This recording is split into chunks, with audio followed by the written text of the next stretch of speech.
Going to call to order the meeting of the City Council and Redevelopment Agency, April 25th, 2011. Please rise for the Pledge of Allegiance. I pledge allegiance to the flag of the United States of America and to the republic for which it stands, one nation, under God, indivisible, with liberty and justice for all.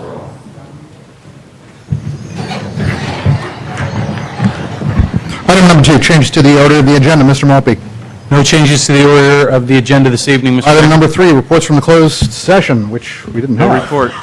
Didn't have one. All right. Item number 4, council communications and announcements. I'll start from my left. Mr. Grocott. Nothing. Mr. Royce. Mr. Klein? I do have something, but we'll let Mr. Gracilli go first, because I have to wait for our city clerk to be ready.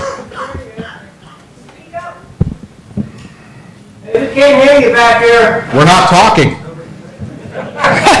Always wait till Kristen comes. City clerk, are you ready? Not yet, sir. Okay. Do you want to go first, Gracilli? Do you have anything? I have nothing. Okay, so we're waiting on me. Hold on. It was here. Okay, hold on. I'm sorry, Mr. Mayor, we had a quick PowerPoint presentation. Oh, we did? Okay. Something that took place. All right, so we're having IT issues. Will, could you go ahead and describe what it was? Or Okay, since we're not going to have the PowerPoint presentation, it was just a quick slideshow of something that happened this weekend. Saturday, 8:30 a.m., the San Carlos Rotary Club volunteered for a couple hours. They purchased new flowers, new tan bark, and they redid Laurel Street Park. There was about a dozen Rotarians who went. Our Parks and Rec director, Doug Long, and his wife, Bonnie, who actually was instrumental in planning the project with us. So if you get a chance, go downtown, Laurel Street Park. All the new plants, the tan bark, and the new garbage cans are all courtesy of the San Carlos Rotary Club. So hopefully one day we'll see that slideshow, but I guess not today. excellent. And no communications for me at this time. Item number 5, public comment. This is comment for people wishing to address the City Council on items not on the posted agenda. I have no speaker cards. Are there any public comment regarding something not on the agenda?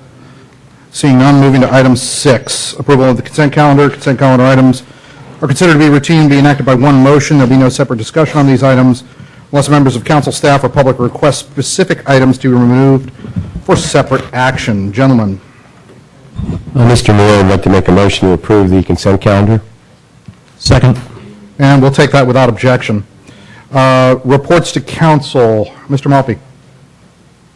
No reports this evening, Mr. Mayor. Excellent. Item 8, unfinished business. A, report on mediation held by Judge Haining of JAMS regarding future partnership opportunities between the City of San Carlos and the Belmont Fire Protection District on the provision of fire and emergency services and council direction to staff. I believe we do have a staff report.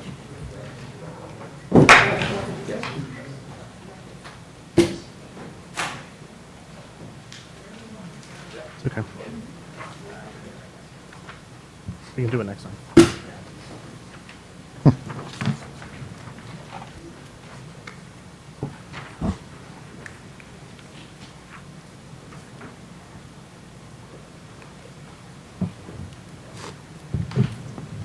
Good evening, Ms. Casman.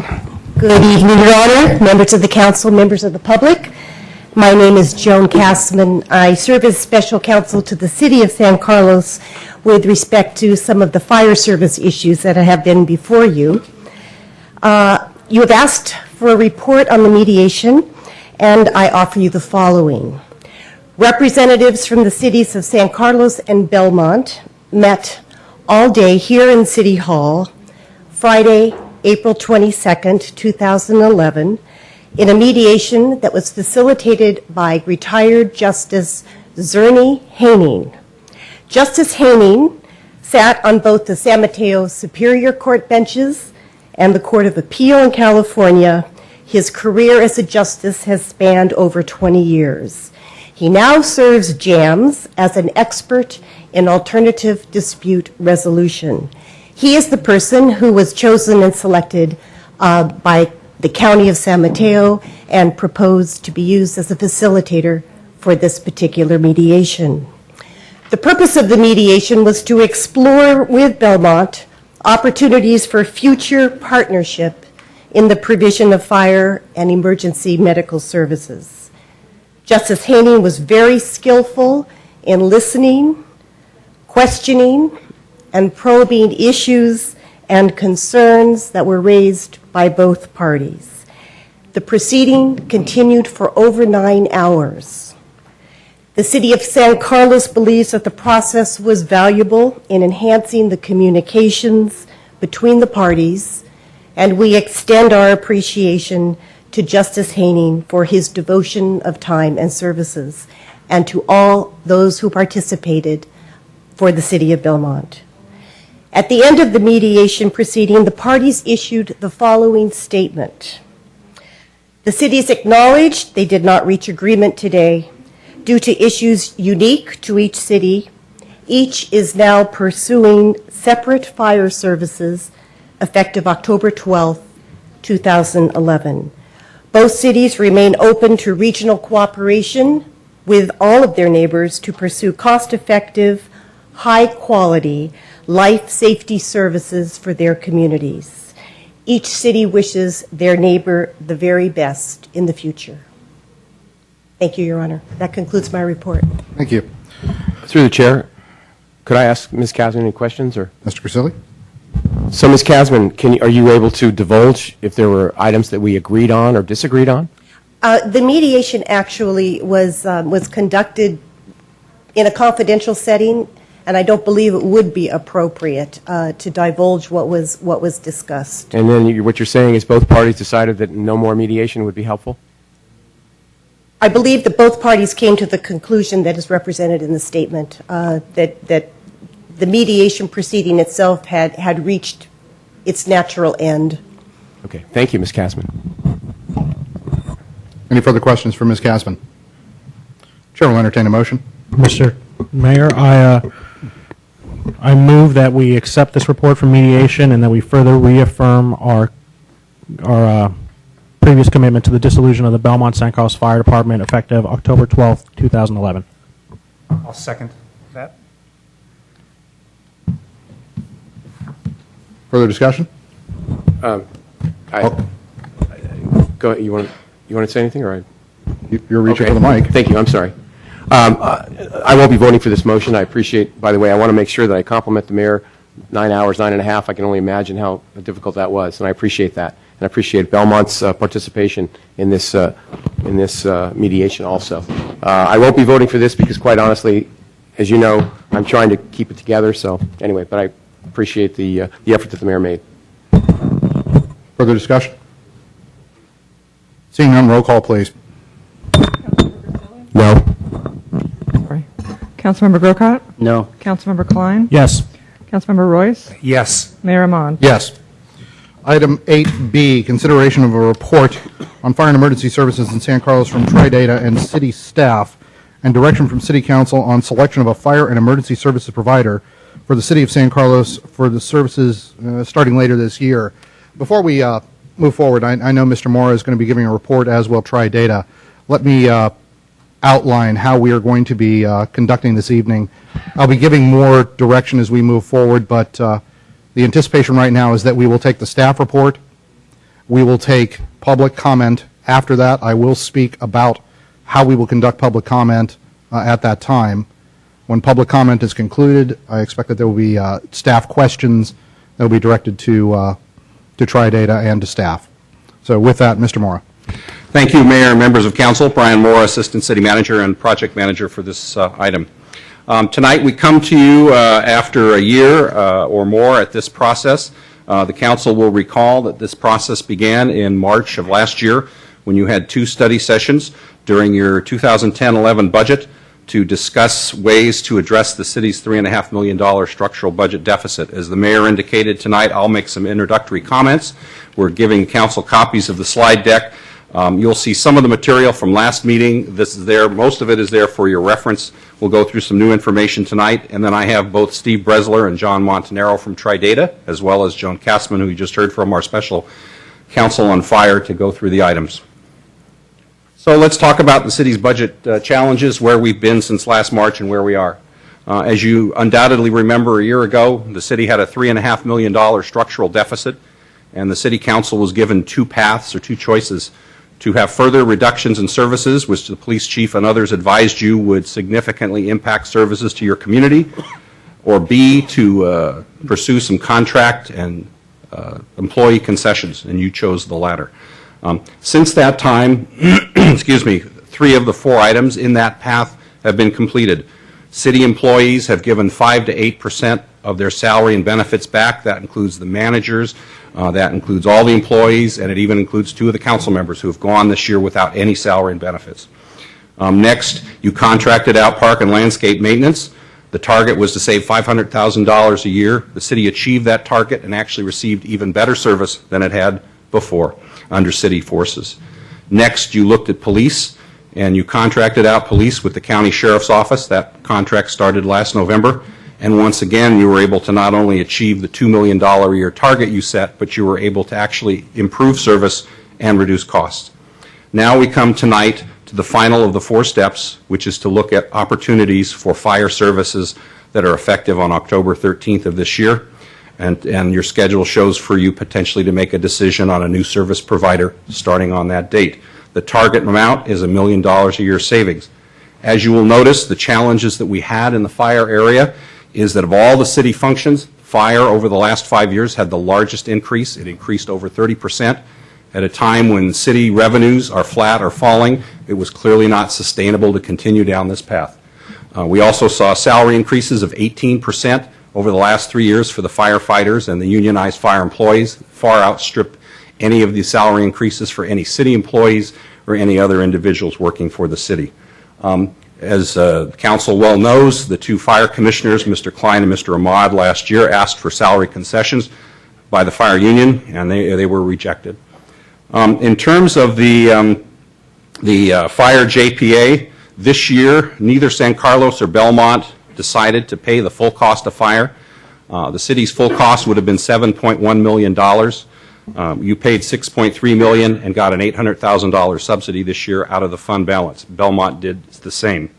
The result is by October 12th, the fire JPA will be out of money and will need to look at other funding sources if you elect to continue that path. Our process to look at options, we interviewed 6 consulting firms and we selected Tridata.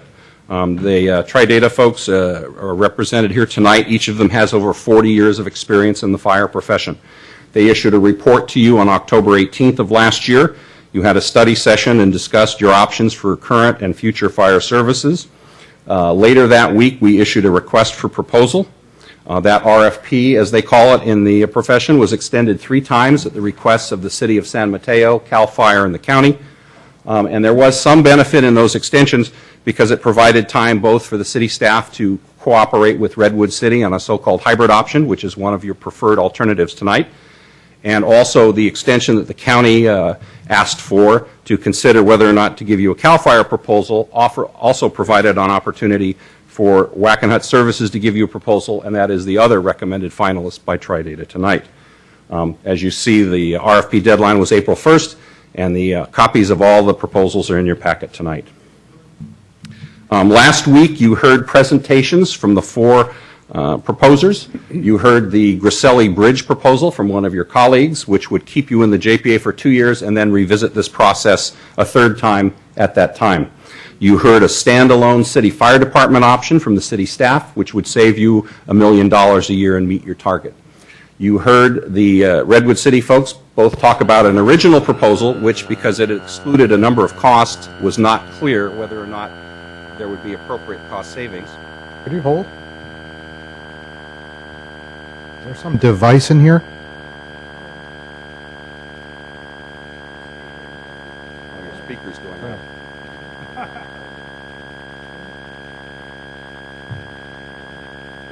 Can we check with IT and see what we can do there? Just hold for a moment, Mr. Moore. Let's see if we can get that fixed before we'll end up kind of yelling for the rest of the night, but...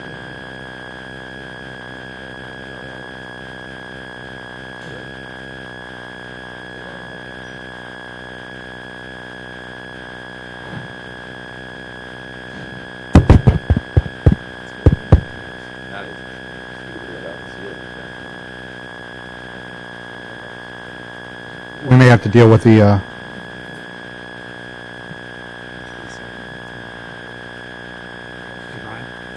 Say turn on and off.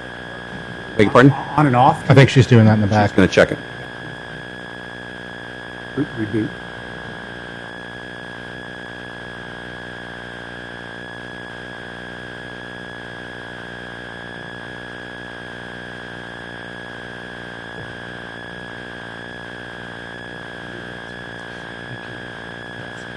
Yeah, let's, I'll tell you what, Mr. Moore, we'll just keep bucking Okay. through at this point. We will proceed. All right. And anyway, you heard a proposal from Redwood City, the original proposal, which was $5.9 million and excluded a number of options. It was not clear whether that one would meet your target. And then there was the so-called San Carlos Redwood City hybrid, which would save you roughly $1.7 million by providing a new City of San Carlos Fire Department with some salary and benefit concessions, along with management from Redwood City. Finally, you heard a series of Wackenhut options, which included a baseline options and 3 enhanced options. The summary of the proposals, as we indicate earlier, is you had 21 options, most of which would give you the same level or an even higher level of fire and emergency services, along with service innovations. And in most cases, you could save from $1 to $3 million a year, which would meet or exceed your need to balance the budget. We indicate on this slide, that there are some caveats, and that is on options 1, 2, and 3, namely the Griselli option, the standalone option, and the hybrid, that these options envision reductions in salary, benefits, overtime, and pensions. To the extent that these reductions are not sustained over a long period of time, the savings that we're showing you tonight could be reduced, and you could be wrestling with budget problems later on, and that's kind of a challenge for the council to consider going forward. In terms of the Wackenhut proposal, it is based on a 10-year horizon. To the extent that the council would go in that direction, but perhaps go for a shorter contract, like 3 or 5 years, you perhaps will want to talk to the Wackenhut representatives to see what that would do with the pricing. The staff has not, pursued that analysis. In terms of another interesting area, staff has been very pleased during this process that we have been able to uncover a number of innovations and improvements in fire services, both in terms of reports from Tri-Data and the city staff, things like the use of light-duty medical rescue vehicles and quints, cross-staffed companies, which allow you to have multiple responses out of one station, and reductions in salaries, benefits, overtime, and retirement. In terms of the proposers, we heard about things such as improved reporting, being the first accredited fire department in the county, payments and penalties for meeting or exceeding standards, using foam systems for fire suppression, mandating that there be 2 or more hours of skills training per day, and increased citizen and outreach. And staff would highlight this area and also suggest that regardless of which provider you select tonight, that you consider indicating to the staff which of these improvements and innovation you're interested in so that we can attempt to negotiate them into whichever agreement you choose. This is an update of the proposed costs and by provider. You'll notice at the bottom the current provider, the Joint Powers Authority, charges you $7.1 million for fire service. And as you look at the array, you see that in the Wackenhut proposals, they range from $4 to $5.4 million a year for fire services, significantly less than what you're paying today, even after a decade later. Similarly, with the Redwood City hybrid, the costs range from $5.4 to $5.98 million. Again, you can go out 5 years under the hybrid model, and assuming that the salary and benefit savings remain, you will save significant amounts of money under that model. The Redwood City original model shows costs of $5.5 to $6.5 million, but again, we have an asterisk because there are certain costs that have yet to be quantified, so the actual costs will be higher. In the standalone model, we show costs ranging from $5.9 to $6.1 million, again, showing you that you can save $1 million a year more even with your own standalone department. We showed the Griselli model the first year at $5.5 million, again, meeting your targets. Looking at the proposed savings a different way, this is on a multi-year basis. This shows you the savings at year 1, 3, 5, and 10, and shows you the range of possibilities over a multi-year period. It shows you that the Redwood City San Carlos hybrid could save somewhere between $11 to $13 million over a 5-year period, assuming a 3 to 6% growth rate in the JPA.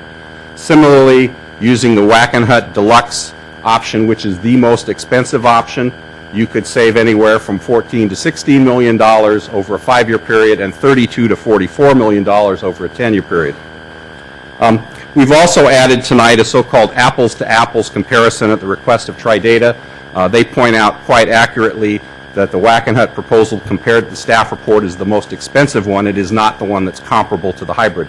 If you were to take the one that's comparable to the hybrid, which would be option 4, you see that the savings are somewhat higher, namely $17 to $19 million at year 5 and $39 to $51 million over a 10-year period. We have information from last time about hazmat calls and salaries at the new city fire department and at the current JPA and the comparison. Those are there for your information. As we noted last time, the salaries at the starting base show you that the salaries tend to be the lowest in the standalone department and the highest with Wackenhut. And now with this, I'm going to turn it over to Steve Bresler and John Montanaro from Tridata to hear their comments. Left click. Was there anything? Before you start, I'm just looking at Mr. Malpe to see if there was any. Yeah, I received a note a few minutes ago that the TV broadcast, the audio is fine. It is, in fact, a speaker in the room. They're going to try to isolate it right now. If they can't, they might ask us to take a short break so that they can reboot the system. Okay. Gentlemen, I'll just ask you to speak as clearly into the microphone as you can and hopefully get above the buzz. Yes, thank you, Mr. Mayor. Mayor, members of council, my name is Stephen Bresler. I'm Senior Program Manager for Tridata.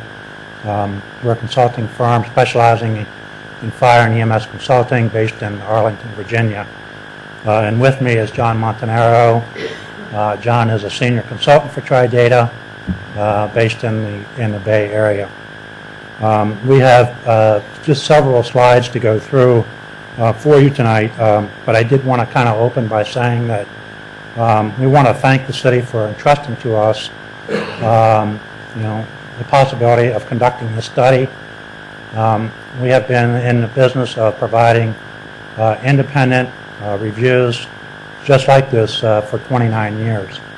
From the start of this project, it was clear to us that the level of service, the quality of service provided by the members of the Belmont San Carlos Fire Department was certainly very good, and the situation that they find themselves in tonight is certainly no reflection on the quality of service that they provide. But certainly the council has some tough decisions to make in going forward. I think what we've tried to do in the slides that we're providing tonight is to cut through the chase in terms of a lot of the technical information. Obviously, the base study that we did beginning last year and would report to you in October was the all of the foundational study in terms of risk, demand, types of service, apparatus types, staffing, and any number of issues. Following that, certainly, then in providing information to the city. And our role in this is really to be an independent advisor to the city, ultimately understanding that the council is the body that needs to make the final decision. Our role has been to evaluate the city's needs, as I said, to conduct the base study. We were then asked to write an RFP based on the findings of that study, such that the city could solicit proposals from interested groups and neighboring departments, CAL FIRE and others. We were asked to evaluate the proposals, the strengths and weaknesses, a copy of which I think has been provided to council. And finally then to assist staff in terms of providing information to them with data, facts and figures, follow up on information from our original study in terms of how it affects the decision that the council may need to make. Just a few things in terms of the overall decision that you're making. And as I said in my opening remarks, we're kind of cutting to the chase, trying to get through a lot of the information that you've already been through in terms of cost savings, types of service, proposals, that kind of thing. that the public expects the best possible service at a reasonable cost. Certainly, cost savings is paramount in this situation, but for the public's view that they also are going to expect that the city provide top quality service. That's our opinion that cost, albeit it is certainly important, it should not be the only determining factor. Certainly you're going to get what you pay for. If you take a bottom line proposal in terms of cost, the city may find somewhere down the road that the services it's getting, in fact, was not worth the amount being saved. When we began the study, it was really clear that one of the opportunities, not only for San Carlos, but for Belmont and others, is that there is real possibility and there's a real need for regional cooperation, building partnerships in the region. That has not changed. And the decision that the council makes really should consider what opportunities will remain for those regional partnerships based upon the decision that you make. That the future organization should be data-driven and it should be innovative. Having been a member of the fire service myself for over 40 years, sometimes we are an organization, with 150 years of tradition unimpeded by progress. And that's not unique to San Carlos. There are reasons for our traditions. Sometimes they get in the way and hinder us from implementing the kinds of innovations that are possible. I think a key point in our original study is the fact that San Carlos needs to become a data-driven organization such that it makes decisions going forward, even after the council makes a decision in terms of how to provide service, that they're making decisions in the future based on data, not merely on some unknown facts. Another important, I think, a consideration for the council is that firefighters are unique in that, unlike other city employees, they do hold positions of public trust. Many of the benefits that firefighters get in terms of the attention, salaries, are because they are considered any position of public trust. And so the decision you make, I think, from your constituents' sake, is to understand that they probably expect that going forward. What I'd like to do now is kind of go through each of the two proposals from Wackenhut and also then from Redwood City, and we kind of took all the information and we kind of nailed this down to what we think are the salient points of each of their proposals. In terms of Wackenhut, it was the lowest cost overall when you consider each of the options that they provided, either singularly or even for their premium option. It was by far the best overall proposal. Probably this would not be unusual because it is likely, in fact, that I know it to be a fact, they have a very good marketing department, something that a neighboring department would not have. Clearly, their proposal was well thought out. Clearly, they looked at at our study, all of the options, all of the various innovations that we. Thank you. And when you wear hearing aids, it's even worse. Somebody want to just take a deep breath for a second? Please continue, sir. Find that person and give them a raise. Yeah.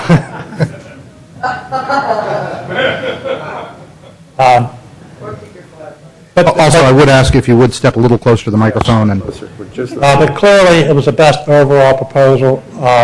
But certainly, you would expect that from a company that requires that that they be in the competitive marketplace. They clearly included in their proposal innovative ideas, both from our studies and some others that they had clearly thought out. And they have built-in accountabilities, which you would typically not find, in a government proposal. Some of the downsides, they currently have no municipal customers in terms of other fire departments municipal fire departments that they're providing service for.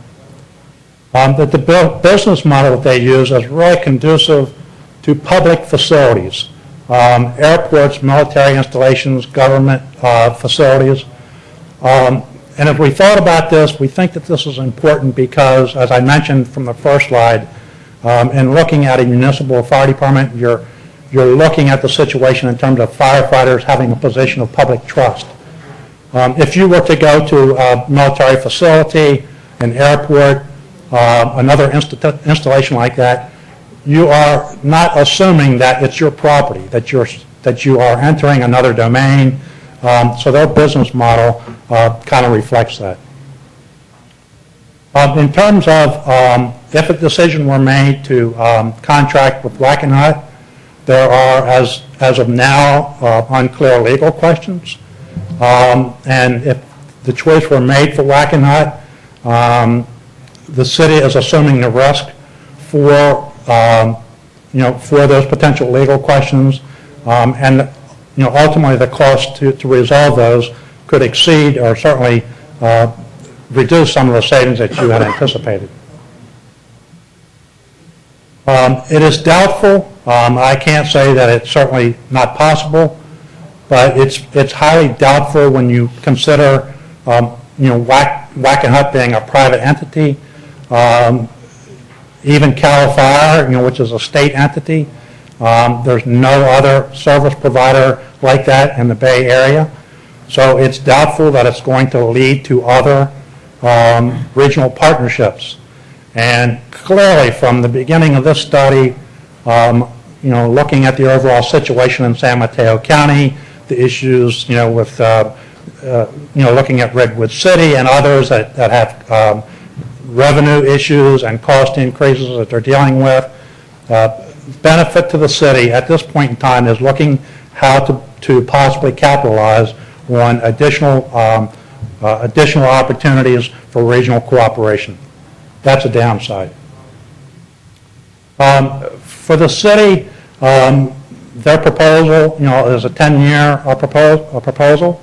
Certainly the question is, could it be for less time? That's not something for us to answer. But the question is, if it doesn't work, what then? And I think that's, and we phrased it just as we did because that would be an unknown that certainly the city council would need to consider.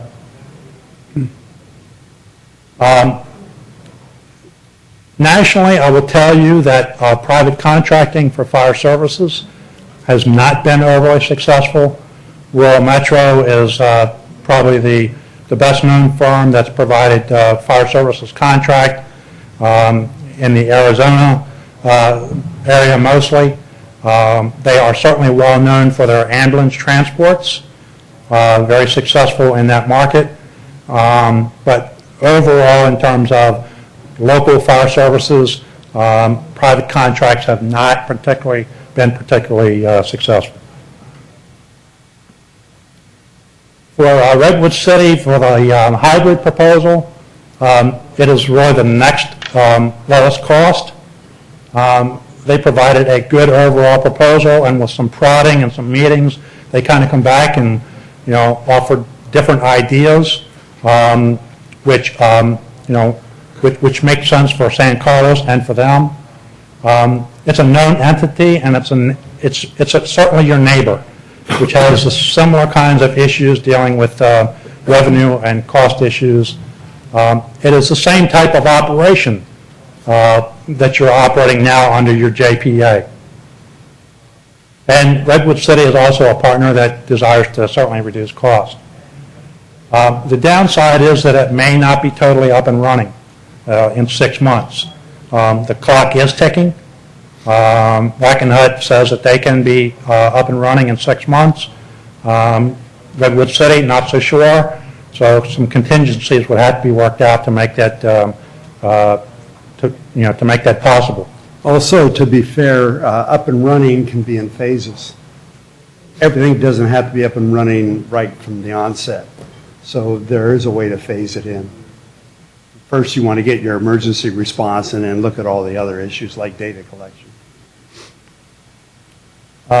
An important part is that Redwood City is already sharing services with the city, fire marshal, EMS battalion chief, training battalion chief, so those relationships are already in place.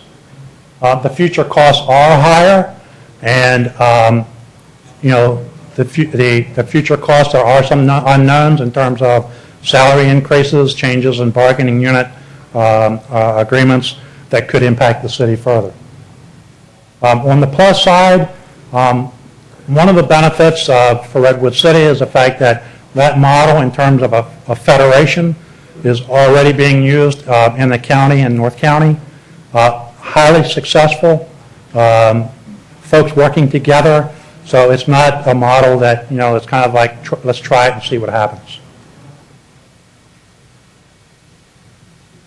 It's a proven, certainly a proven history of providing municipal service, and contracting with Redwood City offers the opportunity that it is very likely. Certainly, we can't say that with with certainty, but certainly it's very likely that the opportunity presents itself for others to join the partnership into the federation, which could potentially, and I say potentially, reduce costs further, and that depends upon departments being willing to look at innovative ideas, new opportunities to save money, sharing the cost of operating stations, and those kinds of opportunities that are there now.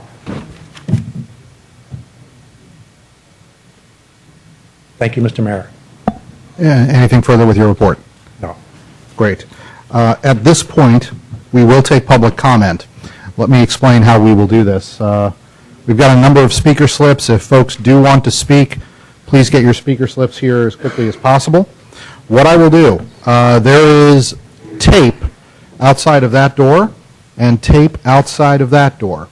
What I will do is call probably 4 or 5 names. I would like people to line up, then just start coming through. When you come forward, please state your name and your city of residence. I will recognize you for a period of time. I would also like to ask that if you have a cell phone, anything else like that, please turn it off.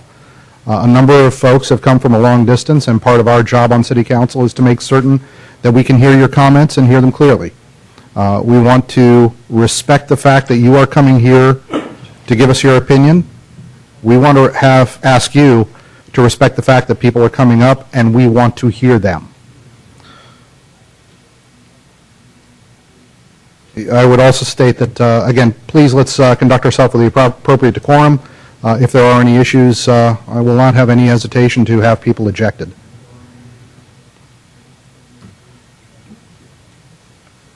Let's see, just 1 minute. Let me see how many. Again, if there are some more speaker slips, please bring them up. Okay, we got a chunk. Mr. Hawkins, you will be the first speaker. Mr. Mayor, Mr. Grocott. just a question. Are we, I know you have a lot of speaker slips. Will we be taking a break at any point? Hold on 1 second. We could take a break after public comment if that's desired. How many? 28. We will, and looks like 29, 30, 31. All right, so at this point we will give people 2 minutes per discussion. Let me go ahead and, Mr. Hawkins, hold still for just a moment, and I will call the next few people. Ron Collins, Chris Dubaum? Sorry. Please come forward, line up. Steve Divney and Sheldon Gilbert. Please line up.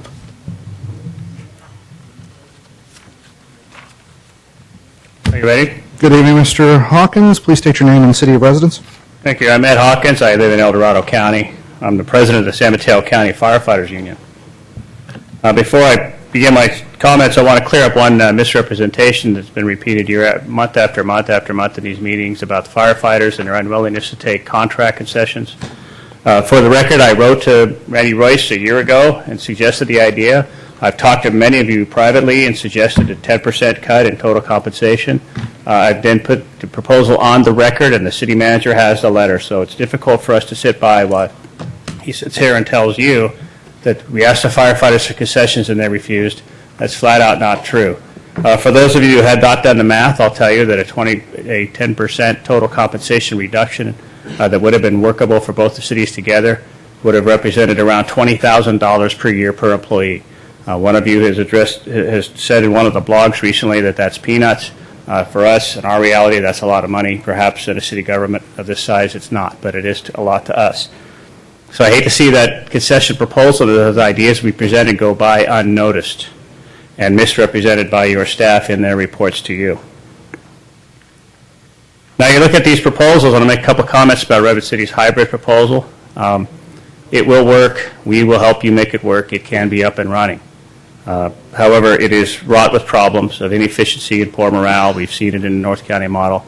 We don't have the same rosy picture of it that your consultant has, as the smaller and poorly paid San Carlos department that your city manager boasts that he will be able to produce for you becomes the bastard child of Redwood City. You will become what one of you described last week as the farm team, where the best and the brightest of your employees continually move on to Redwood City and other departments.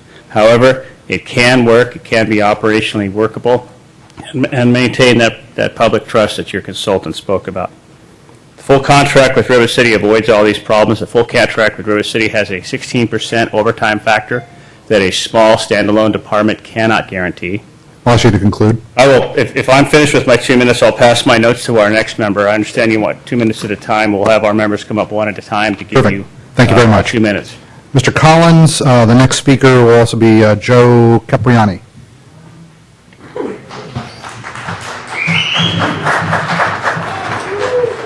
Good evening, members. Mr. Collins, will you hold for just a moment? Again, we want to make certain that everybody is heard. Please maintain the decorum because we want to hear the speakers. Mr. Collins, you are recognized for 2 minutes. Thank you. Thanks to the members of the council for listening to me tonight. My name is Ron Collins.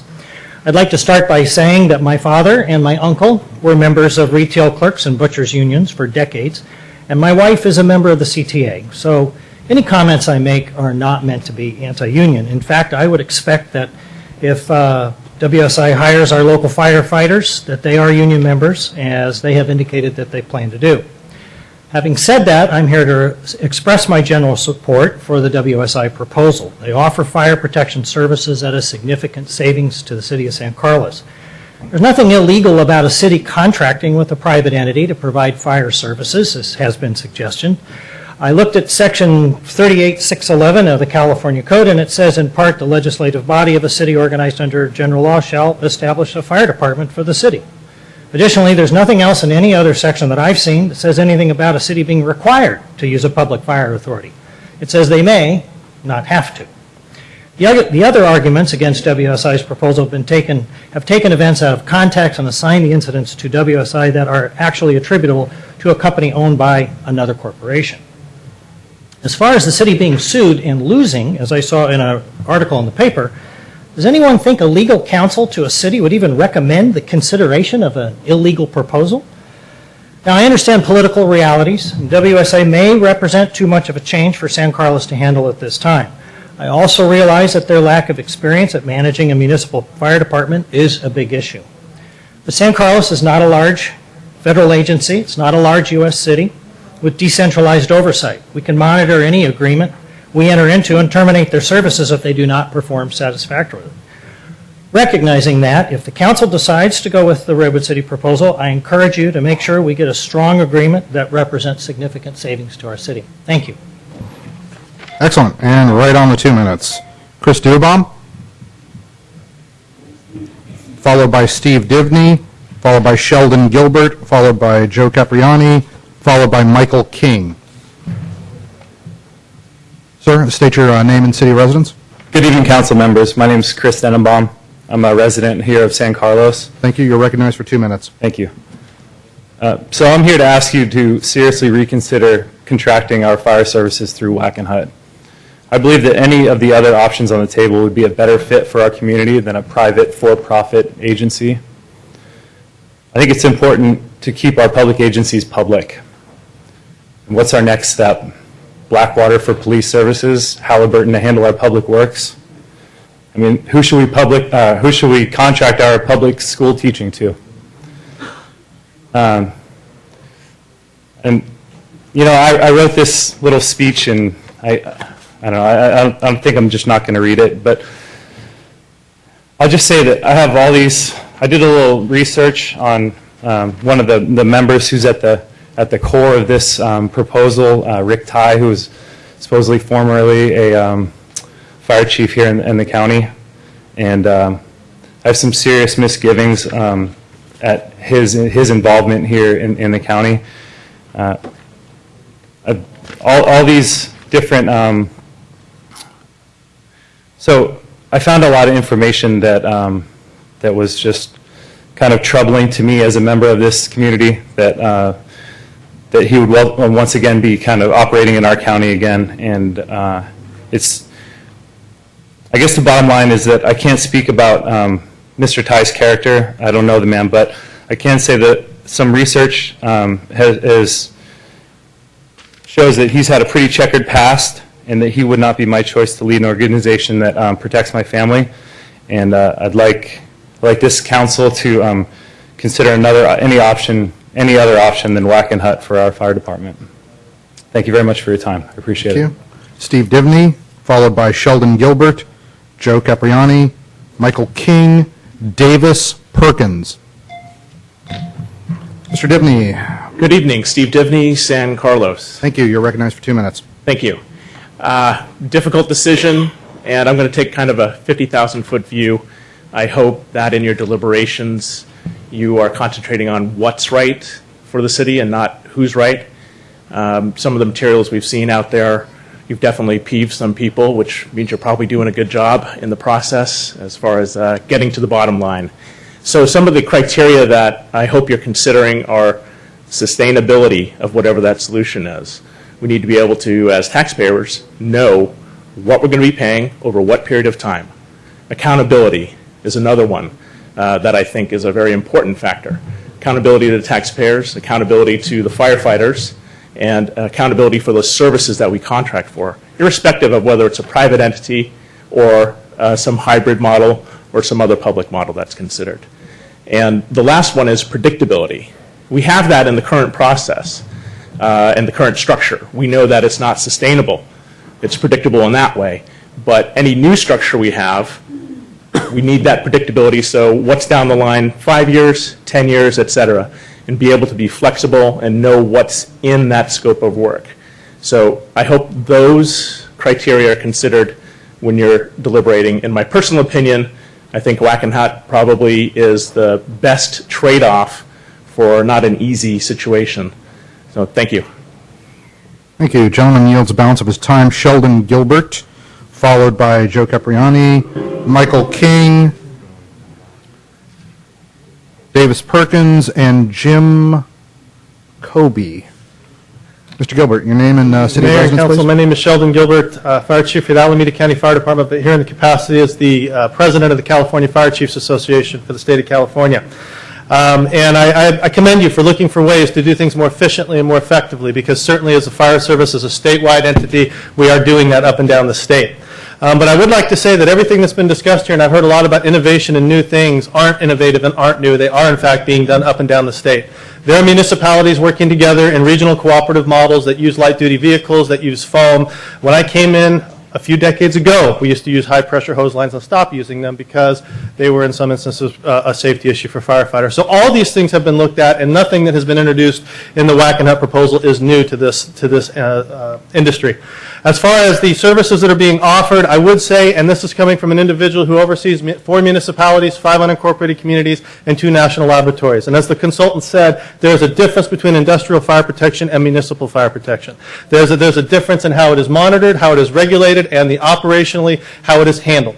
And I think that Wackenhut has a lot of experience doing institutional type of fire protection, but not a lot with municipal, and that in fact can and will be a problem. The second thing I would say to you is that you would be, for the first time in the state of California, putting profit as a weighted factor in the public safety formula for a local community. While nobody likes to talk about it when they talk about the proposal, and I believe that the motives of the individuals in this room aren't necessarily bad, it is something that has to be considered. The boardroom has to get a return on its dollar, and that is a dollar that is no longer available to protect the community. The second thing is, as a municipal fire chief, we have levels of accountability. We have the Brown Act. We have the Public Records Request Act. Everything we do has to be done and open and available to the community. That is not the case in a private company, in a private entity, and decisions can and may and will be made in a boardroom that may have impacts that we haven't even thought of. And then lastly, private fire protection jeopardizes the essential seamless response system that's been developed in this county and throughout this region.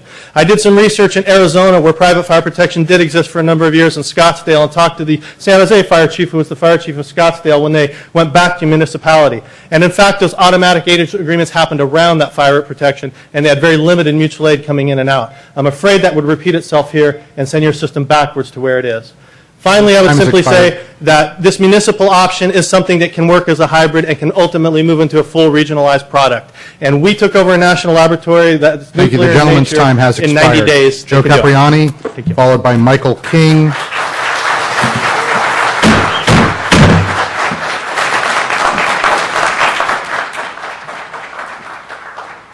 We are going to try to continue our meeting moving as quickly as we can. If this continues, we will clear the chamber.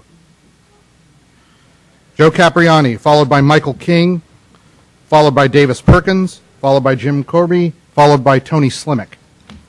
Mr. Capriani, you're from San Carlos. Yes, I've been a resident of San Carlos for 20-some years, 26 years. I bought in '84. A lot of the things that I'm going to point out were already been pointed out, especially by your Tri-Data. Wagon Hut claim they take care of a lot of these facilities. And like the gentleman just before me stated, these are facilities. It's a whole different story when you're talking residents. You've already cut parks and police. Parks went to gardeners. Police, they're not safety. Police went to the sheriffs. They're already cops. Now, but fire to a contractor, a little bid contractor, what happens if they fail? Will any of you guarantee that they can save my house in a fire? It's taken a year to get to this point. How long will it take if you decide to end this contract and fire them? How long is it going to take to put a fire company together? If you're with Redwood City, you're already established. The last thing is, will these agencies work in a mutual aid situation? That's a big concern. You've got a lot of open space, and one little company is not going to be able to handle it. Thank you. Gentleman yields the balance of his time. Michael King, followed by Davis Perkins, followed by Jim Cobry, Tony Slimick, Bruce Renati. Michael King? Yes. City Hello, my name is of Michael residence, King. please. I'm a firefighter here with the Belmont San Carlos Fire Department. Thank you. And your city of residence? Capitola, California. Thank you, sir. You are recognized for 2 minutes. Being that I'm a firefighter here in the Belmont San Carlos Fire Department, I feel I have an obligation to speak tonight on behalf of the citizens. I took an oath to serve and protect this community. So with that said, I feel also I should express the fact that I am very, very concerned with the consideration for Wackenhut. Bottom line, if we go with Wackenhut, buildings will burn, businesses will burn, and people will die. Bottom line. I see it no other way. Like I said, I've been a firefighter for 10 years. I came here from the Brisbane Fire Department, which is part of the North County Fire Authority. I came here because I was unhappy with the way that department was set up, and I found my home here in Belmont San Carlos. Currently today, our men and women of this fire department provide a high level of service that I have seen firsthand benefiting the citizens of not only Belmont, but San Carlos here as well. If you go with Wackenhut, the term failure would be an understatement. The people of this city deserve better than Wackenhut. Thank you. Gentleman yields a balance of his time. Davis Perkins, followed by Jim Colby, Tony Slimick, Bruce Renati, and Howard Scheppelhelm. Mr. Mayor, members of council, good evening. My name is city of residence, please. Davis Perkins, and I currently reside in San Rafael. Thank you, sir. You are recognized for 2 minutes. I am a recently retired firefighter paramedic. I've been in the fire service for over 36 years. The last 23 and a half years I've been here with this department here in Belmont, San Carlos. I'm here to support my former colleagues during this alarming and shocking turn of events. I'm referring to the Wackenhut proposal. I came here tonight to show I care for them, my firefighters, just as they care for the citizens of San Carlos. Every fire department is unique. The citizens of San Carlos are uniquely blessed to have the caliber of individuals that you see in this audience and the ones that you do not see that are on duty tonight protecting this city. Gentlemen, your fire department is composed of some of the finest individuals, the most professional members found anywhere in this nation. I was proud to be associated with them. Need I remind you that as members, elected members of a government, of local government, your primary obligation is to the safety and well-being of the citizens. In that, your task is something akin to your fire department. And I say your fire department. These are individuals who are loyal and vigilant in their duty. My question to you, gentlemen, is where is your sense of loyalty? It would be wrong to abandon these individuals who have served this city so well. The fact that you are even considering such action is wrong, and you are missing your basic tenet, which is protecting the citizens of San Carlos. I thank you for your time. Gentleman yields a balance of his time. Jim Kobe.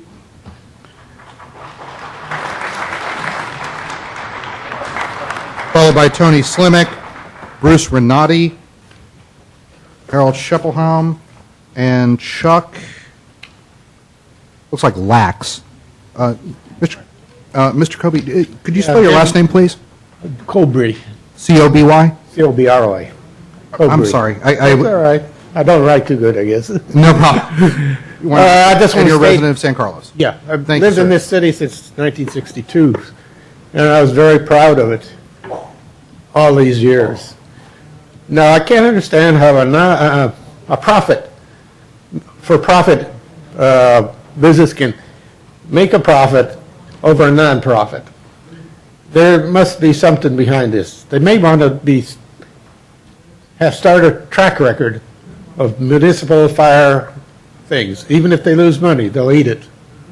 In order that they can tell everybody, we ran a municipal fire department. We can do it, but how they do it is another thing.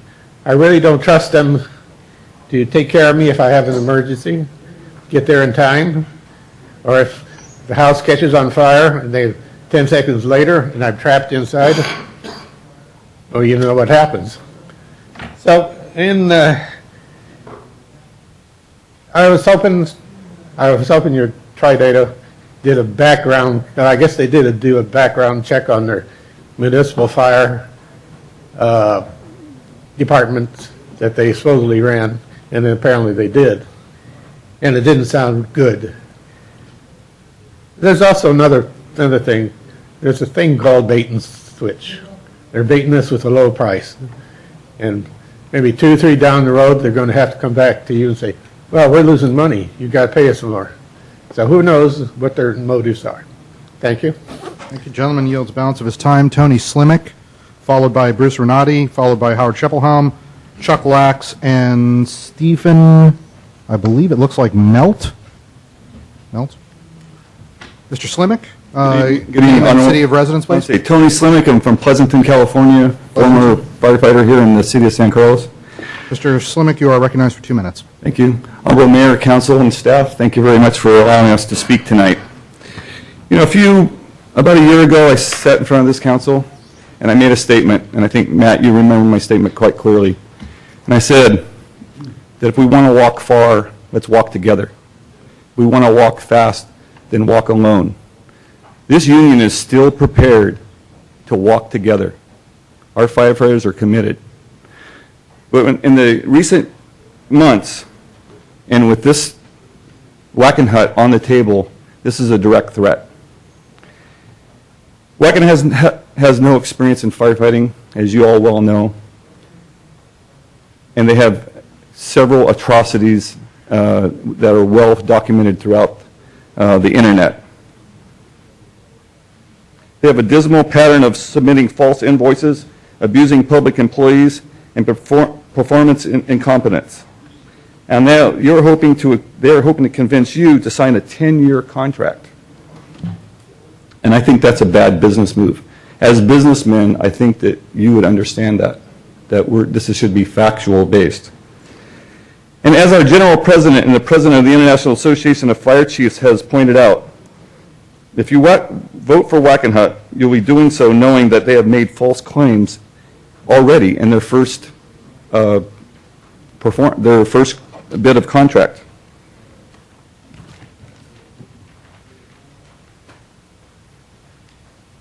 Also, to state, we have provided you with a legal analysis for general law cities. And contracting out your fire department to a general law city is prohibited by the state of California. Now, that's just not our opinion. That's the California Attorney General's opinion. That's documented. We have proof of that, and we have submitted that to you in writing. Gentleman's time has expired. Thank you. Bruce Renati, Harold Chippelhelm, Chuck Lax, Stephen Melt, Phil Van Orden. Good evening, members of the council. Mr. Renati, name and city of residence, please. I am a resident of San Carlos. Thank you very much. You are recognized for 2 minutes. Thank you. Your decision will be historic and could affect every city in San Mateo County. I watched your Monday meeting for the second time Sunday night and found the only difference in the 4 options is 2 numbers. Now, I'm a tax accountant, and those 2 numbers are 56 and 72. This is a difference of 56 work hours versus 72 work week hours. The difference is 30% more efficient and 30% or more less costly. Option 1, 2, and 3 with a 56-hour work week will barely cover the $1.5 to $1 million legacy cost, the elephant in the room that only Mr. Grisilli seems to understand. It doesn't do any good to save $1 million and then have to spend $1 million. Option 4, with a 72-hour work week, will save upwards of $2 million and $1.5 to $1 million even after 9 years of legacy cost. It makes your budget. But I'm not particularly happy with Wackenhut. But I am happy with 72-hour work week. And who else provides 72-hour work week in this county? It is CAL FIRE. You need, if you don't want Wackenhut, which is fine, you need to demand from the Board of Supervisors of this county to make sure that San Carlos gets the best deal just like they're getting. Thank you. Gentleman yields balance of his time. Howard Chippelhelm, followed by Chuck Lax, followed by Stephen Melt, followed by Phil Van Orden, followed by Pat Bell. Chief. Mayor, honorable members of the council, my name is Harold Chippelhelm. I'm the fire chief for the Menlo Park Fire Protection District, representing the town of Atherton, city of Menlo Park, city of East Palo Alto, and our unincorporated county areas. We are partners with you in a county automatic aid system, in a common dispatch system, in a move and cover system, in the hazardous materials response system, and a number of other ventures, including South Zone training. The reason I'm here tonight is to endorse the Redwood City model, not because I believe that it's the panacea of a solution, but it is the solution that I believe your consultants have recommended as one of 2 this evening. I'm a believer in government. I know right now government's challenged in a lot of different ways in regards to price point, efficiency, and even faith in people in government. I think obviously the other option, Wackenhut, I've looked at their options. I've actually seen some of those things before. And I have to tell you that as a believer in public service and public servants, that I hope that you value the relationships that you have, not only with our agency, but with Redwood City, with your other county partners in fire, and that you choose that option.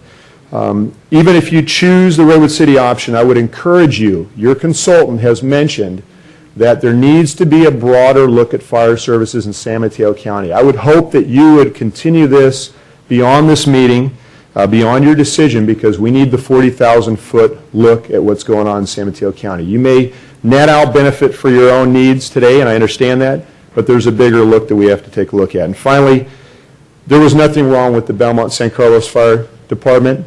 Bob, thank you for your words and trying to keep it together. Mayor, for your efforts and your last meeting. I want to thank all their members. Maybe it's my last chance to do that publicly, for all the years that we've enjoyed their reciprocal service to our community. We really do appreciate it, and we appreciate them. Thank you. Chuck Lax, followed by Stephen Melt, Phil Van Orden, Pat Bell. Pat, if you want to talk, get in line. Lori Papadakis. Hi, Chuck Lax, resident of San Carlos. Mr. Thank you, Mayor, sir. You council are members. recognized for 2 minutes. Thank you. I'd like to talk about a couple of things tonight. I am an employee of the Belmont San Carlos Fire Department. I have been for the last 16 years, and I think we got quite a fire department. I know you look at our budget up there and you go with 7.1 million. Wow, that's higher than all those other numbers, but that's for everything. We pay for everything. The boots the guys wear, the light bulbs in the firehouses, that's full cost. All these other proposals don't include that. So I think we need to get those other numbers up there too. I think the other thing is the legacy cost. Unfunded liabilities, call it whatever you want. It's a big number. No one's saying what it is. I want the column up there before a decision is made by this council. Everybody in this community needs to be made aware of what that cost is going to be. What was that cost for the police department? It was there too. We're paying that. But we don't see that number flying around. I would like that number to be there before you make a decision on what you're going to do with fire protection here in town. I would like you to follow Mr. Griselli's proposal, extend this for 18 to 24 months. You're hearing all the fire chiefs talk about it here. The future in San Mateo County is one fire department. That's what's going to benefit everybody. I spoke about this a year ago when we first started this process. That's where we need to go. One fire department is going to save all the cities here money. It's going to provide the best level of service. That's the direction we need to head in. That's all I have. Thank you. Gentleman yields the balance of his time. Stephen Melt, followed by Phil Van Orden, Pat Bell, Lori Papadakis. Hold for just a moment. Could we close one of the doors? Because just so we can at least hear a little bit of the quiet. So Stephen Melt, Philip Van Orden, Pat Bell, Lori Papadakis, and Susan Mateo. Mr. Melt. Mayor, council members. City residents, please. Stephen Mells, San Carlos. I've heard a lot of words thrown around, proposals and cost effectiveness. And I think what we really need to really keep in mind is what we're talking about is the safety of my family at home here in San Carlos. I'd like to read you the company profile from Wackenhut. This company hopes to strike terror in the hearts of terrorists. Wackenhut Services Incorporated provides safety and security services, including fire and emergency services, facilities management, demining, ordnance clearance, as well as canine weapons remediation, training, and unarmed security services. The company also operates a Homeland Security division that provides border security, information analysis, emergency service response for situations involving chemical agents, biological warfare, and weapons of mass destruction. I guess it itself is a subsidiary of a UK-based G4S, whatever that is. At 3 o'clock in the morning, when I want someone at my door to save my family, this is not the entity that I want. Please, when you're making this decision, do not make another failed decision, as was done when the San Carlos Police Department was dissolved. Thank you. Gentleman yields balance of his time. Philip Van Orden, followed by Pat Bell, followed by Lori Papadakis, followed by Susan Mateo, followed by Brian Randall. Mr. Randall, you probably want to get in line. Over there. He is? Great. You probably want to get in line. Mr. Van Orden, your city of residence. Hey, good evening. My name is Phil Van Orden, and I'm a resident of Belmont. I've been a homeowner there for 33 years. You are recognized for 2 minutes. Thank you. Okay. I'd just like to start out, and say thank you to the board and for all your hard work. I know you have to make some tough decisions. This is not an easy thing in these poor economic times, and I've got a vested interest in this community. Again, I've been a homeowner in Belmont for 33 years. I'm a fire captain in Menlo Park Fire District. I've got the proud distinction of being the oldest working firefighter in San Mateo County right now. So you don't plan these things; they just happen. But have raised 3 kids in this. I consider Belmont San Carlos my home and just neighboring communities. Having raised 3 kids in the local schools, all gone to Carmel High School with honors and all graduated from college. I love this town, and this is where we plan to stay when I do finally retire. And so I'd like to say thank you to you people for all the work you've done in making this happen. Where I would like to say it is too bad that Belmont and San Carlos Fire Department have to disband. I wish it didn't have to happen. I understand there's reasons for it. It's been a long, hard process. Like Chief Chappell-Hammond had said, our future is in consolidations and shared services. That's just going to happen. It's the way it's going to have to be. I mean, we've got to do that. That's where we have to save our money. Okay. Having said that, I would like to strongly recommend that the City Council select the Redwood City option. I think you'd be very pleased. I think it would be a smooth transition for you. Having worked with the Redwood City firefighters and Fire Chief Jim Skinner for 30 years, I know he's a man of his word, and I've worked with all of the staff on different committees, and they've actually set the mark on a lot of things they've done. It'll be a smooth transition for you. I think you'll be very pleased with it. I also teach hazardous materials at the community college, and I have a strong interest in that. I think that's something you're going to have to strongly consider here coming up. I was on the original committee back in 1984 when we got the first hazmat van, and we're proud of what we've done. And I think Redwood City would be an easier transition to make that happen. Gentleman's time has expired. Thank you very much, and thank you to the City Council members. Thank you, sir. Pat Bell, followed by Lori Papadakis, Susan Mateo, Brian Randall, Bob Stafford. Pat Bell, you are recognized for 2 minutes. Pat Bell, San Carlos. And I want to recognize the fact that the 3 men in the middle set out 18 months ago to destroy our fire department, and they've done it. Took some skullduggery, took some lying, took some, funny business, but it got done. And I'm surprised, frankly. I didn't think you could do it. I hope you pay for your skullduggery, and I hope someday we find out about all the skullduggery. When Cal Fire turned you down, you said all kinds of nasty things about Jerry Hill and what he must have gotten or given or threatened or whatever to get Cal Fire to not play ball with such nice guys as you. Surprise, surprise, the county didn't want to play ball with you either. So they were obviously up to no good as well. So now I wonder what you got out of the deal. Who bribed you? Who pressured you? Who promised you things in order to get you to destroy a fire department that was working so well and had firefighters who begged to sit down with you and talk about taking a cut in compensation? Well, we heard for month after month after month after month that the firefighters wouldn't talk to you about taking compensation cut. The only proposal that makes any sense, and the 3 of you have demonstrated that making sense doesn't tip the scales for you, is Mr. Gracili's proposal to actually look at the options. Speaker's time has expired. Thank you. Thanks. By the way, I'm just detecting a lot of passion coming from Pat, and Pat, I just want to say is, just in terms of older women, you're not my type. I love you, but I appreciate it.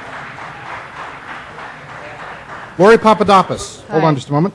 Papadakis? Yes, Okay, we're right. Papadakis. Susan Mateo, Brian Randall, Bob Stafford, Chris Khoury, Khoury.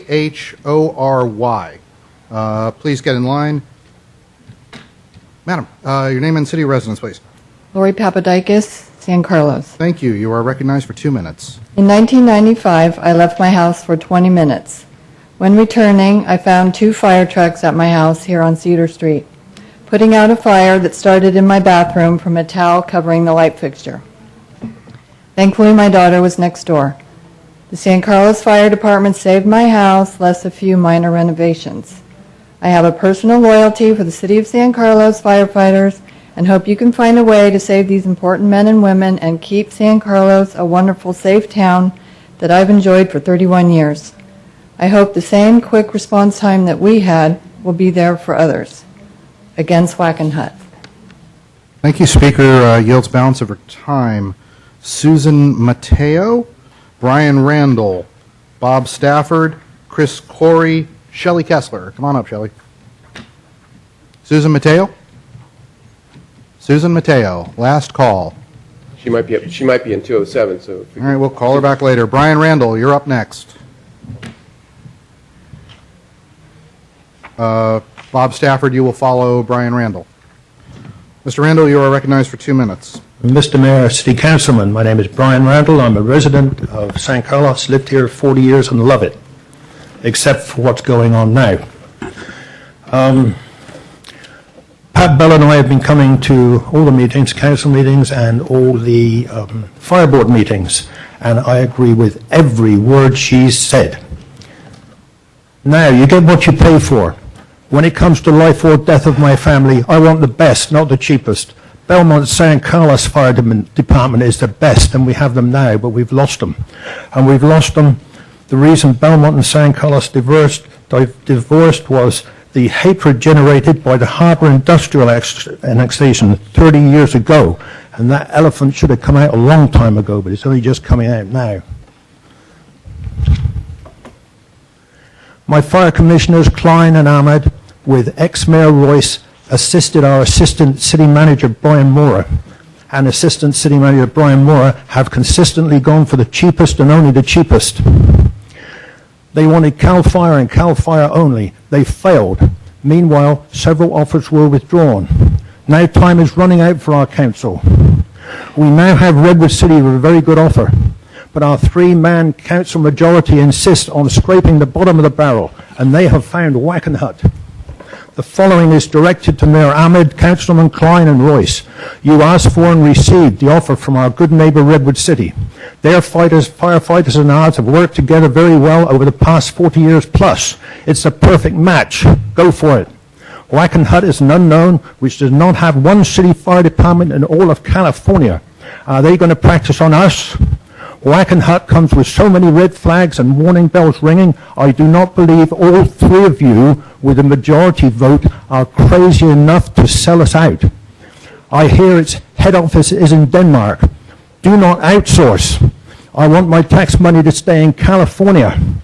Conclusion, go for an all-American California city, Redwood City. Gentleman's time has expired. Bob Stafford, followed by Chris Corey. Shelley Kessler. Is Susan Mateo out there? Has anybody seen Susan Mateo? We may not find her. All right.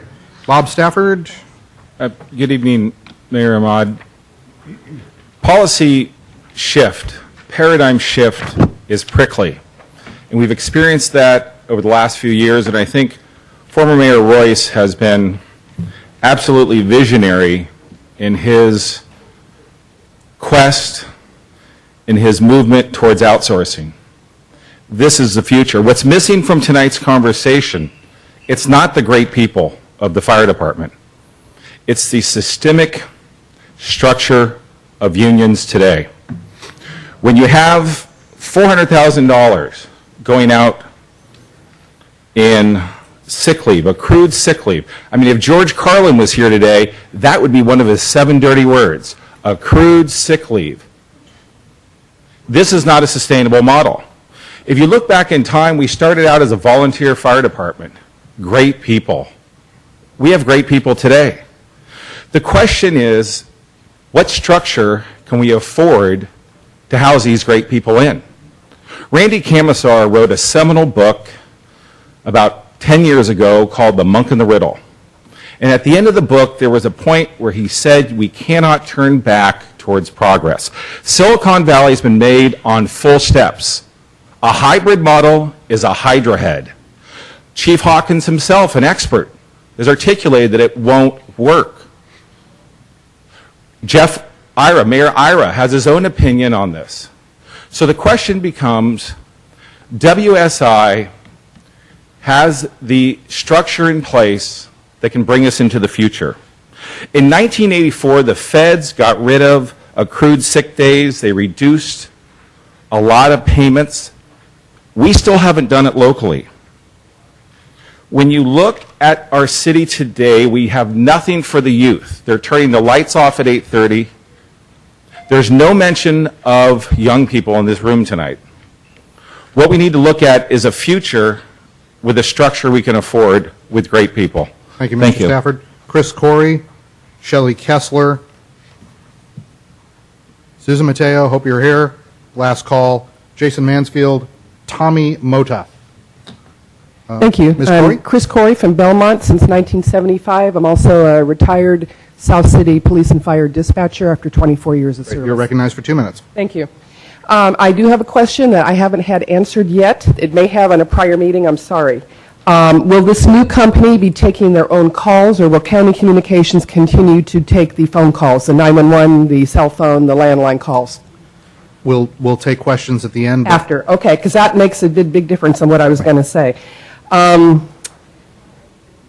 Currently, the cities take the emergency calls. We're the first responders. We then transfer to county. They then dispatch fire. I didn't know if that system was going to continue on as it is. Also, I had a question about mutual aid and boundary dropping, which is currently in effect. For example, if South City Fire often responded to calls in San Bruno, Brisbane, Millbrae, Pacifica, if needed. Is that going to continue with this new company? In other words, will they be able to go into Redwood City, into Belmont, to assist, if necessary, for mutual aid calls for a very large fire, for example?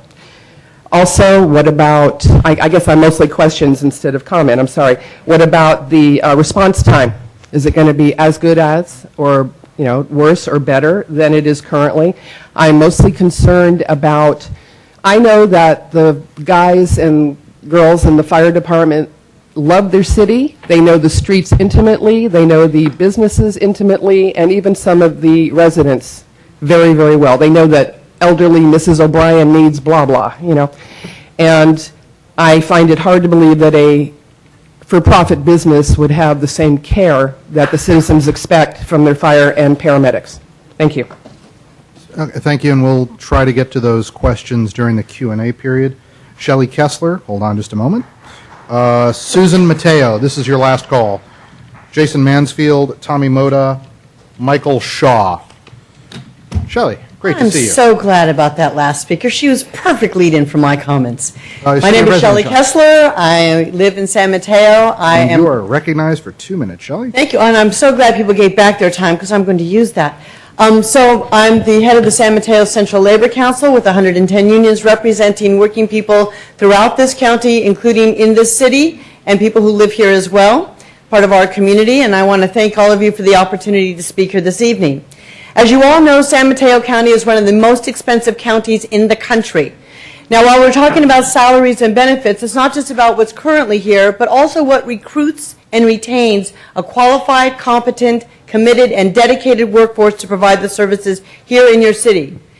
What we want people to remember is that we cannot just do a race to the bottom, but a race to provide the best services to the community. That is your charge. That is the charge of the people who provide the services here in San Carlos and across the United States who do their fire services on the public domain.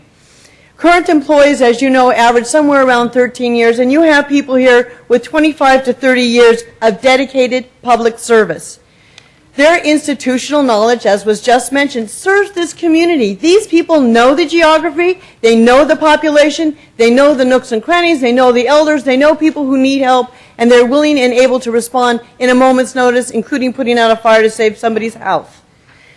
Emergency safety personnel also respond in mutual aid. If you have a situation where people are dependent upon other public municipalities coming to the aid to help solve an emergency situation in a crisis like we just had in San Bruno, we want to make sure that those mutual aid environments exist. With a private contractor, that won't happen. And it's really unfortunate that Mr. Mora told you that the firefighters were not willing to give on their compensation packages. As you heard Mr. Hawkins say, they have been willing, they've been telling you this, and $20,000 give back is not peanuts. So if you bring in Wackenhut, I want to caution you, and I want to put it on the public record. You may save money. The question is, will you save lives? Thank you. Speaker's time has expired. Last shot. We will clear the chambers. Susan Mateo, do you exist? Susan Mateo forfeits. Jason Mansfield? Jason Mansfield. Tommy Moda. Michael Shaw? Hold on just a minute. It looks like P-I-R-O-O-Z followed by an H-A-G-H and something. Yeah, he's there. He's in the back. Okay, come on up. I will mangle your name, but you are called. Jason Mansfield, your city of residence, please. San Carlos for 14 Thank you. years. You are recognized for 2 minutes. Thank you. I just make it brief and ask that you please select the option with the highest level of service at a competitive cost. That's it. Thank you. Thank you. Gentleman yields the balance of his time. Tommy Moda, Michael Shaw, Piroz, and Nick Ronchetto. Mr. Moda, name and city of residence, please. Tommy Moda, City of Alamo, California, Mayor, City Council. Thank you. You are recognized for 2 minutes. You know, it brings a tear to my eye, Belmont San Carlos fire breaking up. I know some of you guys were very wanting to bring it together, but it brings a tear to my eye. 29 years ago, I wore this shirt as a young man when I first got employed as a firefighter with San Carlos. I've kept a lot of things that were highlights of my life, and that was one of them. And I took the oath of office. Two words stuck in my mind is dedication and loyalty. And I think the Belmont San Carlos firefighters have kept that oath all throughout. Every day they risk their lives for the San Carlos residents of here. And I expect my employer to be loyal and dedicated to us. And it seems like it's broken up. Also, you have an investment with our employees. When I started 29 years ago, you've educated me. You trained me. I have thousands of hours. You have thousands of dollars invested in our employees back here. And you're going to give it all away. I support I think that what's going to be contagious is going to Redwood City, a full model, not the hybrid, is going full model with Redwood City, and I think we need to go regional fire department. That's the next generation. Thank you. Gentleman yields the balance of his time. Michael Shaw, Piroz, Nick Ronchetto. Could we close one of those doors, please? Andrew, looks like it's... Thank you. Peaceheimer. Michael Shaw? My name is Michael Shaw. I'm a resident here in San Carlos. Thanks, sir. You are recognized for 2 minutes. Thank you. One of the benefits to going last is that I've crossed off just about everything on my hit list because it's already been mentioned, so I'll spare you all of it. I'll just mention a couple of talking points. Mainly, I'd like to mention that per Wackenhut's own website, they claim to be only certified in CPR, the use of the AED, which is the automatic external defibrillator, and first aid. That's maybe 24 hours worth of training. Doesn't mention anything about the fire department as far as regards to training in fire. They're not even qualified to work as a first responder in this county. Think about San Carlos going to 2 engine companies staffed by 4 people of unknown and questionable ability. I am a stakeholder. I have family here, friends, and property. I want more than a private contractor's questionable service when I need the help. Another thing that probably hasn't been thought of is that Wackenhut will be staffed by prospective future firefighters, and the lack of constant turnover will mean that you have firefighters in the capacity of private firefighters looking for any paid job in a municipal fire department. There'll be constant turnover. Nobody will ever learn anything about the city or the streets or anything that's related to doing the job right. And how long will it be before you figure the constant rise in fire loss and fire death isn't a result of a bad year or the perfect storm of bad circumstances, as was put forth by the mayor of San Jose, which is the department I worked for over 25 years, when they started to make cuts and it directly affected response times and outcome. I'll ask you to summarize. My summarizing is, please go with a hybrid model with Redwood City, and if you don't believe me, ask Scottsdale, Arizona, why they went from a private contractor to the municipal. Thank you. Peruz, followed by Nick Ronchetto, followed by Andrew and John Birchman. Sir, before you go, let me get the correct spelling of your last name. Peruz Hagigi, H-A-G-H-I-G-H-I. Resident business owner. I don't have any first-hand knowledge of any of the firefighters in the city or anywhere. Thank you, sir. You're recognized for 2 minutes. Thank you. Who among us will question the integrity and dedication of these men and women who for years have given blood, sweat, and lives all over the state and the country? If our loved one gets sick, are we going to buy cheap medication, unproven medication, just because it's cheap for our loved one? We won't. Please do not play with our family's safety and security. Last time I voted, I'm sure it was City of San Carlos. Let Wackenhut and Blackwater stay in Baghdad and Kabul. We don't need them here. Let's go with Redwood City. Thank you. Gentleman yields a balance of his time. Nick Ronchetto, Andrew Pisamir. I'll tell you what, let's go ahead and close that door. As people need to come in, we'll let them in, but let's close the door.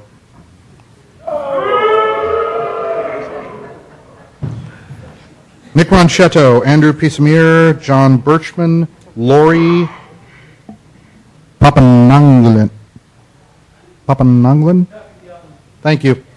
Mr. Ronchetto, your city of residence? Good evening, Mr. Mayor and Council. My name is Nick Ronchetto. I live in Benicia, California. Thank you, sir. You are recognized for 2 minutes. I am Vice President of United Professional Firefighters of Contra Costa County. I am here to speak in opposition of Wackenhut, not only professionally, but personally. My wife has several family members that live in the hills behind us here, and I would like the best possible service for them. I currently directly work with several other cities, namely Pinole and Hercules, that are going through some financial difficulties, and I understand the need for change and different avenues, but private fire department is not the answer. Friends of mine that live in Arizona, they refer to their gamble on a private fire department as a joke or their failed experiment. You do not want to have a failed experiment. You have an excellent fire department here that provides a great service. Please don't throw it away for a for-profit business. This should be about public safety and not politics. Thank you. Gentleman yields balance of his time. Andrew Pisamir, John Birchman, Lori Papananglin, and Brian Perkins. Brian Perkins. Andrew, how do you spell? Peaceheimer. Peaceheimer. And your city of residence? Burlingame. Thank you, sir. You are recognized for 2 minutes. Thank you, council members. I'm here tonight because obviously there's not enough money in the city. The decisions that you're going to make tonight aren't just going to affect San Carlos. They're going to affect other cities too, because frequently the unions have what I call a quarterback clause. The highest quarterback you have to match, or at least the third highest or fourth highest. So I'm here to basically ask you some questions. What is your moral obligation for the taxpayers? Is it to get the best services for the lowest cost? I have another question too. Is it how many people understand what a fireman makes per year? It's my understanding that they make $150,000 to $200,000 a year frequently, and I'd like to get educated on that if that's the case. I'd also like to know if that is the salary when there's so many people that are unemployed right now, and I've heard that when San Francisco has an opening for a fireman, they have 3,000 applications. If you're getting 3,000 applications for a job, does that tell you that maybe you're offering too much compensation? I'm not sure.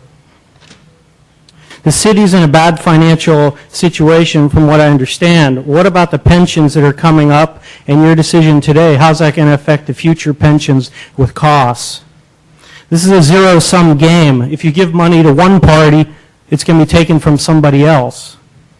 Is the city of San Carlos right now funding all of its health care costs and future liabilities? In the city of Burlingame, we're $48 million of unfunded health care costs. The city of South San Francisco is not funding theirs either. So if you're not funding yours here, then I don't understand why there's any debate as to how and why you should cut costs immediately. And for the future employees that are working in the city, if you're not funding their health care costs, I think you're misrepresenting them, because in the future they're expecting to have health care.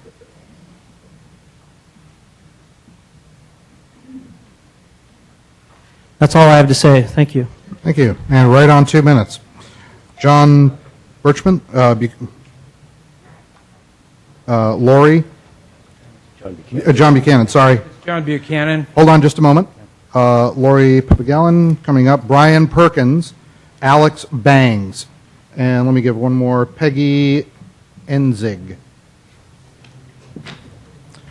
Sir. John Buchanan, San Carlos resident. Thank you. You're recognized for 2 minutes. Mayor Ahmad, 30 years ago I sat in the same chair that you now occupy. And I led discussions with the Beaumont City Council about the same issue you and this council are addressing tonight. Our discussions were based on the problem of how to provide needed fire and emergency medical services within our available revenues and in anticipation of rising costs. The discussions and decisions made then prompted the same defensive remarks and comments and political statements as you've heard tonight. And indeed, a lot of the statements came from people who didn't have much skin in the game. They weren't going to pay the costs. Let me distill my experience then and observations since then with a guideline for decision-making now. I believe you should ignore so-called tradition and its related fixed ideas about fire and emergency-related medical services. The causes of the current problems you face are long-standing and structural, and not the result of some transient revenue shortfall. A solution embodying large portions of the traditional approach and organizations will simply further entrench an established operating structure and continue its escalating cost to the city. I believe you need a new and very flexible organizational and financial approach in order to sustain these services in the future. Such a plan would include ending the public service monopoly thinking so prevalent among cities and counties in this field, and injecting truly competitive forces to select and operate fire and emergency medical services. We might then be able to enjoy the benefits of realistic costs, greater efficiency, and improved innovation in the delivery of these services. I conclude the WSI proposal appears to embody this kind of opportunity for San Carlos. Failing a decision on that, at least try to incorporate the best elements of their offer into whichever option you favor. Otherwise, we'll be back here again, and much sooner than 30 years. Thank you. Thank you. Gentleman's time has expired. Lori, followed by Brian Perkins. Brian, please come in. Right there, right over there. Oh, you're there? Okay, sorry. Alex Bangs, Peggy Enzing, Brent Turner. Miss Lori. Hi, I'm Lori Papangellen. I've been a resident of San Carlos for 26 plus years. I have 4 children. I've raised them here. This is my home. I lived here as a child as well. I'm outraged at the even mere thought of a private organization taking over our public service. These men and women in the fire service are second to none. They're the best of the best when they show up at my home, a child who has a seizure, a person who's not breathing, my mother who had a heart attack. These men and women were there. They were there in a very quick response time. They saved our lives. Our children look at these fire engines down the street. We know the integrity of the people who are in there. In a private company, we've got transients, we've got people coming and going. There's no continuity of care. The only thing that matters in the fire service is protection. These men and women, they do it because it's the right thing to do. They're good people. They're involved in our organization. They know our community. They know my children. They know my neighborhood. I've got friends and family, numerous calls to 911. I never had to question who was walking into my home when I was scared. If I smelled smoke, if I had a child who was coughing or choking, I teach classes and teach people about first aid and safety. The first thing I tell them is calling 911 in an emergency. We know who's coming. This is the best of the best. We don't have to fear for who they are. Who is this private organization? We don't know them. Where are the background checks? Where's the polygraph? Who are these people? They're not accountable to anyone. They're not accountable to our economy. They're not accountable to our city. They're not taking a city oath. We have no confidence in them. This is our community. These are our homes. We pay our property taxes. We want this to be done in the way that it's worked for years. Yes, we need to cut costs. We need to save money. This cannot be done with the first line of defense. These are the people we rely on a daily basis. Thank you. Speaker's time has expired. Brian Perkins, followed by Alex Bangs, followed by Peggy Enzing, followed by Brent Turner, followed by Angela Evans. Mr. Perkins, good evening. You are recognized for 2 minutes. Mr. Mayor, members of the council, thank you again. I won't go as long as I did last time. I appreciate your time that you're taking here tonight. I still oppose the private sector company. I also don't trust them. I think the private sector is going to follow a profit motive, which I think is a perfectly appropriate thing to follow under most circumstances. I just don't buy it for this particular circumstance. The prior speaker actually said it best. I was a sales manager in a private sector company for about a decade, and if I walked into a potential customer and told them that I had no labor force, no contracts, and no local experience in what I was trying to do, they would have told me to go out and get a labor force, go out and get some contracts, and prove myself up, and then come back. That's what this company is trying to do, is to tell you that just trust us. We'll have the people on when it comes time that we have to have the people on. We'll have good people on. Just trust us. I just don't buy it. I'm sorry. And finally tonight, I know there's been a lot of harsh words said about the council. No matter what the actual outcome here tonight, I actually think all of you are trying to do the right thing. I know that you're all volunteers, basically, despite what some people may think. And I thank you for volunteering. It's a tough job. Thank you. Thank you. Speaker yields the balance of his time. Alex Bangs, followed by Peggy Enzing, followed by Brent Turner, Angela Evans, and Mark Hayshloop? Hayshloop. Great. Mr. Bangs?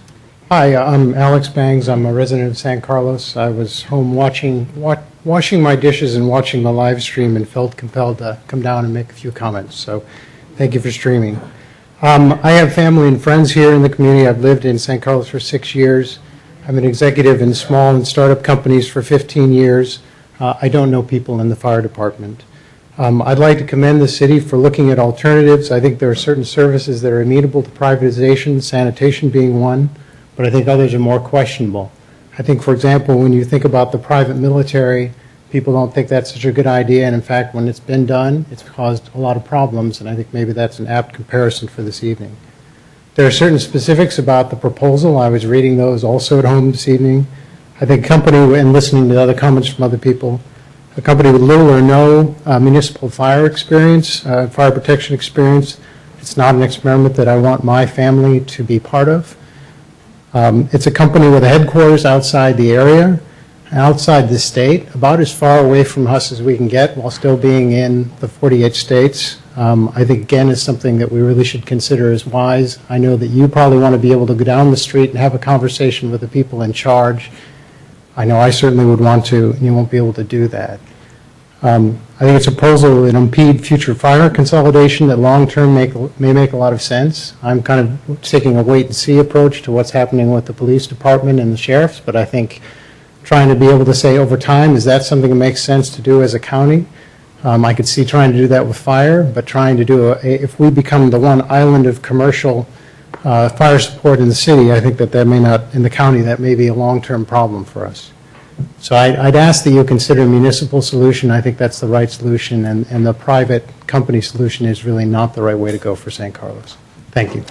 Gentleman's time has expired. Peggy Enzing, Brent Turner, Angela Evans, Mark Hayshloop, Gary Falf. Good evening. My name is Presenting, Peggy you're from San Isaac. Carlos? Yes, I'm from San Carlos, and I grew up. Great. You are recognized for 2 minutes. Welcome. Thank you. I grew up in San Carlos, moved away, and I've moved back, and I'm now a homeowner here. I would beg you to take the private option off the table, not just for this company, but for any company. I've been a healthcare provider for 30 years. I can tell you, as one of your speakers said, it appears that that's a good option. It always appears that way at the beginning.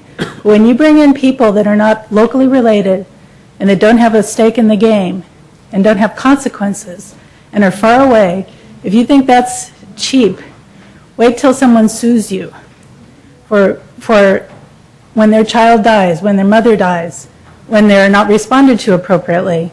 You need to think about those costs too. If we need to hire someone in, let's hire our own people in who've done such a good job for us. And I'd like you to think about the future. I went on the internet to see what came up when I Googled Wackenhut, who I've never heard of. You should do that. It's very interesting. A lot of things come up that are questionable. I'm also a researcher, and if I was doing research, I'd say I have a lot of questions about this company that are raised immediately, and I really think that you should consider that. As the other gentlemen have said, the future is coming with the municipalities, and I want us to be part of that. I'd like to, I don't think San Carlos attracts people who like a lot of risk. That's why we live here. We want to be safe, we want to be secure, we want to know the people who help us, and they've done a good job for us, and I would like us to see them continue as best they can and leave the private option where it belongs. I don't think that emergency services and public safety belong in a for-profit model. And you should know, I'm the daughter of an economist, so I'm not unaware of costs. I know it has to be cost effective, but you should challenge the companies and the municipalities to do a better job, not go to the private sector. Thank you. Speaker's time has expired. Brent Turner, Angela Evans, Mark Hasloop, Gary Falf, and John Healy. Mr. Turner? Hello, Mayor, Council. Wait just a moment. Please close the door. Mr. Turner? Thank you. Name and city residence, please. My name is Brent Turner. I'm a resident of Half Moon Bay. Mr. Turner, you are recognized for 2 minutes. Thank you. I'm born and raised in Redwood City. I'm a proud graduate of Roy Cloud Grammar School in Redwood City. I wanted to just come before you tonight and associate myself with the previous speakers. I'm known as the world's meanest election reform analyst. I'm quite heightenedly familiar with the press leaving right before I'm about to start speaking, and also matters of private contract with governments. I will just came before you to let you know my findings regarding these vendor issues. I think there's been a lot of people here that have mentioned the issues surrounding this particular private vendor, but I will say in general, private vendors coming in to do a hero's job that's being done well by local heroes is a bad idea. I encourage you to consider your other options. I think even the independent firm that came and spoke initially had big questions regarding this particular vendor and the concept of a vendor going into this sort of a circumstance. It's hard for me to imagine that you could make another decision other than holding for the governmental model and against the private model. It almost seems absurd to me that the question is on the table. I'm sorry that it's fallen on your shoulders, but I hope as good citizens of the local community that you'll stand with the citizens, many of whom aren't here tonight, most of whom the speakers are part of the citizenry, that finds this absurd and that we would even consider having a private corporation come in to do this hero's role. So I appreciate your time, and I hope that you find for the citizens and against this corporation. Thank you. So speaker's time has expired. Angela Evans, followed by Mark Hasloop, Gary Falf, and John Healy. Ms. Evans, you are recognized for 2 minutes. I'm Angela Evans, San Carlos. I am a resident homeowner here and concerned mother of two. I have very serious concerns about San Carlos's consideration of Wackenhut to provide the fire services for the city and urge the town council to please consider one of the other options on the table. I did some basic research online on Wackenhut and was disturbed and alarmed to read numerous articles citing the company's history of poor performance, abuse, and discrimination. I am going to highlight 3 examples now. In my effort to be accurate in my summary of these articles, I am simply going to provide direct quotes from these articles and provide the town council with full copies of these articles. Please advise upon completion where you would like me to place these.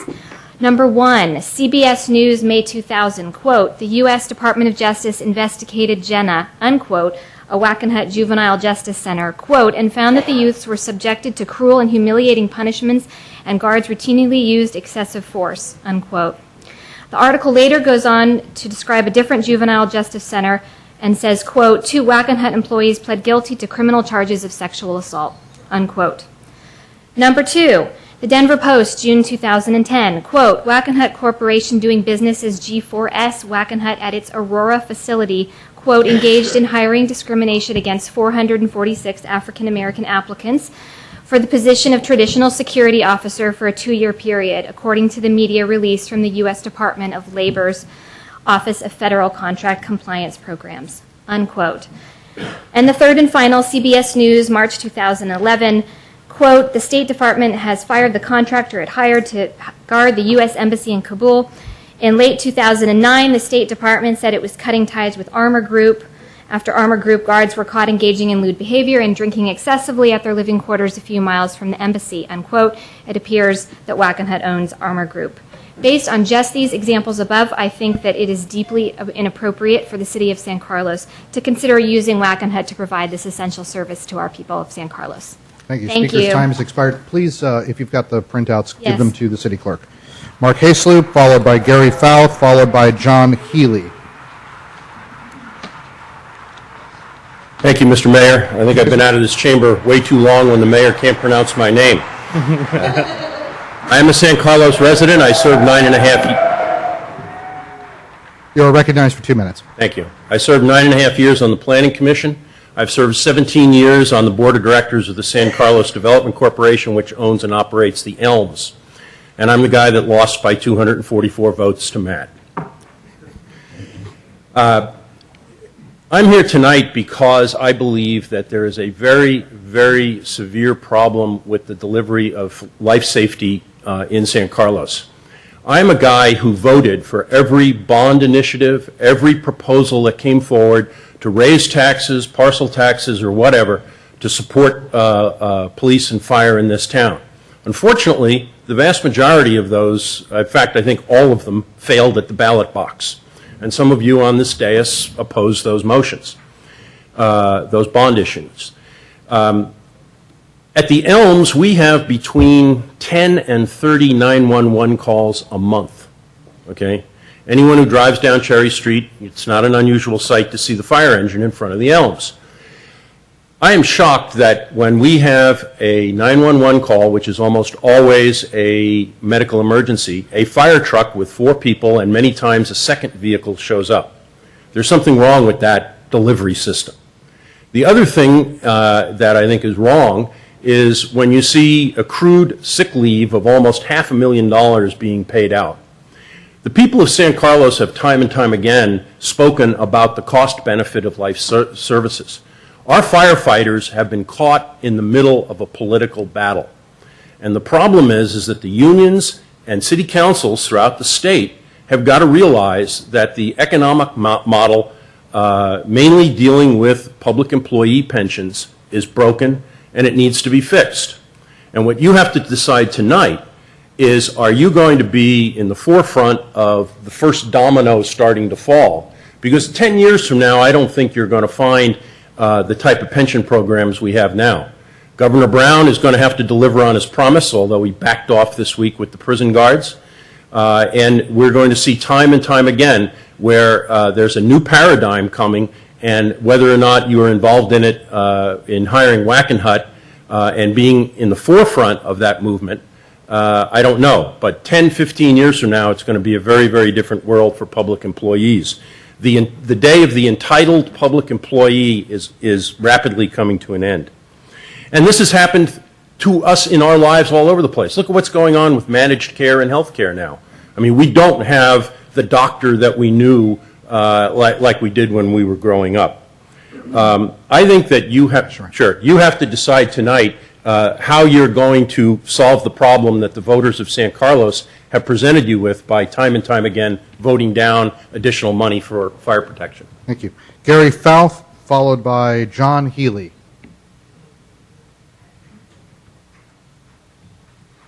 Gary may be upstairs. No, he's right here.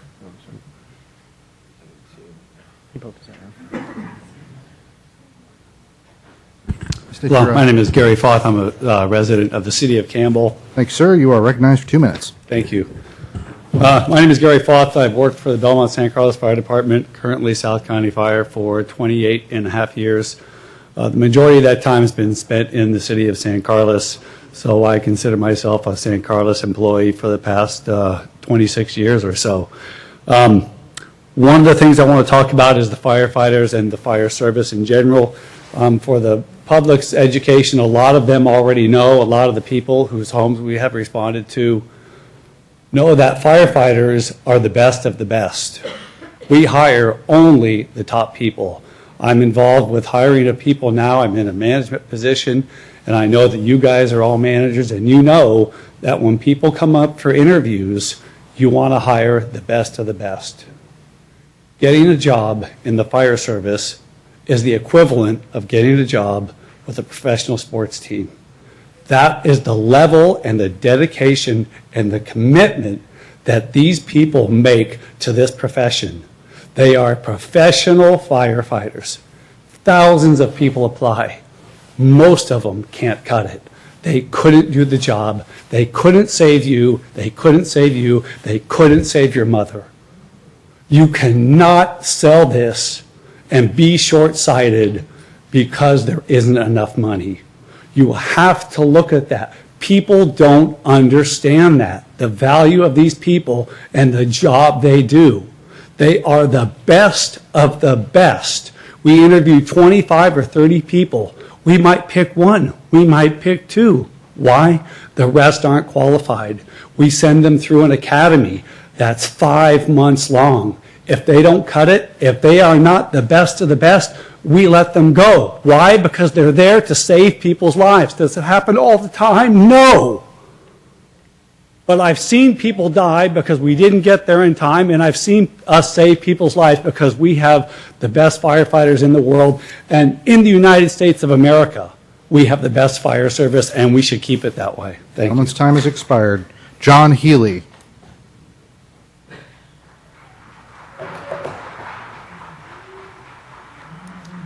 John Healy, resident of San Carlos. Mr. Healy, you are recognized for 2 minutes. Thank you. I'd just like to say I've been a homeowner in San Carlos for 22 years, and I've had the privilege of using our fire department twice. One time in December of '96 when a car with some kids lost control on the corner, crashed through my front yard, struck my car, and I assisted in getting the 3 kids out until the arrival of the fire department and the ambulance. The second time was in December again of 2007 when my son was choking on a potato chip, and again the fire department was there in a quick period of time along with the ambulance and provided the care that my family deserved and needs. And what's very interesting about this whole experience is my children remember the firemen. I walk the downtown and they go, "Hey Dad, there's Chris." And I'm like, "Who's Chris?" I see a guy in his civilian clothes, looks like a surfer, and I'm like, they go, "Chris, the fireman that came and rescued your brother, our son Luke." And that's really a great feeling as a resident to have my kids be able to have that bond with our local fire department. We take me downtown, they'll see ambulances. They never say that about the ambulance people that also came and provided help to the family, but that's a private contractor. It's not your local government service. So as a resident of San Carlos, my kids also get the privilege of knowing the firemen when they visit the schools and the outreach that they do. And again, they have that personal relationship with our fire department and saying, "I know that guy, he let me hold the hose, they let me wear their hat, they let me tour their station." My kids get to see Santa Claus each year at Station 13 and play in the snow. So I just hope that you find it in your hearts to make the right decision here, move forward with the proposals from Redwood City and keep our local fire department a municipal fire department and keep it local. Thank you. Gentleman's time has expired. Seeing no more comment cards, public comment is closed.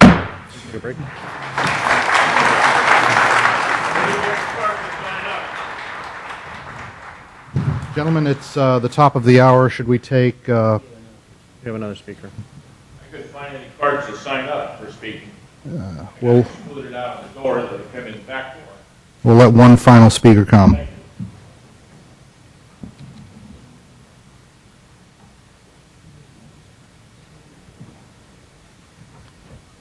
Please state your name and your city of residence.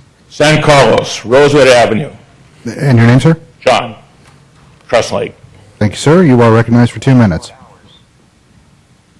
I experienced this week, we had, 3 vendors picking up trash in this city. Friday, they didn't pick it up. I had to call Recology today to get it picked up. Entire block. Rosewood, Morris, Baytree. I don't want to see any more deterioration of services because Whacking Up might have it this week and somebody else the next week. Enough of that. Stick to consistency. I favor the retention of San Carlos fire departments and the exclusion of Whacking Up. Gentleman yields balance of his time. Gentlemen, kind of looking around, should we take a short recess? Let's come back at 10 minutes after the hour. So we're in recess until 9:10.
Mr. Grisilli? Come on, Bob, stop glad handing.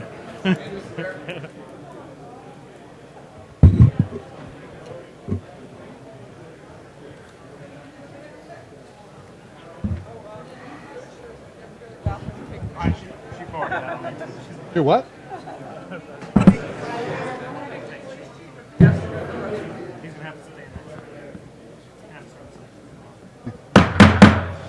Thank you. The chamber will come to order. We will reconvene our meeting. Gentlemen, what we're going to do at this next juncture is engage in Q&A. We have, actually, I'm just going to turn it over to Mr. Mora. Mr. Mora? Thank you, Mr. Mayor and members of council. In the Q&A session, what we thought we would do is staff is available for council's questions and answers. Obviously, we also have Mr. Bresler, Mr. Montanaro from Tridata, and I should also mention we have representatives from both Redwood City and Wackenhut here as well. If you have questions specific to their two proposals, we may suggest that you talk with Redwood City and Wackenhut directly. Also, one other thing I should mention as well, there was a comment made during the presentations about background checks. Tridata has indeed done some background checks of Wackenhut. If you want to hear about that, I'd ask Mr. Bresler and Mr. Montanaro to come forward, as they were the ones that handled that for us. Excellent. We will start with some Q&A, and when that Q&A is done, we will move on to the next phase of our discussions. Who would like to start? Mr. Grocott? First question I have, I've just got two. One is for our city staff, and the other one would be for the city of Redwood City. Okay. First question is kind of a curiosity, but the proposed starting salary for the fire chief, if we were to go with Wackenhut, is $160,000, and I'm curious what level or comparable employee do we have with the city currently who works for $160,000 a year? And I guess for that one, I'd perhaps ask Ms. Mendenhall. Okay, let's get Ms. Mendenhall up here to Ms. Bowe, if you answer have a that. handle on who's making $160,000 at the city. Not by name, of course, but just by position. So you're looking for what, I'm sorry? What I'm looking for is a comparable. It was stated that the fire chief, if we were to go with the Wackenhut proposal, would have a starting salary of $160,000 a year. And so I'm curious what that might be comparable with our city employees. What position would be comparable to $160,000 starting salary? I don't have that information right in front of me, but I believe it would be the department directors. The what? It would be the department directors. What department director do we have that starts at $160,000? I mean, I'm sorry, Ms. Mendenhall, I'm looking at, we just hired recently a Parks and Rec director. I think it was much greater than $160,000 starting salary. We hired a Public Works director at, I think it was around $180, $190, somewhere in there. So I don't know. Do we have anybody that's currently a director that makes $160,000 a year? Let me take a shot. I was just going to say that with the reductions that we had in pay last year, that several of the department heads are in the $150,000 to $170,000 range, but didn't bring the table Yeah, either. I don't have the table. We could certainly get that information for you. Okay. So we might have that with a starting department head. I'd have to go back and look at the table. If I may, through the mayor, that would be pretty close to a number of department head positions, starting salary, step one. The steps tend to be about 5% apart.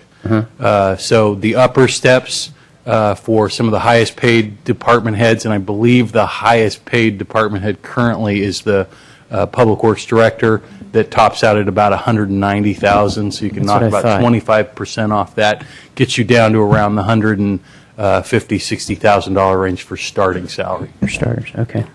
All right. And then, thank you, Ms. Mendenhall, appreciate it. For the Redwood City Fire Chief,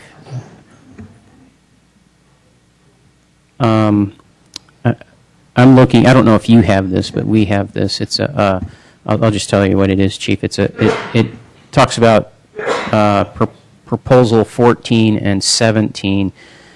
14 is summarized as hybrid with truck 1, and Proposal 17 is summarized as hybrid with truck 2.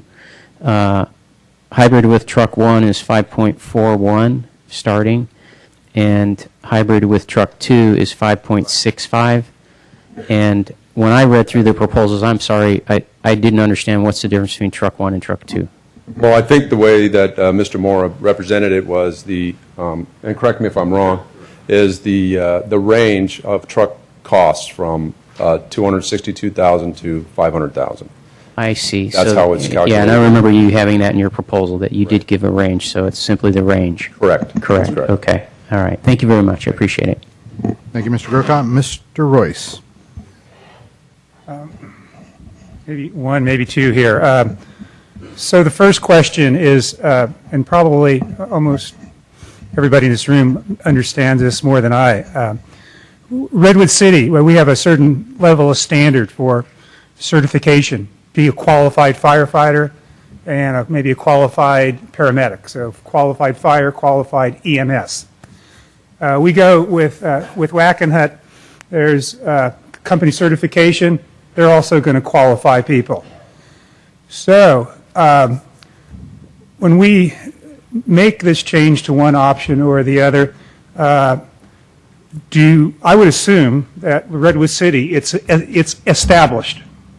Could be changed in the future, but right now there's a lot that goes into hiring, qualifications, ongoing training every month, and so forth. With a private contractor, do we match that? Do we change that based on their recommendation? And what I'm trying to get is a comparison, because there's a lot of people that have talked, and I've thought of questions over the last month, is, we want the best service at a cost-efficient pricing. Well, a lot of the best service is it's people and it's training. And what is that standard? So when we put the contract together, when we choose one or the other, especially if we were to choose a private contractor, again, do we match that? Or is that specific to really get that these two options will have equally qualified fire services and equally qualified EMS services? Right. And Councilmember Royce, I think there are two parts to your question. The first is that both Redwood City and the City of San Carlos under the hybrid, and also Wackenhut, have indicated that their first place to go for qualified employees would be to the existing Belmont San Carlos fire employees, much as the council has expressed an interest in the past. My understanding is that the Wackenhut folks have also indicated that it would be their intent to hire fire and paramedic folks with so-called municipal experience, and I would ask perhaps Mr. Ty to come up and add a little to that, if he would like. Sir, just because it's the first time you're speaking, could you state your name and affiliation? And Rick Ty with Wackenhut. Thank you, sir. Mr. Mayor, council members, it would be the corporate decision of Wackenhut to comply with all state of California as well as San Mateo County training requirements, because there would be the requirement to integrate within the mutual aid system within the county. So if you comply with a requirement, does that come close to what we have now? You may not know that, maybe, but do we? We would certainly comply with what the current standard is. Okay. As well as from a corporate standpoint, we bring in the NFPA National Professional Qualification System on all of our projects. Okay. On Great. top of that. Thank you very, very much. And then my last question is for Chief Skinner.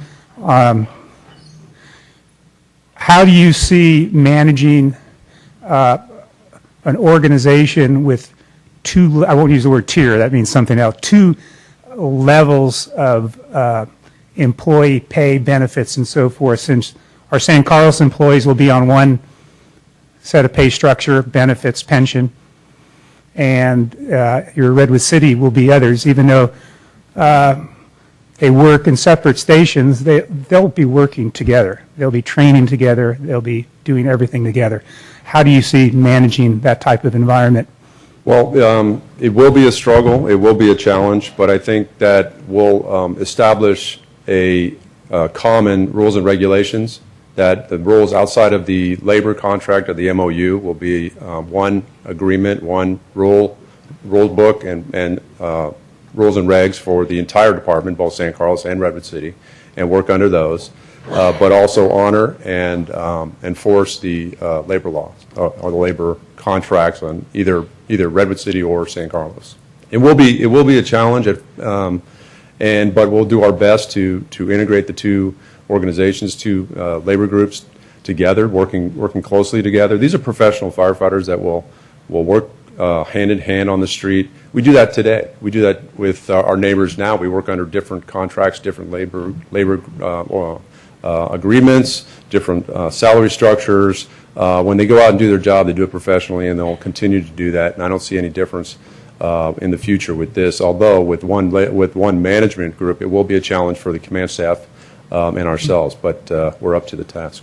Great. Thank you. Thank you. I'll go to the end. Mr. Griselli. Chief, I'm sorry. While you're up, I apologize. Thank you. Good evening. Yes, sorry. Just quick question. We have in our fire department, Belmont San Carlos Fire Department right now, we have already instituted a two-tiered system. Do you have two tiers at Redwood City now? Yes, we do. Our labor group just entered into a 4-year agreement with two-tiered retirement system. Starting July 1st? Or it's already in effect. So anybody hired after a certain date of this year would be under that correct. second? And whenever they get that all taken care of with PERS, it will be go into effect. Great. Thank you Yes, very sir. much, Chief. I appreciate it. Mr. Moore, I had a couple of questions.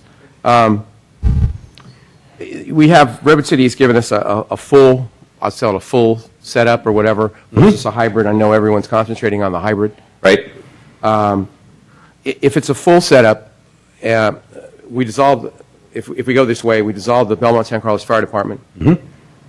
We need 16 to 20 people to work for us. Who hires those people, Redwood City or do we? They would technically be San Carlos employees, but in our discussions with Redwood City, our vision is that the fire chief and the command staff in Redwood City would work with us to, make those hiring decisions. Who does the actual lifting? Who does the work? Whose HR department works and does this?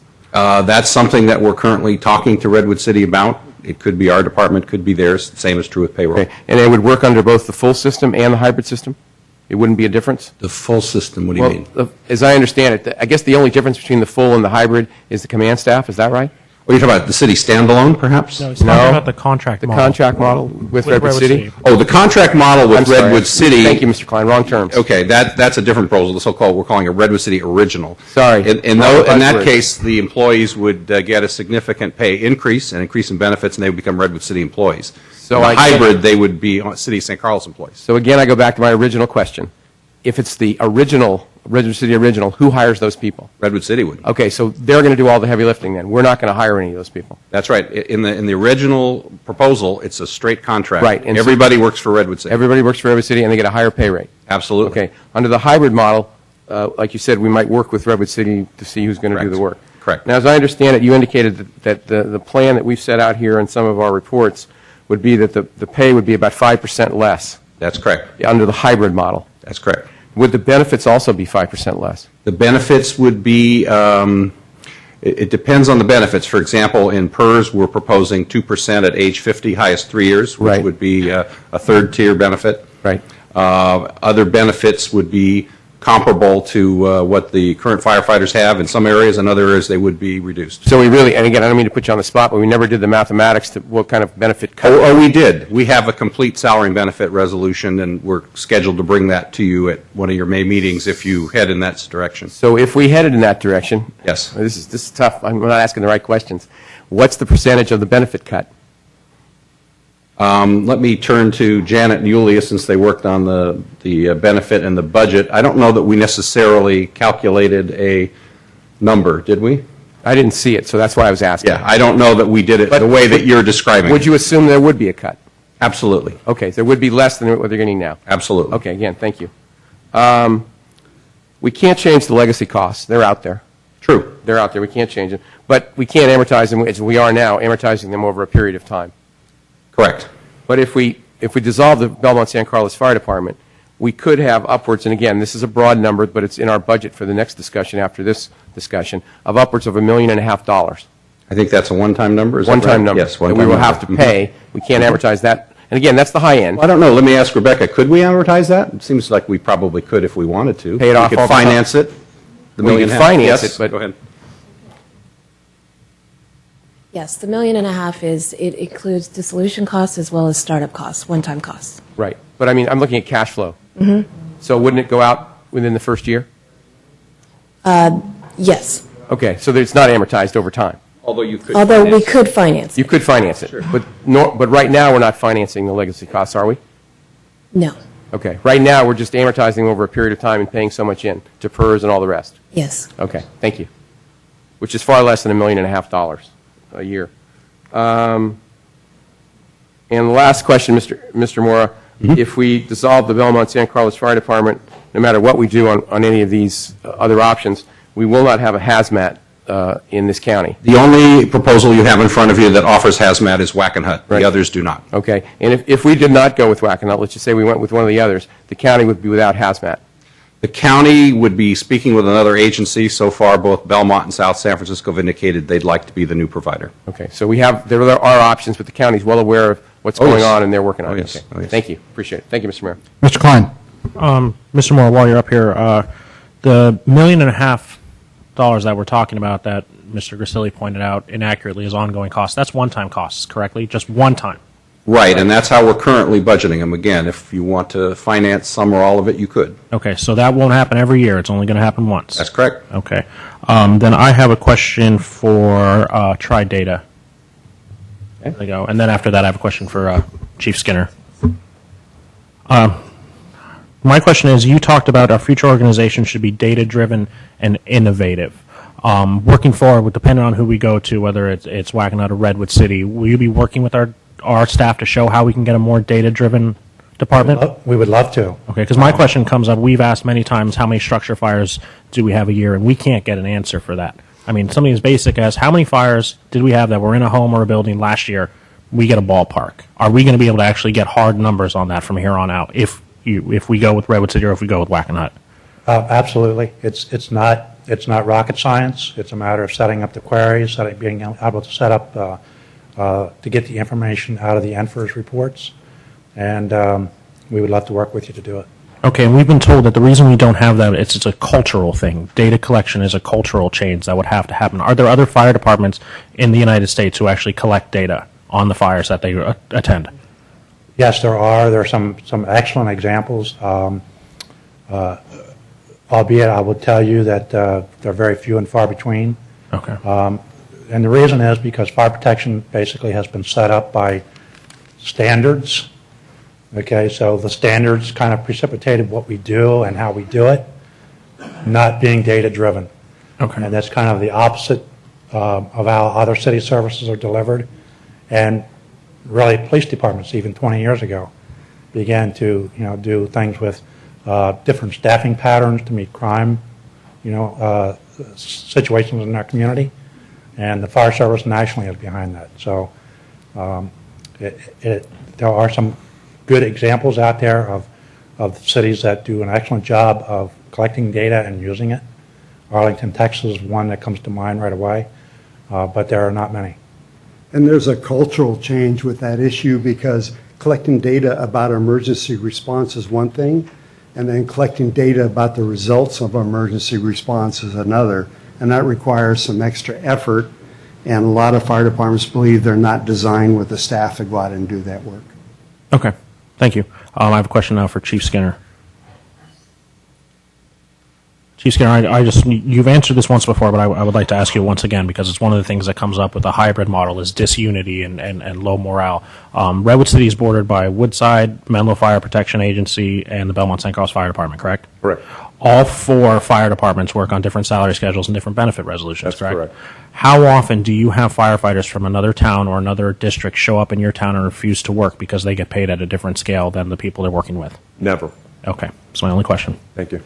Mr. Mayor? Could I ask a follow one? I'm sorry. Let me, if Okay. Mr. Royce had a follow-up, I'll come to Sorry. you after. Thank you. No, just to, Mr. Moore, on what I call the side fund Yes, is a different fund. yes.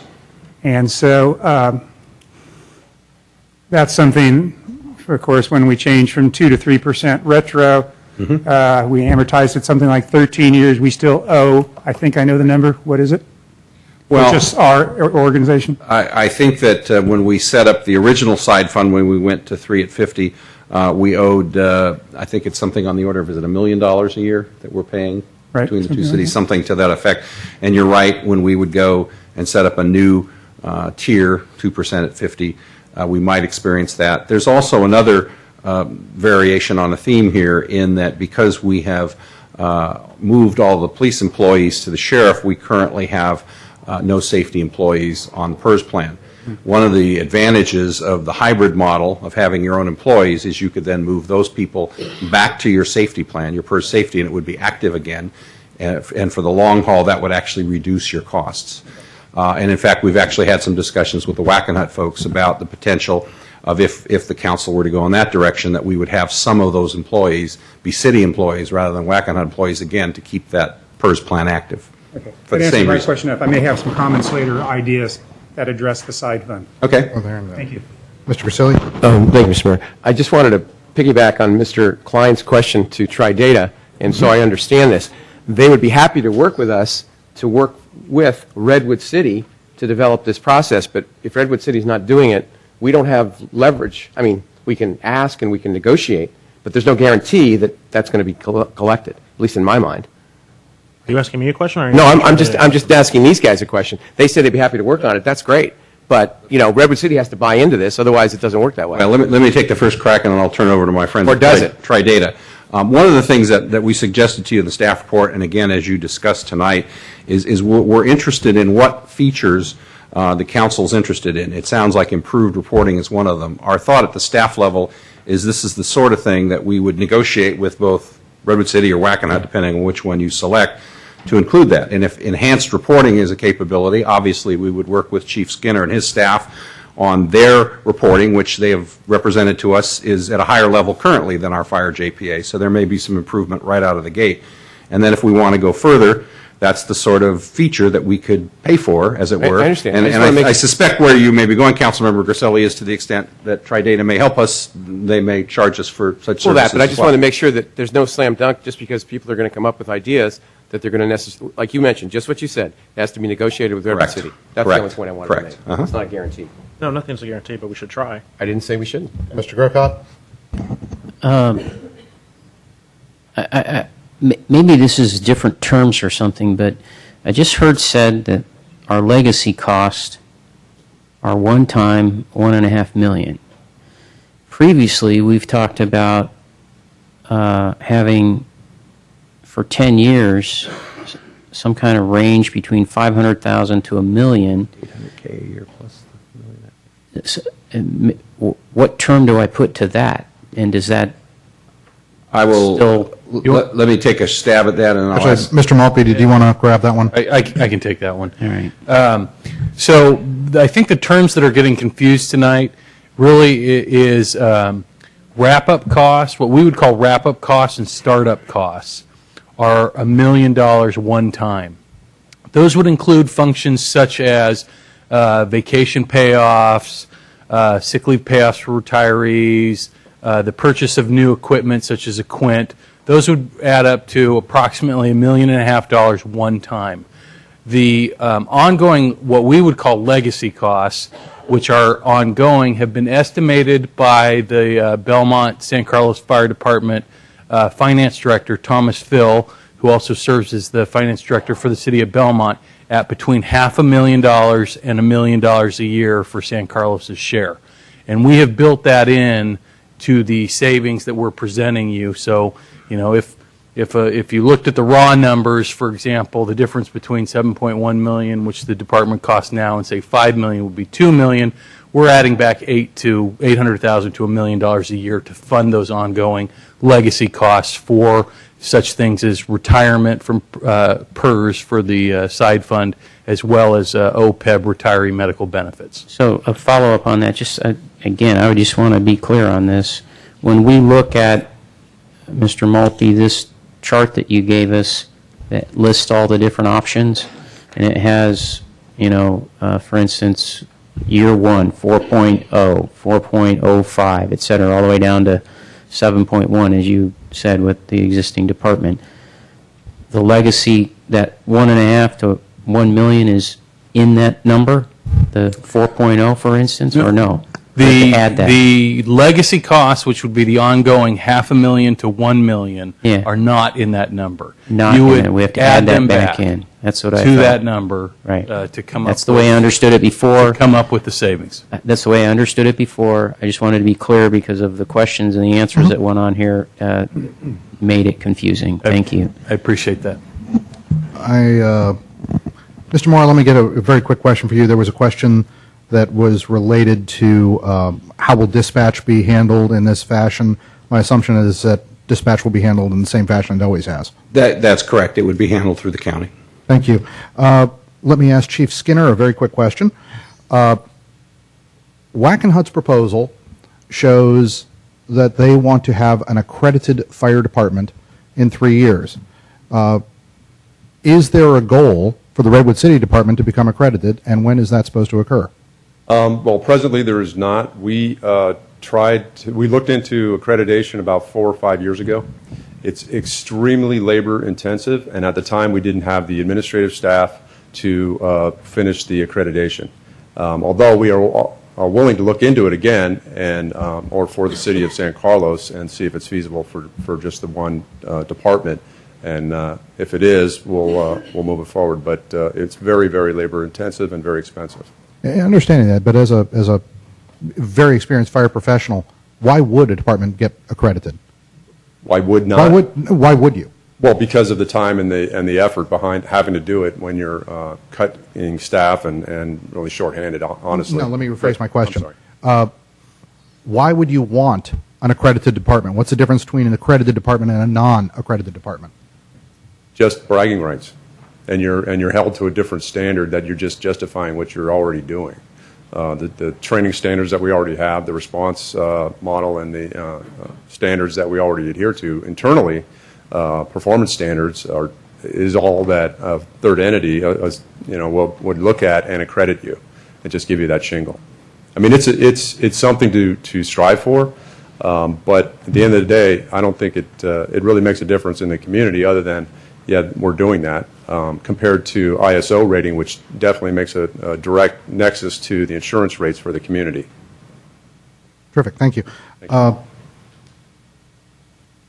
Actually, Mr. Montanaro, gentleman from Tridata, could you also address that? Because in your report, you seem to hold accreditation pretty high, so I'm curious what your take on accreditation is. Well, actually, we don't always recommend our clients to seek accreditation. Mm-hmm.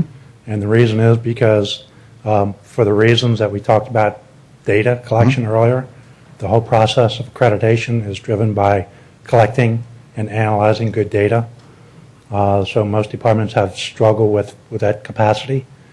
And the chief is really right. It's ultimately about bragging rights. Mm-hmm. Unlike healthcare accreditation, something that that is expected for a medical facility. There's nothing nationally that you get for being accredited. Mm-hmm. And there is an extremely high initial cost. Typically, a department would have to designate a lead person, typically a battalion chief, that would become their full-time job. It could take up to 3 years to do it. So you've lost that person essentially for 3 years. And then there are annual costs. I think it's about $30,000 a year or every several years, to renew your accreditation. So it's a very labor-intensive process, and the end result is you get to say you're accredited, but it doesn't mean anything in terms of what it means to the public and what it means to other fire agencies. Great, thank you very much. Let me ask Accreditation is also, as we mentioned, a form of experience. and it's particularly effective for younger firefighters. And it does help each person attain a higher level, so you have to be better. Now, it depends on the department to answer that question, are you better? Some departments have an equal training level, and I'm sure Redwood City is fairly close to that. And so the value of accreditation could only be determined by comparing their current training level to what the accreditation program provides you. And the other thing is liability. Some believe that it protects you much more from libelous situations because you have met these standards. But here's the disadvantage, the minute you meet those standards, then someone can say you didn't follow those standards and hold you accountable for it. So there's pluses and minuses to it. Perfect. I think that is it for me. Any last questions, gentlemen? Here's what I'd like to do. We have taken significant public comment. This has been a matter in front of this council for quite some time. What I'd like to do is give each council member approximately 5 minutes if there are some general statements you'd like to make, after which what I would like to do is start to drive toward a consensus on what we might be able to do. So from that perspective, let me start with Mr. Grocott and just say if you could keep comments to about 5 minutes, we can hopefully get through.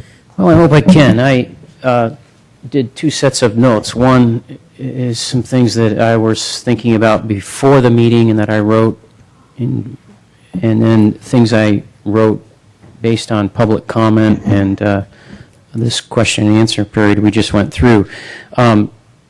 First, I'll start with my comments that I made, or my notes I made regarding the questions that we just went through. And I would say that I find it problematic to be looking at a proposal where we would be hiring a step 1 fire chief at $160,000.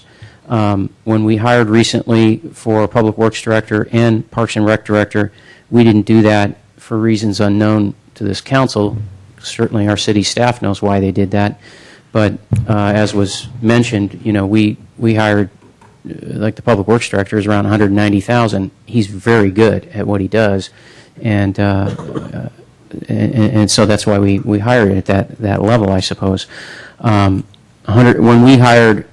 Bob and I were on the fire board, and we hired Chief Fry, who was a man of much experience, but we did hire him at what I would probably consider about a step 1. We were looking at that time at, you know, what can we afford without showing this man disrespect. And he was at, I think, about 174 was the starting salary for Chief Fry. So the 160 I find a problem. The discussion you just had about accreditation and why do it or not do it. Again, if you're a for-profit corporation and you're out there advertising and competing in the market with other, you know, commercial fire departments, yeah, I could see why you'd want accreditation. Redwood City, our own fire department, the experience is there. I don't see the need for it. To me, it's really not an issue in that, unless you're looking at a private private company. A couple of points from public comment. Bob Stafford talked about a systemic problem, and he pointed at the unions. I would point out Wackenhut's going to be union also, and combining some other things Bob Stafford said with what Mark Hasloop said about a paradigm shift, I would agree. There needs to be a paradigm shift with public employee compensation and benefit packages, and I think everybody's waking up to that.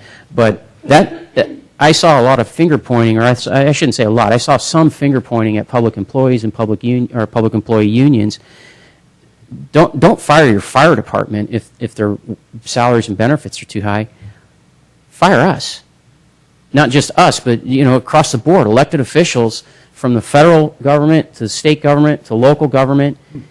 People, you hire us, you elect us, we make those decisions, we sit on the other side of the negotiating table with the union, and we decide what people get paid and what their compensation is. If you don't like it, go to your polling place and vote differently.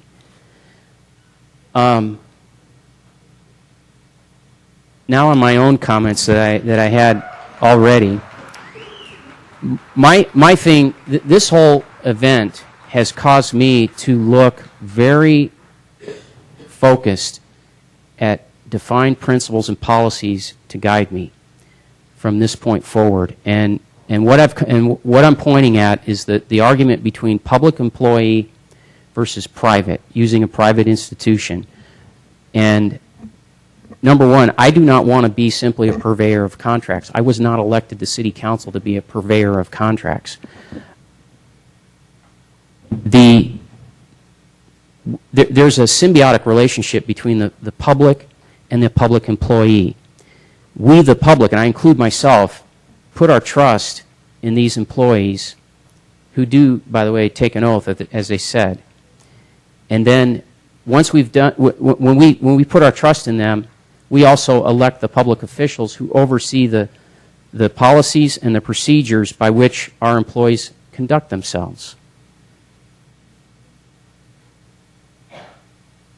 That's the way it goes. And a number of public comment people talked about, someone who comes into my home, I want to know who they are. I want to be able to trust them. And if they screw up, I want to be able to go to my public official, my elected public official, and get that straightened out. I don't want to have to go to some corporation who, as the chief from Menlo Park pointed out, or the fire chief from Alameda pointed out, they don't have to comply with the Brown Act. They don't have to comply with Public Records Request Act. None of that. We've got a relationship, and we need to keep it. And if there's a problem with that relationship, as I said earlier, I don't think it's with the unions, although a lot of people like to bash the unions. It's with us. I'm willing to stay in the game. I'm willing to stay with the public sector employee and move forward and go with that kind of proposal. Thank you. Mr. Royce.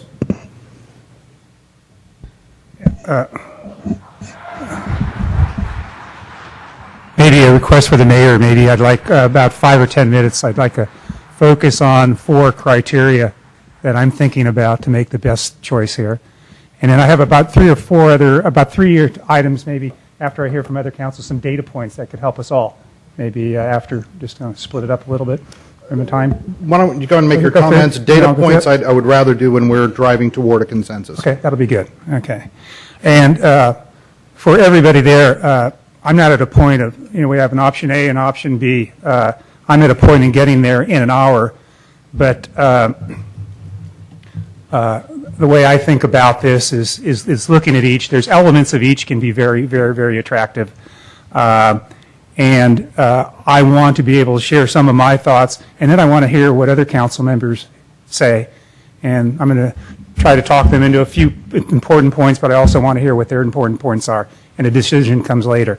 So that's not set yet. Of the 4 criteria, Jason made the comment, best quality service at efficient pricing. The quality of service gets a lot to do with these organizations. We have very proven service from Redwood City. We have a new private organization that's not proven, but due to my research and something, I think I have a lot of faith with the qualifications and what they can do. What really stands out is the ability, and very specific, where we have a 3 FTE full-time equivalency company with Redwood City, and it's equivalent to a 4.4 with Wackenhut. With Wackenhut, we get more people, and we also get not only more in EMS, emergency medical services, but we also get with equipment and so forth. So we're getting a lot more service, a lot more, and it's a very, very important thing for how much service we want. And I personally have a feeling that 90% of the discussion this evening talked a lot about fire. The citizens I talked to also want emergency medical services. That's the volume of calls. That saves lives. You save lives every week with EMS. We have 1 fire structure per month. So that's quality of service. With financial, I think it's more mixed. I don't think I could decide, even though there is a 2.7 savings per year on the average over 5 years with Redwood City. We save 3.3 with Wackenhut. we accomplished our goal of savings. I do think the model is different. Not that it's better, it's just different. We have a current model that also pays salary, benefits, pension, and it depends on a lot of overtime. 17% for Redwood City, 33% for the JPA. Overtime brings the cost way up. Contractor doesn't pay overtime. They don't pay pension. They pay, maybe 100, or for firefighter, 95,000 versus 75. So they pay more on pay, and it's a different model. The people, different type of people that work get more pay, they get benefits, but they're not worrying about retirement, just like my kids and your kids probably. Just a different model. But I do feel, offsite here, there is an additional $4 million incremental savings with the contractor, and I would like to, when we structure a deal, whatever deal, what we save, whether or not we save some or we save a little more to fund these legacies costs. This side fund, we're paying over 13 years, it's $4 or $5 million, I may be off. I'd like to get everything funded for our firefighters. So, just like we do for the city, almost everything is funded. You deserve next week to know that, or 3 months from now, that everything is funded. It's not unfunded liabilities. So financially, you don't go with the cheapest. If you accomplish your goals, it's good enough. And by the way, some of the statements were the same statements with the sheriff. Don't mess with my safety. Don't spend less. We're spending $2 million less on sheriff, and we're getting better service, more professional service from our sheriff's office. Don't think you pay more, you get better. Management and control. There's two models here. First of all, there's total confidence, not only in Chief Skinner. I personally, and I think others here, have tremendous respect. Redwood City Council are geniuses. They are bright. They've been known to be very innovative, very, very direct. I know many of them very well, and working with that team is a pleasure. And yet, I also throw out a customer relationship is different. If you actually just subcontract and have Redwood City, you don't have control, but you have to have trust in the organization, which I do. A customer relationship, you have a heck of a control. With service level agreements, you manage it. You're paying the price. And many organizations depend heavily on customer relationships to get a great job done. And I will tell you that any private company, for profit, why they're in profit in any company, they have to sell their services. Their services have to be good, and it has to be cost. They have to manage their cost. And why would they want to come in for a failure? They are a driven business, and whether or not it's public or private, I don't think it makes any difference. Everybody tries to do a good job. Our park and rec people, we're spending $744,000 just on salary, labor, and retirement, 7 people. We're doing it now for $281,000, and I didn't even count overhead, and our parks are better. What went wrong? Public employees, private employees. It has nothing to do with private or public. It just got out of whack, and we're doing it with private. So I can't blame either one. And my last area is people. And I will say that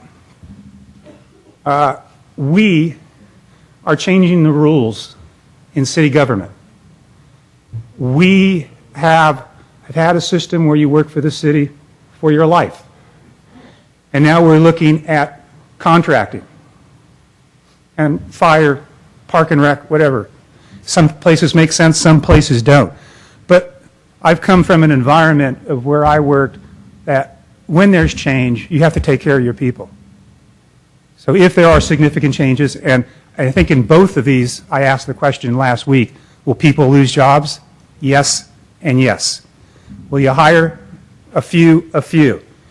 There will be a change. We created the change. We need to be fair to your dedication, severance, making sure there's medical coverage, whatever it takes. Part of the cost that we save we don't keep it all. We got to share that cost with our people.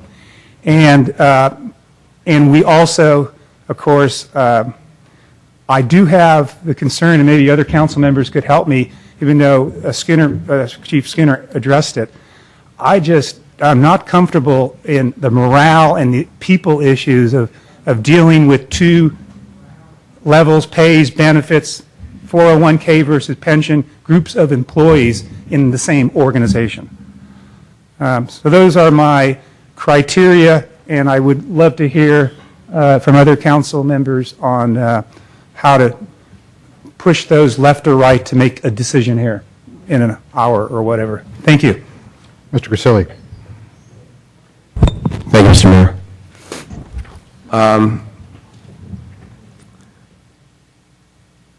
The future is regional. I can't fathom that anyone would say that it's not. We were the first ones to do this 30 years ago, to get together.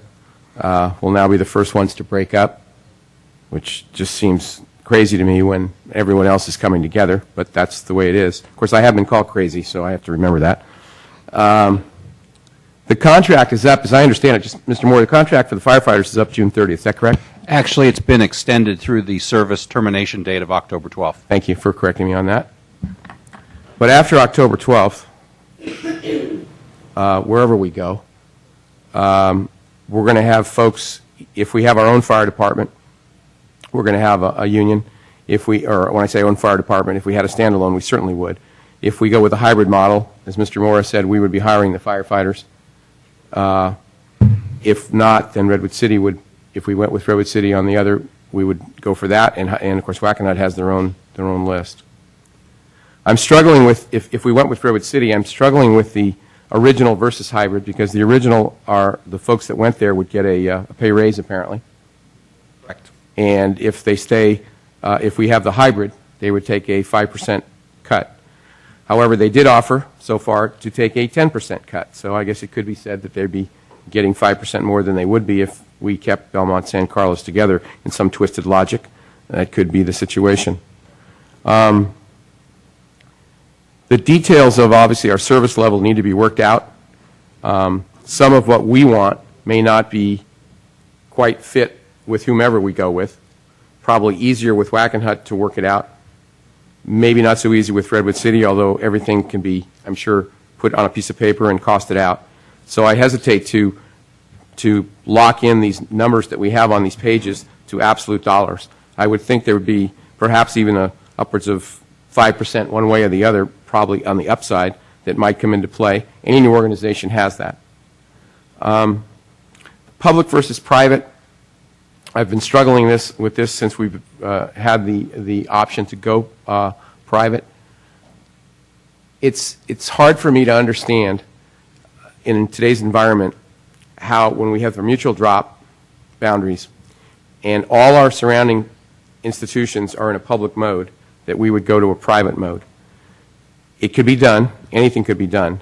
But I'm very hesitant to break that model. Relative to service, some of my other colleagues here are much more attuned to the details of changing how we deliver service. I don't think Redwood City delivers service much different than we do.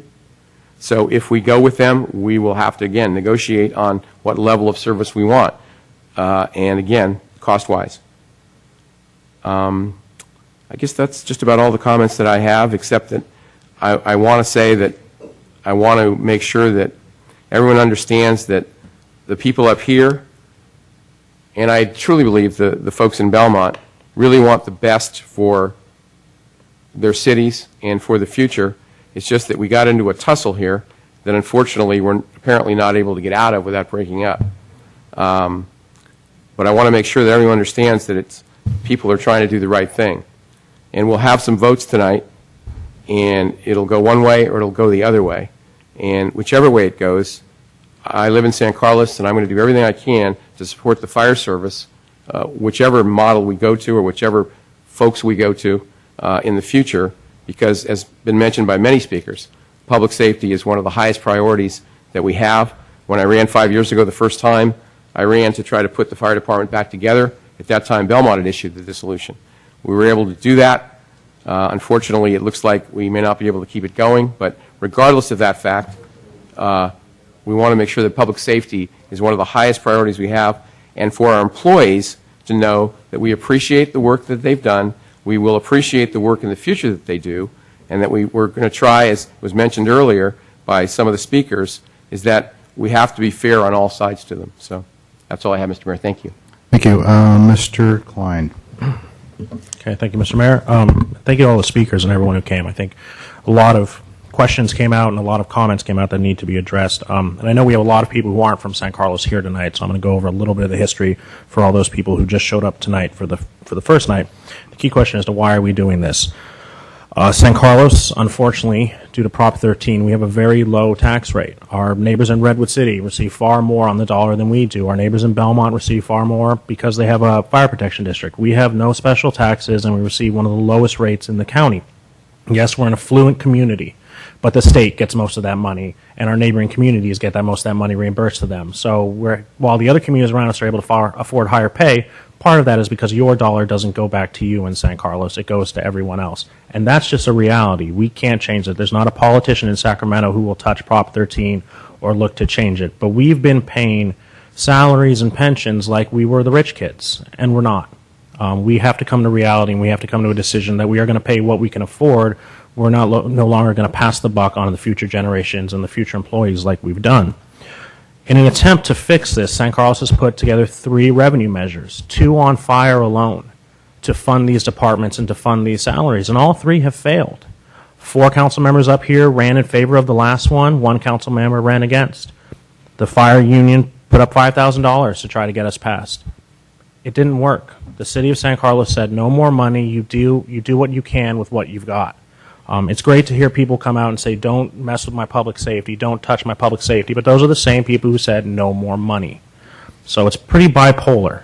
They want the same level of service, but they want you to reform the pensions and the salaries, and we're being told we can't do that. The key quote from one of our council members who ran against that measure said, get your house in order, reform pensions and salaries, run government like a business. Well, that's what we're doing, and it's pretty ugly, and you can see by the anger in this room and out there that a lot of people don't like you to talk about reforming pensions and salaries and don't like to talk about government running like a business. But our citizenry told us to do that, and we respond to our citizenry. We don't respond to people who live outside of our borders, people who don't own businesses in town. We respond to our citizens, and our citizens have told us 3 times, no more money, get it fixed. We have run a deficit for 11 years. We had a council member up here sit here and say, blame the council members. Only one person's been up here for 10 years. None of us have been around that long. This is a problem we inherited, but a problem we have vowed to fix and to fix this year. So it's pretty awful watching the sausage get made, but this is what it looks like. You upset a lot of people. If we weren't doing fire, if we left fire to continue to grow out of control, then we'd be cutting police, and we'd have a whole different room of people coming in saying, don't cut police. If we don't cut police, then we're closing our parks and closing our centers, and then we have people say, well, now you're messing with my property value. Don't do that. No matter what we do, it's a different room of angry people. So we've decided to tackle every single thing and take cuts from everywhere and reforms everywhere. A couple of the numbers that people need to know. After 2008, where the crash happened and all of this came to light, our fire department has received an 18% raise.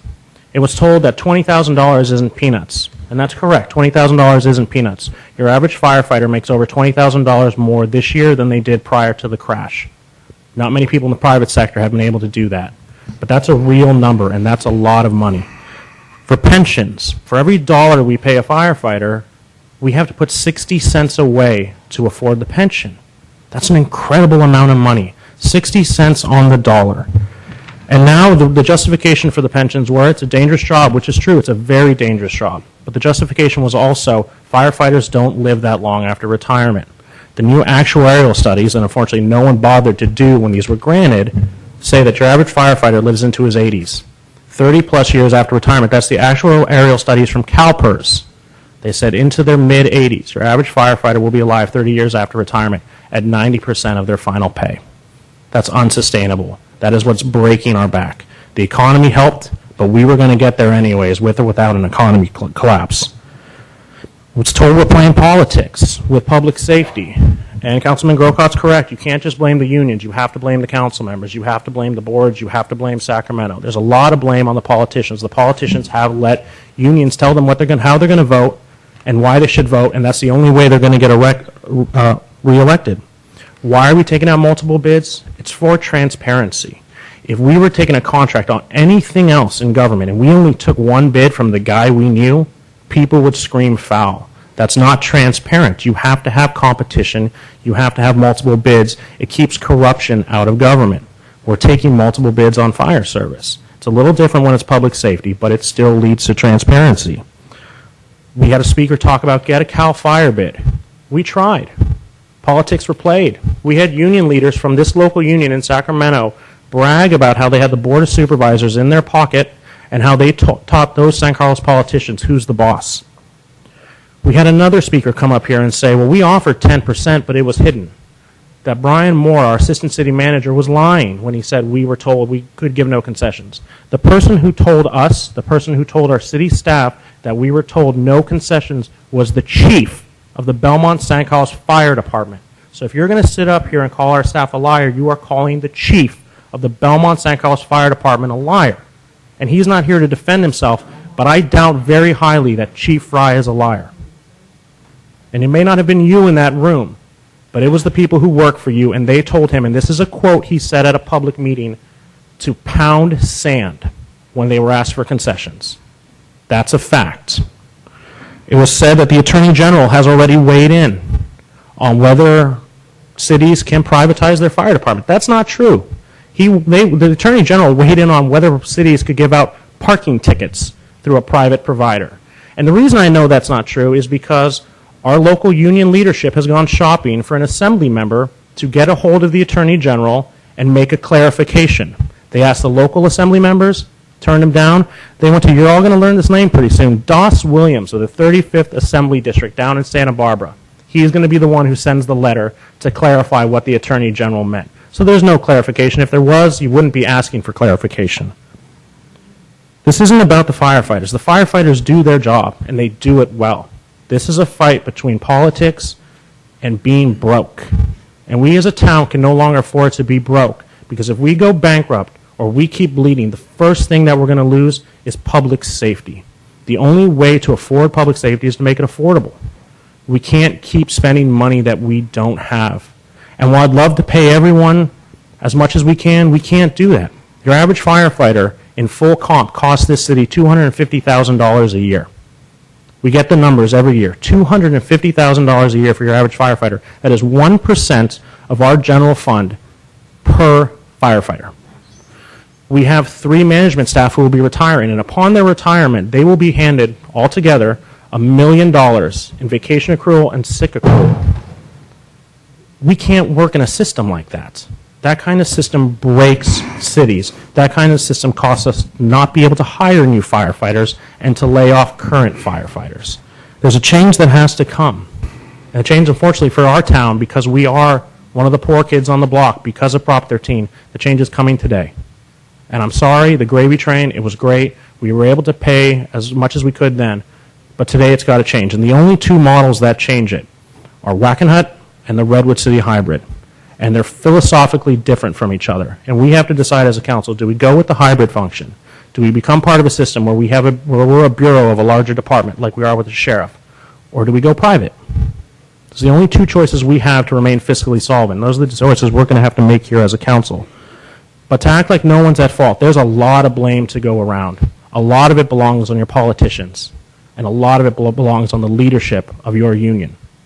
The reason your jobs are in jeopardy is because we can't work together, because we are told we have to vote this way, and we are told we can't change the system, and that can no longer work, because for 11 years this town hasn't changed anything, and for 11 years we've cut and we've cut and we've cut, and we're to the point where if we don't change the system, we will become Vallejo, and it'll be far worse, because we'll be in Vallejo surrounded by affluent cities, and we are just in a situation where we are handicapped. And we have to put it to a test today, and we have to put it to a resolve of this council to make a change so we can protect our citizenry. And the only 2 options I see are the Redwood City Hybrid and Wackenhut. Gentlemen, I'm looking at it's 10 after 10. Can I get a motion to extend the meeting to midnight? I move to extend the meeting to midnight. Second that. Without objection, that'll be the order. We have a vote on that, Mr. Mayor? You really want to do a vote? Yeah, I do, because I don't think we should take till midnight to decide this issue. We may have to go on we have another item on the agenda. Are you saying we're going to talk about this till midnight? No. No, the meeting. Oh, I misunderstood what you said. The meeting. Do you still want to object? Yeah, I'd like to object, yeah. Let's take a vote. Please. All in favor? Thank you. Aye. Aye. Aye. All opposed? 3-2, we pass.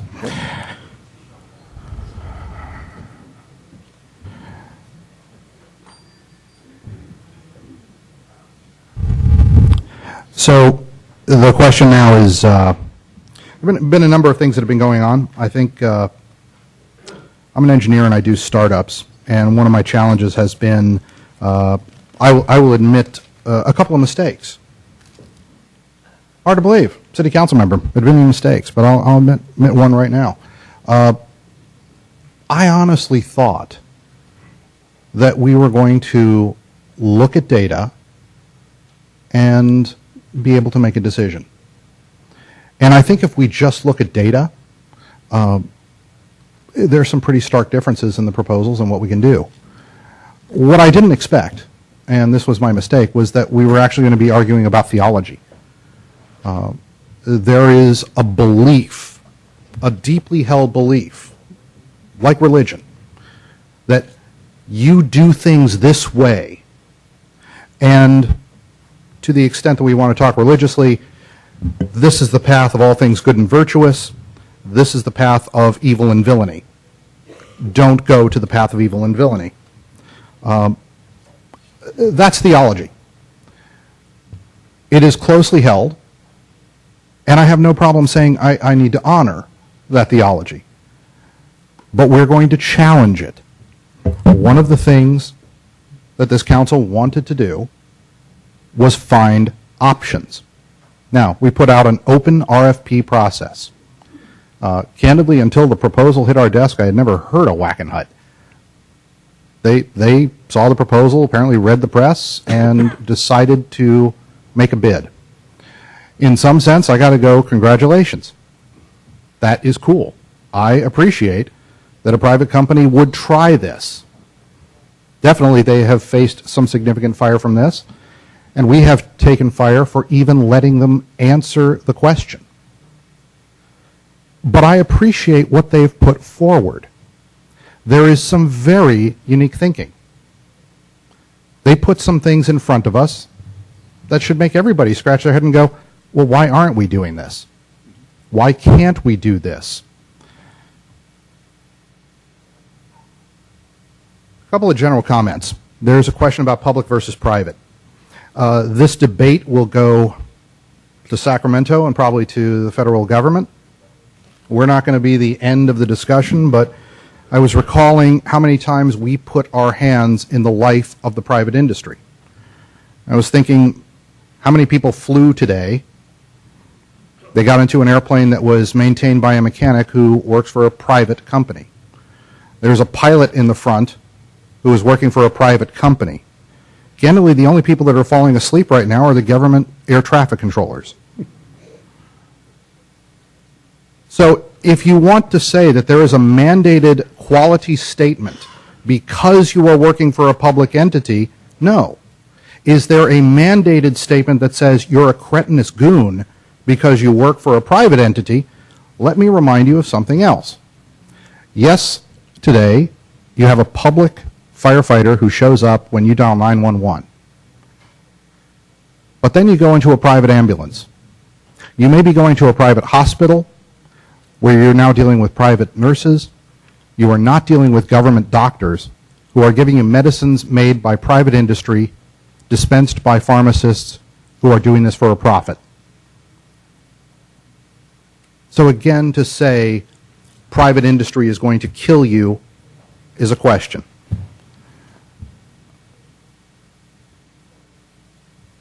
That said, we should also recommend and recognize the work of the people who serve in the Belmont San Carlos Fire Department has been exemplary. When people have come up and said they're the best and they do a great job, you've heard no pushback from this council. We agree. The issues that we're facing today and why we've taken the actions we have nothing to do with the people who are doing the job. The deal, the structure, and what was put in front is unworkable for this city. The citizens of Belmont have a dedicated fund that allows them to do nothing but spend it on fire. And for the citizens of Belmont who want different services and have the ability to pay for it, I want to say, God bless. Please buy it. You should have what you want and what you can pay for. We similarly need to understand that we have to live with greater efficiencies and different models that allow us to move forward. Now, let's also be clear. There were three things that we set out to do. Number one, we had to save money. We had to control costs. Number two, we wanted to control the level of service that our city has. And number three, it's kind of interesting, this council is absolutely united on the question of regionalization. We have taken multiple 5-0 votes. There is not a voice on here that says, no, regionalization is not a good idea. We get it. We understand it. I'll go back to say something that we've been accused of a number of things, but and we have some folks who are rather colorful on online sites and everything else saying what we did. If you go to the fire board blog, you will, I'm sorry, the minutes, you'll find those minutes are incredibly detailed. I mean, really detailed. So there was a comment that came out that the San Carlos fire commissioners went in after the dissolution and demanded what they were supposed to go. So let me read this. After this was turned, Chairperson Klein, he said, we do want to work with Belmont, and said that on Monday night. We want to continue to work and find a way that both sides of this JPA would be comfortable moving forward. We do have three things we need in order for San Carlos to stay in the JPA and move forward to regionalization. First is for San Carlos to save money. Second, here's the amount, etc.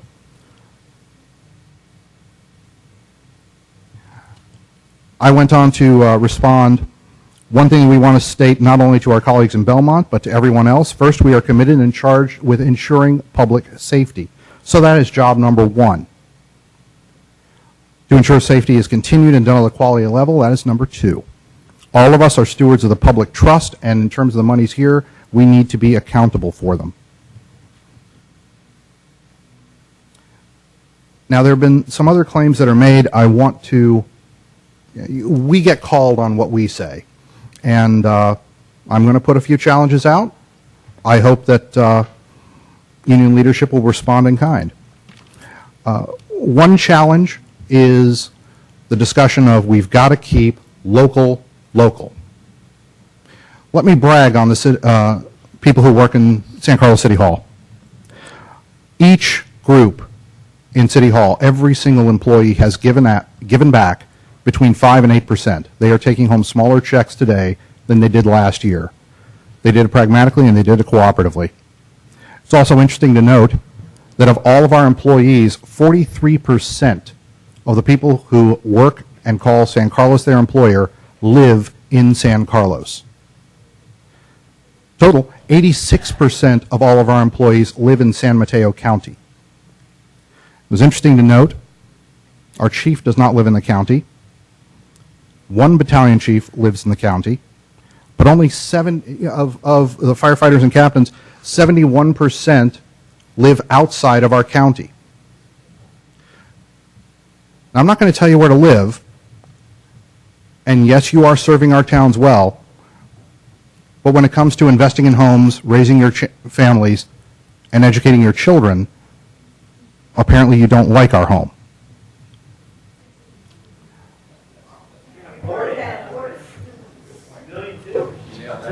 Let me argue. Yeah, well, now there's a push that we have had a point that says we have tried to negotiate and meet with members of the San Carlos City Council. They have refused, and they did not want to negotiate. San Carlos has a number of great schools. We have great teachers. I can imagine if the teachers group said, we love San Carlos, we love working here, you know what, we want to make a proposal to change our contract, and they come to me, the mayor. They say, you know what, we want to change our contract. I'll say, well, that's great. I appreciate that. Craig Baker and the school board is actually in charge of your contract. You need to talk to them. Now, that's a pretty clear breach. Now, people may not understand that the JPA is not the city of San Carlos. So, talking to the city of San Carlos and saying, why aren't you negotiating? Because that's not where you negotiate. You do it at the JPA. Now, to be clear, at least as long as I've been mayor and as long as I've been on this council, and candidly, as long as I've been here, every meeting that Local 2400 has requested has been granted. I have met with them every single time. I will tell you that the tenor of the meetings was not about concessions. It was more about, here's what we don't want to do. In both conversations, it was, whatever you do, CAL FIRE is a non-starter, don't even try it. There were some other things that we were told we couldn't do. Changing work schedules, federation models were not looked favorably upon, cross-staffing was going to be tough, 3 on a truck, rescue vehicles, etc. So, here's my challenge. I know what you're saying publicly. I know what you've said privately.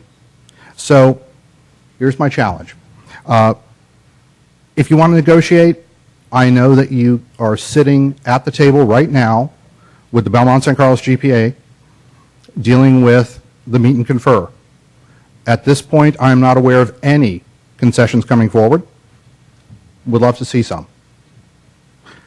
The second part that would be interesting is Ed Hawkins. I will take him as a man at his word. That he said in the press, and I don't remember exactly what he said here. Hey, if you do the Redwood City thing, we're committed to working with you. We'll acquiesce. We'll try to make it work. I'll take you up on that. Let's see how that works.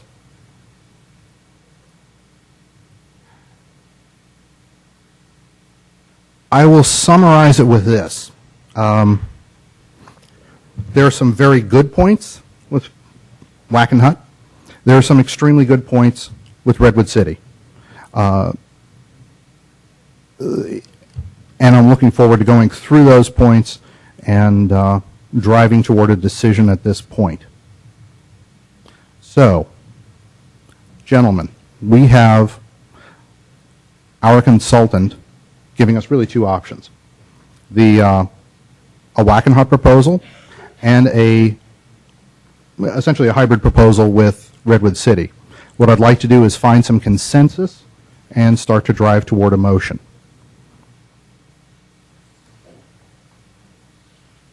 And who would like to dive in? Mr. Mayor, just to make sure everyone understands, so we had 4 proposals. You're basically saying that we're not going to vote on the other 2? We have 2 that were recommended by the... I understand you said that. I heard you. But we're not going to vote on it. Just because they recommended it doesn't mean... do you want to drive to a consensus? If you want to make a motion, knock yourself out. Okay. Well, I'd like to vote on all 4 of them. If you can get consensus and keep getting seconds, we'll see what you do. Okay. Thank you. Well, Mr. Mayor, I'd like to start then, just get it going, because might as well make a motion so we get it on the record for, let me get the 4 here that we've listed. The first one is, if I can find it, a locally formed fire department. Is there any consensus for a motion there? Okay, great. Thank you. I'll skip the second one because that's one of the ones recommended. Go to number 4. Is there any consensus for a motion on the one I proposed? I'll make a motion to approve option 4. The Griselli plan, Right. Make sure. I would have a question on that. I'll second it, and then we can discuss it. Well, that's it. I don't have much to say. I just want to have a vote. I want to have a record of everybody voting where they want to vote. Is that your question? Or not? And then you withdraw. If you want to withdraw your second, you should. No, that's fine. Because once you make a second, it's open for discussion anyway. So I don't have anything to say on it. I think it stands for itself. I just have a question on it. It was my feeling that, and I had said, before mediation that your proposal would have legs if mediation went well. Okay. If mediation didn't go well, I didn't see it having any legs. Now, mediation didn't work at all, so I'm not sure that option is still open to us, but I would put the question to our staff if it is still open to us. Well, it's not going to pass anyway, so I just want to have it on the record. So if we want to have a vote, that's fine. If not, you can withdraw your second. I have no problem with that. No, it's okay. I'll go ahead and vote. Okay. Further discussion? I'm done. Roll call. Please. Yeah, just quickly, I think what Mr. Griselli did is good to go through that thinking. I think it came down to, kind of a day late and a dollar short. Well, that's fine. Let's. And, but I'm not trying to extend the meeting. I'm just trying to vote on all the items. yeah, so that's where I am with it. Thank you. Because we're right now on other issues right now. The question is called. Roll call, please. Councilmember Grisilli? Yes. Councilmember Grocott? Yes. Councilmember Klein? No. Councilmember Royce? No. Mayor Ahmad? No. All right. Thank Are you, we Mr. finally Mayor. down to the two that we were talking Thank about? you, Mr. Mayor. Just want to have it on the record. Yeah, we've had it on the record a few times. I like that record. Gentlemen, there are two recommended proposals. Can we see if we can drive to consensus on one of them? Mr. Mayor, the only problem I have with the hybrid is that I'm concerned about well, as I mentioned, how they're going to integrate themselves relative to, and again, I'm not sure, I know it's about at least $500,000 more the first year, and upwards of $1 million each other year if we go with the original plan for Redwood City, according to Mr. Mora's. I tell you what, before we start discussing, I mean, is that something you want to discuss?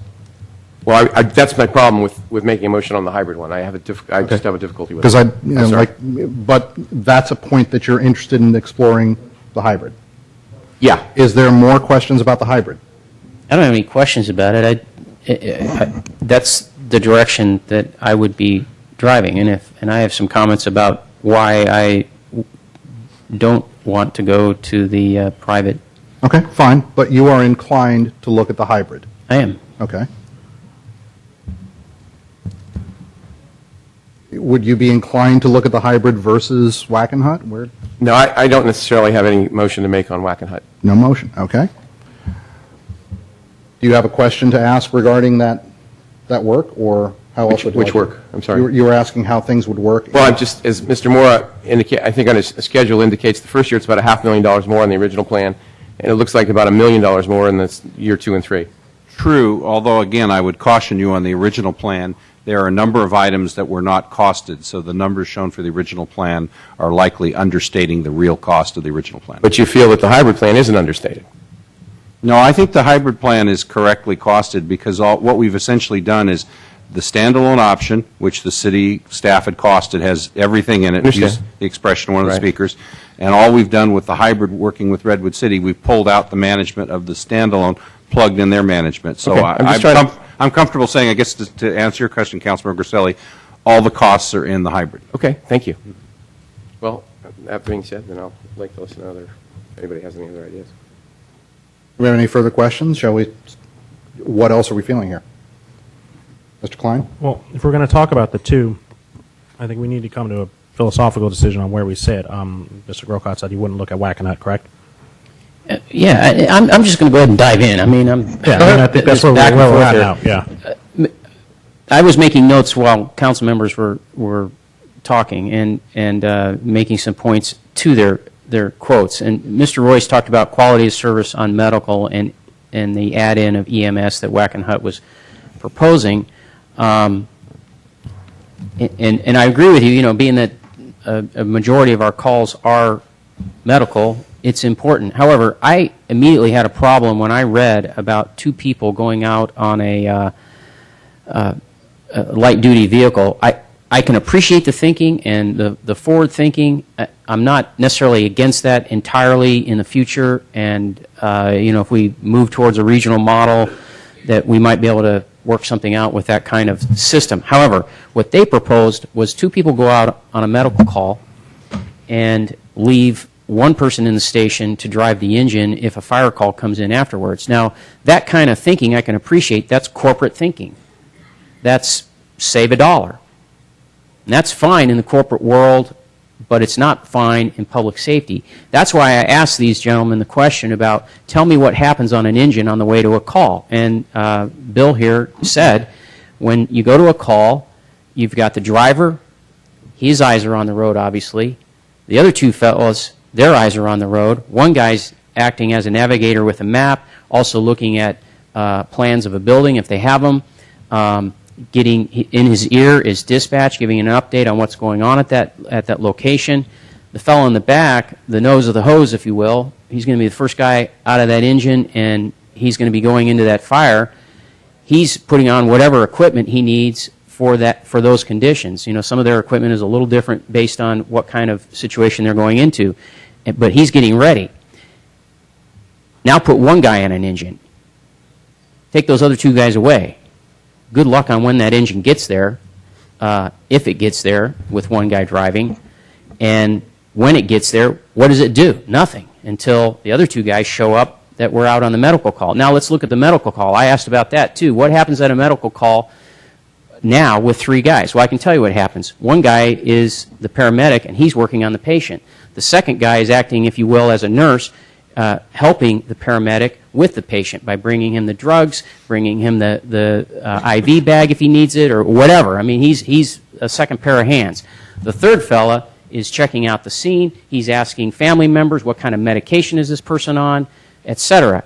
Now, let's knock it down to two people. What happens? You lose service.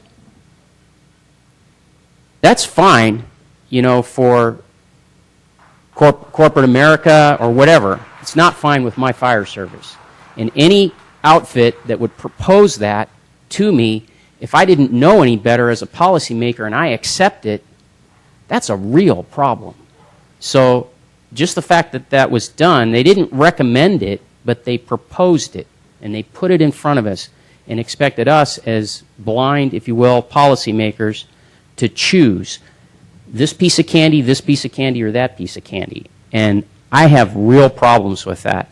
I said earlier that I started out by, weighing these. I think all of us did. What I'm getting from Mr. Klein, he's looking at public versus private, philosophical. Very good point. And I've come up, going through this process, I've come up with a principle or a policy, if you will, that for me, from the future going on, any person that looks like they belong to this city, to the public, will belong to this city if they're dealing with the public, and especially if they are public safety. If it's that's why I don't have a problem with payroll going out to a private company. That's fine, because the public generally doesn't come into City Hall and deal with payroll. But anyone who is face-to-face with the public and representing our city, in my book, that person needs to be a public employee, because the public has certain to the public, that person is an employee of the public. That's what I was saying earlier. And they know, the public knows, that person's only real boss is us as a board. And anything that happens, of course, the chain of command is a citizen complains to us, we go to that man right there and say, Mr. City Manager, we've got a problem. And then he goes to his department head and fixes that problem. And if it doesn't get fixed, we go back again as a council. That's a system that's worked for a long time. It's been proven, and that's why I come back to that principle. So that's why I would rather look at any of the proposals from Redwood City over any of the proposals from Wackenhut. And fellas, no disrespect. It's a philosophical question that we, as Mr. Klein said, had to ask. I wrestled with this all weekend. The gentleman sitting here from we talk at the coffee shop all the time. He knows on Saturday I was talking about this at the coffee shop, and he and I see things differently. But it's been on my mind all weekend, and that's the answer I've come up with. Thank you. To go with what Mr. Grocott said, and he said it very, very well. And there's a lot which I agree with, what he said, and that's very rare for the two of us up here. And it is a philosophical question, and I've been wrestling with this since the minute the Wackenhut proposal came in. And there's questions with all of this. With Redwood City, there's less questions, of course. It's the fire department we kind of have now. We just go to Redwood City. I have issues with some of the things Redwood City had said about surveys and whatnot, kind of just enveloping San Carlos into their town service structure. I would, if we were to go with Redwood City, I would like to see more of the structure we have with the sheriff's department. You want to split a deputy chief? I think in San Carlos we should pay more of the freight on the deputy chief and less for the fire chief, but he's our guy. He's our guy who comes to all of our meetings, comes to all of our department head meetings. You got a problem with fire service? Deputy chief, just like our captain in the sheriff's department, that's who you're going to talk to. That's if we were to go with Redwood City. I think it would need to see some tweaks, and that's some of the question marks that I have. Also, with smaller things like assistant fire marshal or whatnot, we can get into that and delve into details if we go with Redwood City. With Wackenhut, the questions are, there's the philosophical questions, and then there's other questions. The philosophical questions are public safety. Is public safety better served in public hands or in private hands? And that's a question that's not just going to be before this council, it's going to be before a lot of councils throughout the state and throughout this country as we deal with this incredible recession and these incredible spiking in costs. And I don't know. And that's a problem for me. I don't know where it's better served. I don't know if your public firefighter is better than your private firefighter. And the main reason is we don't have anywhere to compare it. We don't have a city to compare it with, and that's a fact. That is one of the major downfalls of the Wackenhut proposal is there's no municipal city that they currently have that has a fire department. So it's hard to have a data structure. Their proposal is absolutely astounding. I think it's one of the best proposals I've seen. It's a private service proposal. It's the type of proposal I would do in my business. But with that being said, there's no comparison. And so that weighs on me. Who do I compare it with? The San Jose Airport and NASA Ames Research Center, they're very different models. They're EMS. You have a heart attack there, you have a heart attack in your house. Same thing. But we do have a different structure here, and our consultants said it themselves, that they're more, right now their current structure is facilities and campus-like settings as opposed to municipalities. So that's a question that weighs on me, and that leaves some doubt in my mind, and I don't know how to reconcile that. The other question that doesn't weigh on me is all of the stuff on the internet. Now, in all fairness, Wackenhut does do private security, and there's a lot of questions about running jails and stuff like that. I'd like you to look at any website about any jail currently run by government employees and not see the abuses. I mean, come on. Corrections, it's flat out, no matter what correction facility you look at, you're going to find abuse. It's inherent in the system, private or public. So you got to come with something better than that to really shake me on this public-private philosophy, because there's been a lot of government workers who abuse the systems in corrections. It happens in our military, which is government workers, and it happens in our San Quentin across the board. So that's not a big of an issue, but it is a philosophical change. And the other question that comes up to me is the legality. The law is gray on this. There is no ruling yet on whether a California city can privatize their fire department. And it doesn't take a genius to jump that if we were to do this, the legislature would get involved, just like they're getting involved with the libraries, and the courts would have to get involved. And how much of a lawsuit is this town willing to go through? The town would have to be willing to come in the mud with us, because it would get very ugly, and it would get ugly for a very long time. When CoSide went to CAL FIRE, that was a $500,000 lawsuit. That's nothing compared to what this would be. And we know that, because the reason there's so many firefighters from outside of our area here today is because, as Councilman Grocott said on the news, if it happens here, it might happen elsewhere. And it's about protecting a lifestyle, protecting a service level, protecting public employees, not here, but throughout the state. And so those are some questions I have, and they're major questions. I thank the people from Wackenhut coming, and I'd like to hear more council members talk, because there are a lot of questions out there. With Redwood City, I think we need to tweak it and we need to improve it, and that would come through negotiation. And I don't know if Wackenhut can answer my questions, but maybe some other council members have some other opinions. Well, I'll just dive in, just take chairman's privilege. Here's what I like about both sides. The Wackenhut proposal is innovative and does things differently than we do here. I appreciate that. It is cost effective. It is flexible. There was a point about hazardous materials that I found interesting. I mean, any group that is willing to put out fires around weapons-grade plutonium, chemical weapons, and biological agents can probably handle our paint factory pretty well. It's very clear that they desperately want to get the business, and they have put together a very aggressive proposal, and give it a thumbs up. You guys have done a good job. They've also taken to task the question of, can these things be done, and can they be done effectively? Because in each case, they have shown us a number of options that can be done cost effectively, and to some extent with their margin built in. That's what I like about Wackenhut. The things I like about Redwood City: it's a great council. They're great people, and it's a good town to work with. Between San Carlos and Belmont, we work together very, very well.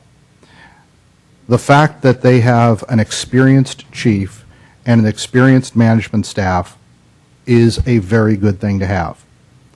We have stated 5-0 that we want to go with regionalization. It is a much easier lift to move toward regionalization if we are working in some capacity with Redwood City as opposed to going it alone.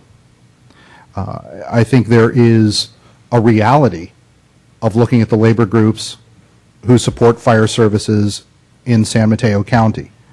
There are some tensions. Some locals have challenges with other locals. So there is a big concern that if I brought in some new kids, they're going to have a very tough time on the playground. But working with a good, solid, experienced chief and a good, solid, experienced staff, and working together with Redwood City is a pretty good thing. It's pretty interesting to look and say, you know what, my city saves money, Redwood City saves money, both of us are working together very well. This is not bad. I can further look at the 5-year payments that we would likely make on a hybrid model, and I can legitimately look at people in San Carlos and say, if we hold the line and do these things right, we have a sustainable model in San Carlos that we're not going to be coming to you in 3 years with a revenue increase. We're not going to be cutting services all the time. We can actually do this, and guess what, folks? We might actually be able to be a little bit more aggressive in paying off some of our unfunded liabilities. We may be more aggressive in trying to build our reserves. We can do the things that we set out when we started this project, which was to put our city on solid financial ground. That is critical. Some of the things, if I was going to turn and look at Redwood City, I would tell you a couple of things that I would like to see. And if we decide to move forward, I would want to see.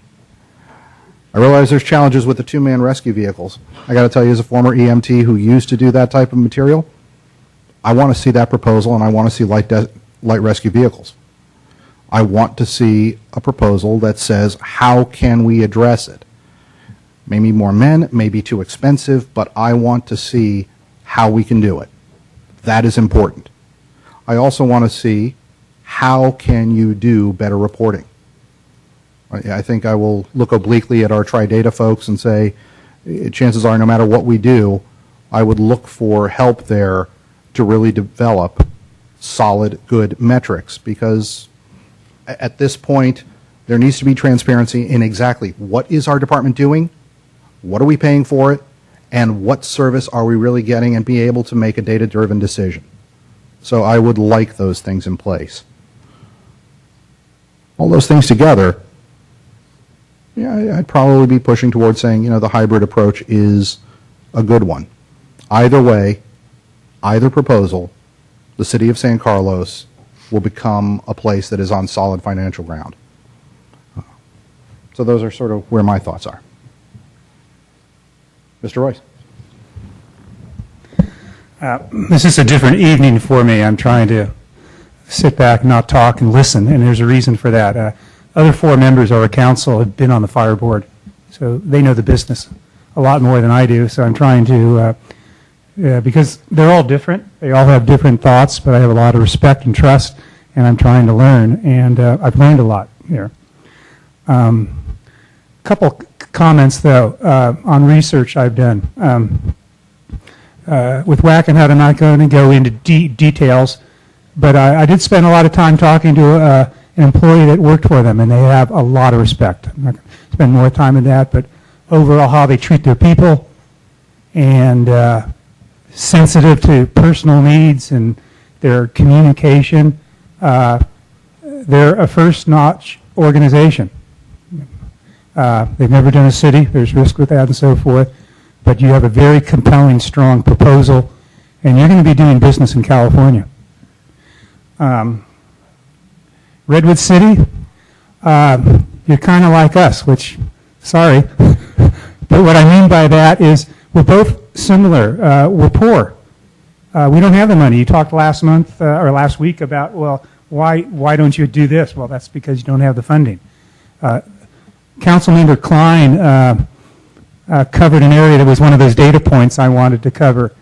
And as anybody related to the business of emergency services or fire can accept this or not, but our voters failed initiatives, Measure I, an assessment, and Measure U. Two of them were directed directly to fire. One was for safety and other city stuff. They said, hey, they turn to you and they look at you and they go, we love you, but we're not going to pay you. We're not going to fund you. And that's the nature of government right now. And as a council member, what I'm trying to represent is the taxpayer, because it's nothing against you or anything. What they want, it's what they want, it's not what they don't want. They want balance. They want safety, reasonable amount of safety. They want quality of life, park and rec services. There's a lot of service that we provide. We could have a department that just has a police department and fire. And if you believe that safety is number one, no, it's balance. Everything is critical. We have children, we have seniors, we have safety, and we have to balance. And so I bring it as an advantage because we have an organization of Redwood City that we have to share that balance and make tough decisions. So the continued growth and benefits and cost, it's not going to keep growing 5% like it's done the last 5 years. There are going to have to be tough decisions on what services we provide and the quality of services, which is something that the mayor has always talked about. And so with that, where I am, each model can get the job done. And I'm getting close to a decision, and I kind of sense there's a direction going right here, which I didn't know where we would be, like I said, an hour ago, but I think we're getting towards something. And let me just say if there's anything else.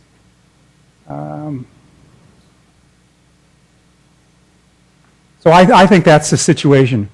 We're proud of you, but we need to be reasonable, and we need to balance all of our services. And please bear with us as we try to make those decisions in city services.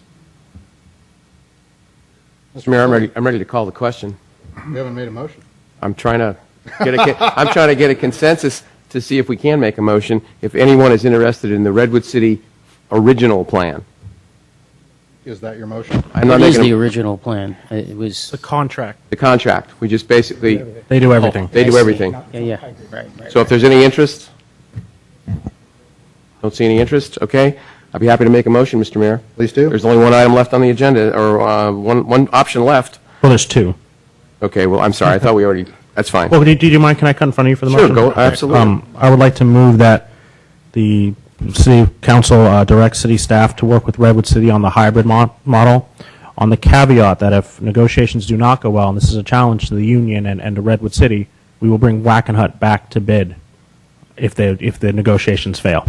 And that's the feet to your fire. Let's get it done. Can we get a second on that? I'll have a second. I've got a discussion item on that, though, and that is... Motion is second. If I may. The mayor said, and was challenging the chief, not in a, a bad way, but there was I saw a challenge there about, reporting and data collection, and then also the use of perhaps light-duty vehicles for medical, right? Or let's at least look at a different model for doing medical calls. And I would like to suggest that rather than those be sticking points with our negotiations, you've already said, Redwood City's got a great forward-thinking city council. I think that's a discussion myself. When I heard you say that, I thought, that's a discussion for policymakers to make, not a decision for us to make and point at the chief here. But let's go to Redwood City and say, hey, as you've said as Mr. Royce said about the Wackenhut proposal, they've opened our eyes to some different ways of thinking, if nothing else. Let's take that to the Redwood City Council and sit down with them, mayor to mayor or whatever, and say, hey, here's some things we saw. We want to partner with you, and maybe you want to look at this as well, because as it would be good for our hybrid department, so would it be good for the citizens of Redwood City and their department. But that's a decision for policymakers to make together. So if I could respond. Yeah. In general, I agree, but I would look at the chief and say, he's the gentleman who has to implement it. I might say, Jeff Ira and I might sit down together and say, geez, pink elephants running through the streets could be a pretty good idea. If he looks at me and goes, that's nuts, okay, we're not going to do it. So I'd like to get just an opinion, That's fair. show how it is, and how it manifests is not a sticking point, but that's data I really want to see, because we saw it from Wackenhut. I want to see it from Redwood City. So then, Mr. Mayor, if you will, I would like to know from Mr. Klein what he sees as some of these negotiating sticking points. Well, I think the discussion, and it's brought up in the Tri-Data report, stuff about a deputy chief being more focused on San Carlos, maybe an assistant fire marshal. Let's get off this 5% a year increase and drop it down to 3%. Things like that, that our staff knows. I'm not talking about major decisions that would wreck it, but let's get it done and let's move on. Okay, fair enough. Mr. Mayor, I'm not going to be supporting this because I think I don't want to send any kind of a message that we're like demanding anything. And in a way, and I know you didn't mean it that way, but and maybe it's more to us.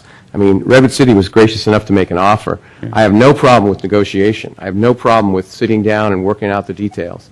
But I don't believe in this thing that it's almost like if we can't work it out, and maybe we're not setting it toward Redwood City, and I don't mean to put words in your mouth. Maybe it's set to labor or whoever it's set to. I just don't feel comfortable sending that kind of a message out. I think we're lucky to have anybody trying to help us, to be quite blunt, in my opinion. And I want to make sure that whoever we work with on an even keel, and we negotiate. If it doesn't work, then we come back and we start over again.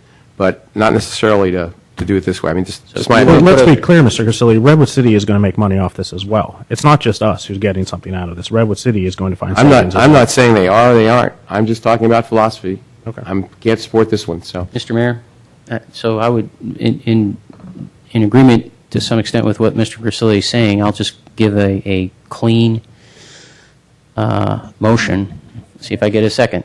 Not amended, a clean motion. So that means the motion I make competes with the one Mr. Klein made. If I get a second, there would be a vote on it. If it passes, Mr. Klein's motion goes away. If it doesn't pass, we're back to Mr. Klein's. That's Robert's rules. So my motion is simply that we tonight make the decision as a council to accept the Redwood City proposal and open negotiations with Redwood City on their proposal. The hybrid model, yes, being the hybrid model. Well, I second that one. Mr. Grocott, will you repeat the motion for clarity? So my motion is that we make the decision tonight to accept the Redwood City proposal and open negotiations with Redwood City on their hybrid model proposal.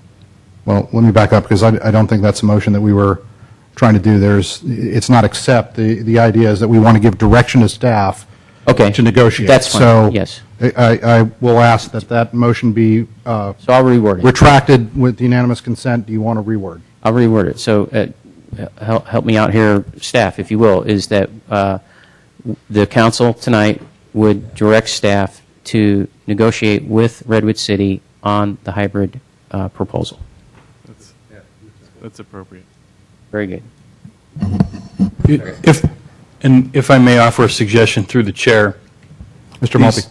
These two issues could be handled in two separate motions. Okay.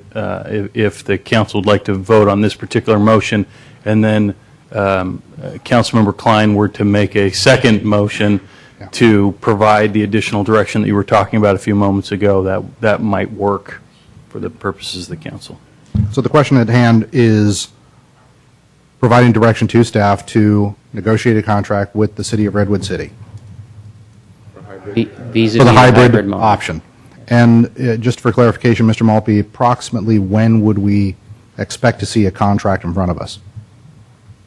I would hope that we could have a draft contract to the two councils by probably sometime in June. Okay, so 6 weeks. Perfect. Further discussion? Roll call. Councilmember Grisilli? Yes. Councilmember Grocott? Yes. Councilmember Klein? Yes. Councilmember Royce? Yes. Mayor Ahmad? Yes. Mr. Klein? So my second motion is, what if and the discussion comes up, what if negotiations fail? Where do we go then?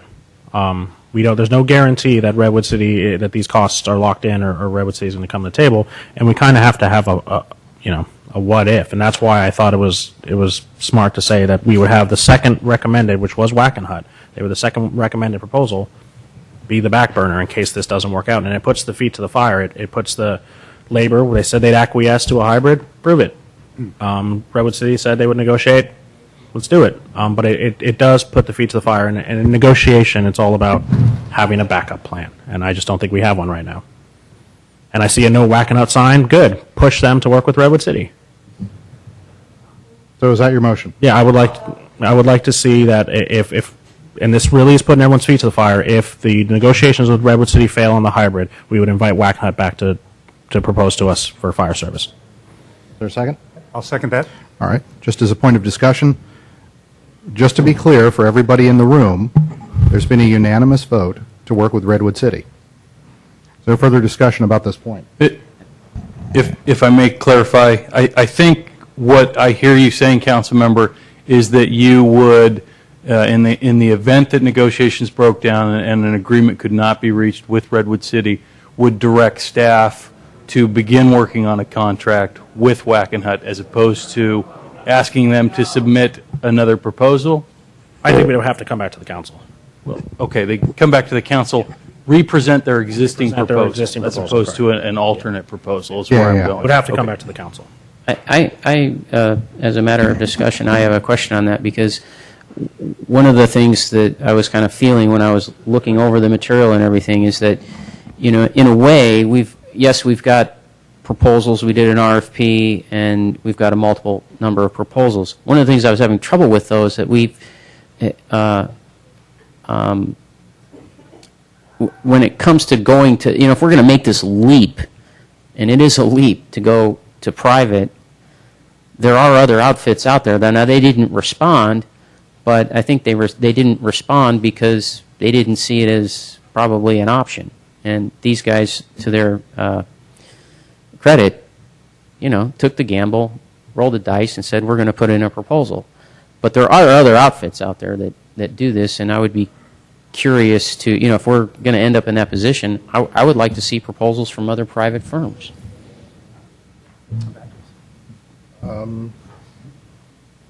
I just think it would be a timing issue. It probably would. There's one more item that I just want to throw out there, and I want to be clear, is I don't want to be talking to Redwood City, and in the background, we're still making phone calls to the private. Well, that's why they would be re-invited to propose if they failed. Right. In the interim, we're not going to be talking with Wackenhut. We'll be talking with Redwood City and in good faith working to make sure this works. But we need a fallback just in case it doesn't, because it is a negotiation. I think there absolutely was a unanimous decision here that we want to work with Redwood City. Mr. Grisilli? Yeah, I was going to say, through the chair, I think the motion is well-intentioned, but I don't think we need to have it, owing to the fact that if it fails with Redwood City, we've got to start all over again with a complete RFP and you'd start off again. So You can vote against it. I'm voting against it, right. I'd like to call the question. The question is before the council to work with Redwood City, but if things fail, Wackenhut will be invited to come back. Roll call, please. Councilmember Grisilli? No. Councilmember Grocott? No. Councilmember Klein? Yes. Councilmember Royce? Yes. Mayor Ahmad? Yes. We are concluded. We are going to break for 15 minutes. Concluded.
Mr. Mayor, with respect to time, can we make this quick?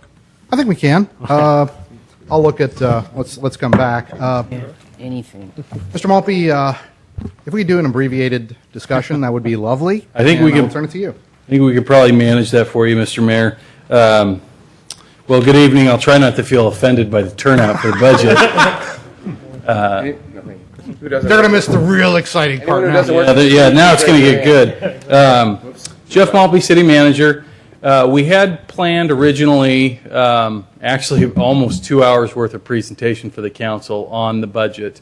We do have a backup plan to boil it down to about 10 or 15 minutes of presentation, followed by as much council questions and discussions as you would like to give us.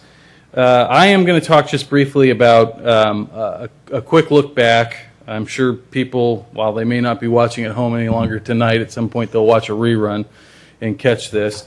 So I'll talk a little bit about that, talk a little bit about a few comparisons with other cities, some of my recommendations this evening, and then I'll turn it over to Rebecca Mendenhall to talk a little bit about the financial data, and then all of our department directors are here to answer some questions.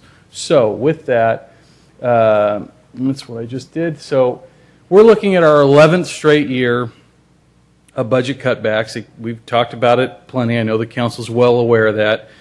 Throughout the last 11 years, we've done a number of departmental reorganizations, restructuring. We've reduced services and programs throughout the city and every department we've got. And we've eliminated a number of positions. We've had layoffs. We've gone from 126 employees several years ago to about 67 today. Last year, the former city manager presented the council with two paths, he called it. And I'll equate it to a change in terms of budget cutting methodology, from going from what might be referred to as budget mutilation to budget transformation. Breaking the old model of continuing to create the same model of service, but smaller and smaller and smaller amounts, until eventually one day you just have one police officer and one firefighter running around the city trying to fight fires and fight crime. Where would you be? I would, I'm sure, be gone before we got down to the last firefighter and the last police officer, but I'll leave that up to you.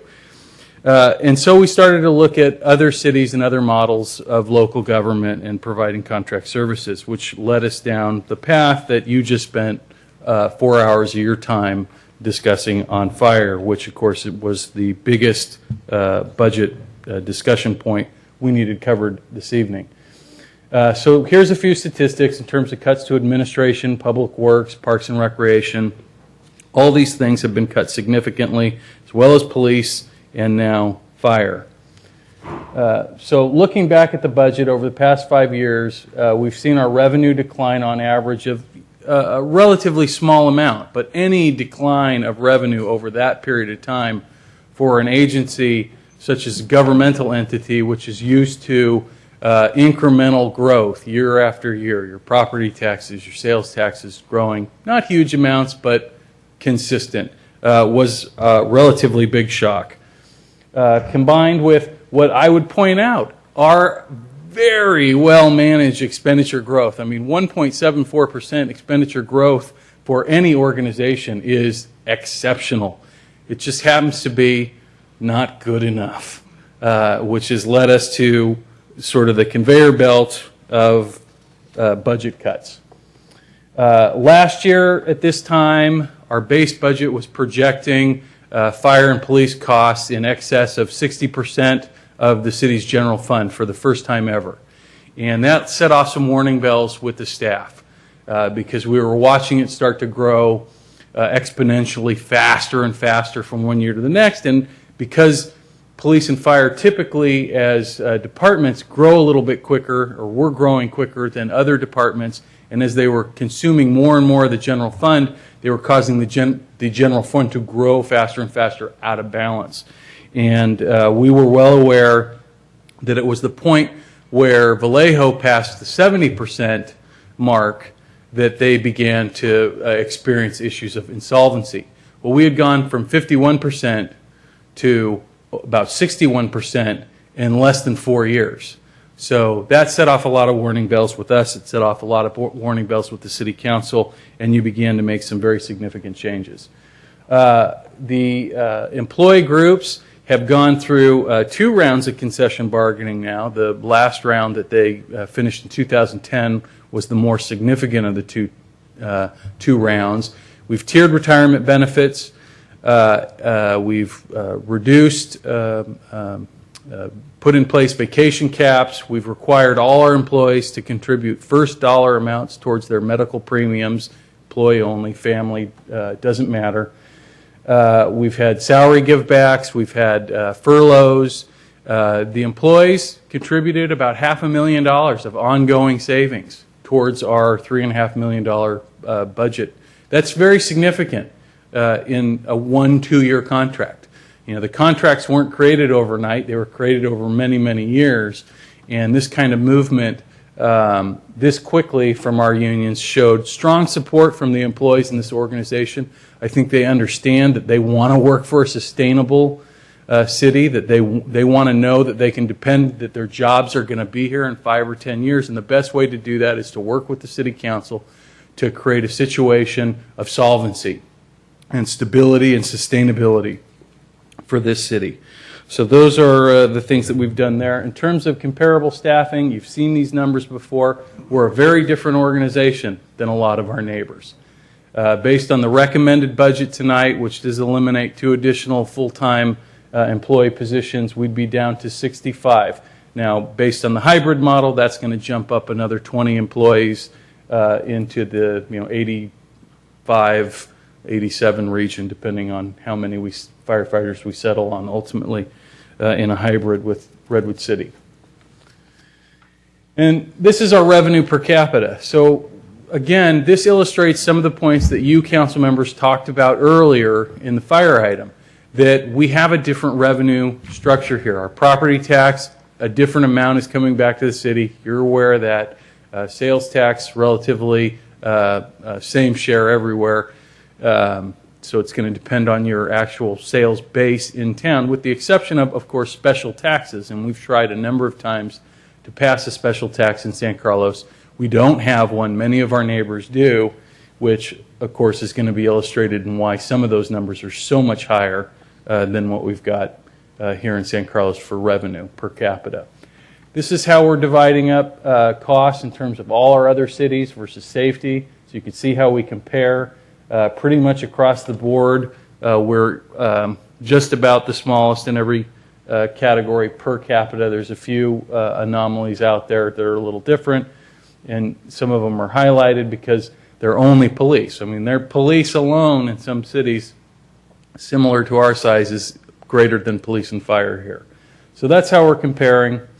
Our growth of revenue versus expenditure, this is what you can see. Our revenue, these are actual numbers versus actual expenses right up to the proposed budget. And then this is a slide that we're still working on based on some conversation I had with Councilmember Grocott earlier today. It's not quite fine-tuned. It's not quite where we need it to be. But this will show you each year what the base budget was given to the council that they then had to cut from. So you can begin to start to draw some conclusions, had you not made those cuts, what the trajectory of the budget would have been. We're going to keep working on that, keep fine-tuning that for you in an effort to try to make sure that you understand what it is you've done in the past to the city and how that's affecting the present today. But you can see that every year you were taking a big bite out of chasing that deficit to where you are today, where you really have the opportunity to close it down. Property and sales tax revenue trends. Here you can see what's been happening. Property tax and sales tax the last couple of years has been pretty flat after the decline, which started in the 2007-2008 fiscal year period. And then a little bit about our budget process before I turn it over to Rebecca. Mendenhall, our interim administrative services director. What we've done here at the staff level is establish a base budget. So we go through, we look at all our contracts, all our known expenses, all the increases that are coming forward. You know, the Peninsula Humane Society, for example, will say, you know, our costs are going up X. That's what your bill will be next year. And so we'll build those known expenses into the base budget. Any contract expenses, and for us this year, our contract expenses were very minimal. Basically, just the PERS increases that were being passed through to us. But we'll build those into the base budget.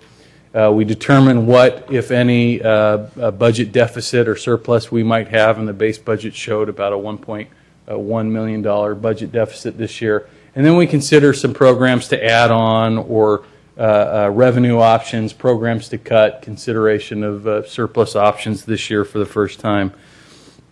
So just looking at those really quick in terms of what's being recommended in the, you know, what we call the list tonight. So some new programs that I recommended that the council fund, the Homework Lab and the Youth Center Wellness Program. And the reason that I recommended that you fund those is because they're current programs that have been funded, but they've been grant funded. That funding's not coming through this year. So if I hadn't recommended that you fund them, or at least look at them, it would be as if I was making the determination to cut them without bringing it to the council. So it's before you. If you choose not to provide additional funding for these programs will go away, but they've been programs that have been in place for a while. So really, not funding them is like a budget cut, but it's working a little different here. Restoration of code enforcement through a shared arrangement with the county.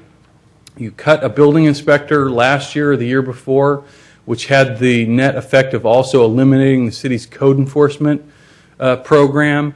You have an option that's also in the packet that I'm not recommending, to bring a building inspector back. If you chose to do that, that would reestablish code enforcement, which this item does, and also add back to the building inspection process. So this would simply focus on buying hours, a portion of a person, sharing a person with the County of San Mateo or possibly another entity to provide specifically code enforcement services to the City of San Carlos. I've recommended the council consider that. Additional funding for the Night of Holiday Lights, that was something that we got a lot of comment and a lot of feedback from the community on after the last event, that they felt like it was a great event. It was certainly very well attended, but they didn't feel like there was enough programs or enough activities as part of that event. This is what that additional funding would go for. Funding for records retention program in the city clerk's office. We've had an ongoing program for the last decade to try to create electronic records systems in this city, and that would help move that forward.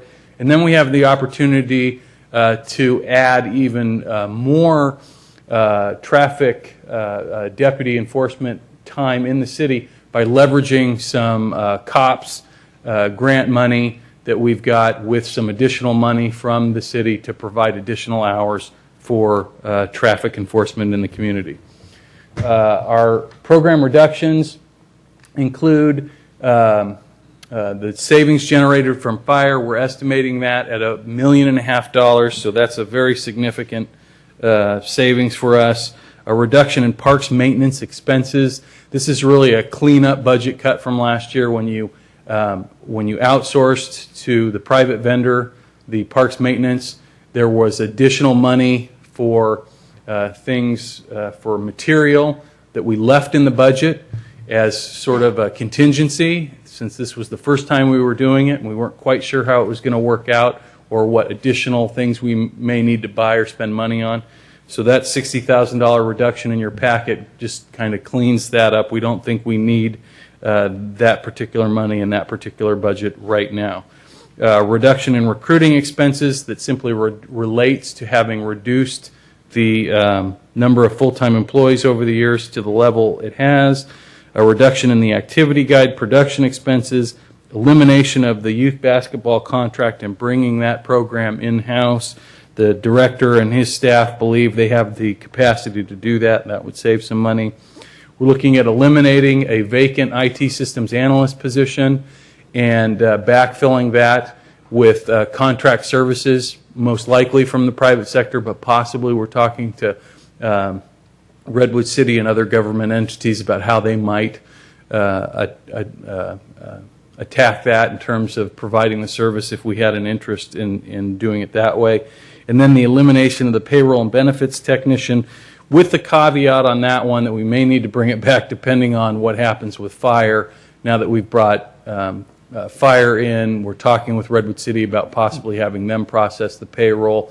We're talking with ADP about what, if any, issues might exist with processing a fire payroll through ADP. We may need some more time here on this one. Last year, when you outsourced the payroll, we told you we wouldn't eliminate that position initially because of all the setup that would go into creating the payroll system in ADP.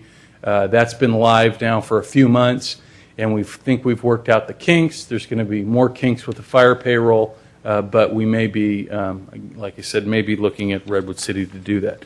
So that's the extent of my presentation. I'll bring up Rebecca now. She can make a few comments about revenues and expenditures, and then I think we'll just jump right into your questions and discussion.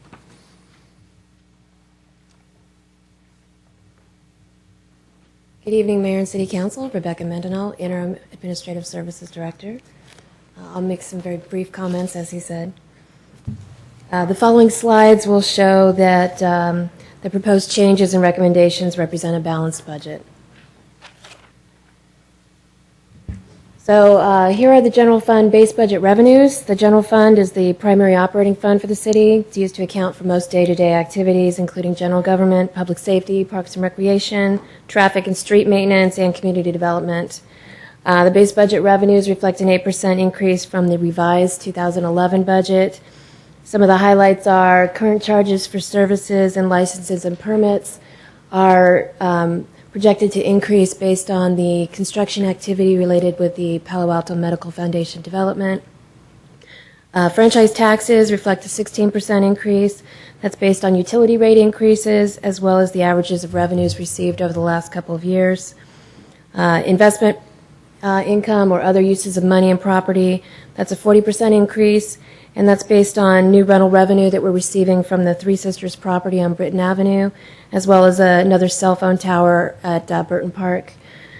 Property taxes reflect a 2% increase. That's based on the general assessment rolls and information provided by our third-party consultants, HDL companies.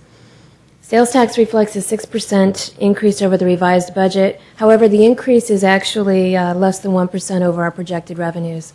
If council recalls, during the mid-year I presented sales tax revenue was going up this year. It's projected to be higher than budget based on some one-time revenues generated from some businesses in the community. Vehicle in lieu represents a 14% increase over the revised budget, but again, no increase over the 2011 projections. So this is kind of a chart reflecting the revenues as a percentage of total. You can see that our property and sales tax revenues account for 54.8% of the total revenue, or $13.4 million. So moving on to the expenditures. As the city manager stated, the salary and benefit projections include all known MOU contracts in place. These include all the wage freezes and the labor concessions that were agreed to this past year from our labor unions. It has the current PERS rates. Tier 1, our 2.7 plan at 55 is a rate of 20.16%, and our Tier 2, the 2.5 at 55, is a rate of 13.82%. Base operating expenses have been increased by 2%, with certain professional services increasing by 5% based on known contract arrangements. And the fire services in the base budget are at the current 2011 levels. So here's a chart reflecting the base budget expenditures by department as a percentage of total. You'll notice that in the base budget, our public safety is 53.7%, or approximately $15 million in the base. So moving on to the recommendations. This table represents the revenues recommendations the city managers presented. The biggest change is the revenues assumed with the Half Moon Bay Recreation Services. And this table represents the city manager's recommendations regarding the program additions and reductions. He's discussed the additions. Basically, the additions are funding the homework lab and the youth center. That's $48,000. The code enforcement shared service would be about $50,000. And some other additional costs, Night of Holiday Lights, $15,000. Increase the city clerk's operating budget, $52,000, and additional funding for the traffic deputy of $49,000. The reductions, we talked about the savings from fire being $1.5 million. Park maintenance and human resources reductions based on the reduction in headcount for both parks maintenance and general city staff. We can reduce those line items by $75,000 in total. The reduction of $15,000 for the recreation activity guide. The elimination of the youth basketball contract. Running that in-house would be about $18,000 in savings. The elimination of the systems analyst, outsourcing of IT desktop support, that would be about $60,000 in savings. And finally, eliminating the payroll and benefits tech and upgrading the HR technician to a management analyst would be savings of about $98,000. So with those recommendations, this is the proposed expenditures by department. And you can see that our public safety is 51%, or $13.5 million, which is coincidentally the same amount budgeted in sales and property tax revenues. Really? So here is our general fund at a glance. If all the recommendations are approved, the operating budget will reflect an approximate $500,000 surplus. Council could consider using the surplus to remove some recommended items on the cut list, fund addition enhancements, increase the economic uncertainty reserve, or transfer the surplus to the capital budget to help fund infrastructure projects. Moving on to the sewer fund or the wastewater fund. This fund is used to account for sewage treatment, transmission, major replacements, and improvements to the city's sewer system. Revenues from primarily the sewer rates can only be used for sewer projects. So revenues have been projected at 7% higher based on the Prop 218 hearings. Rate increase.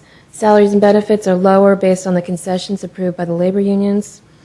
SBSA plant operations is not budgeted to increase. They've given us information that they're going to remain there constant for the next fiscal year. Capital projects are budgeted lower based on the timing of individual projects.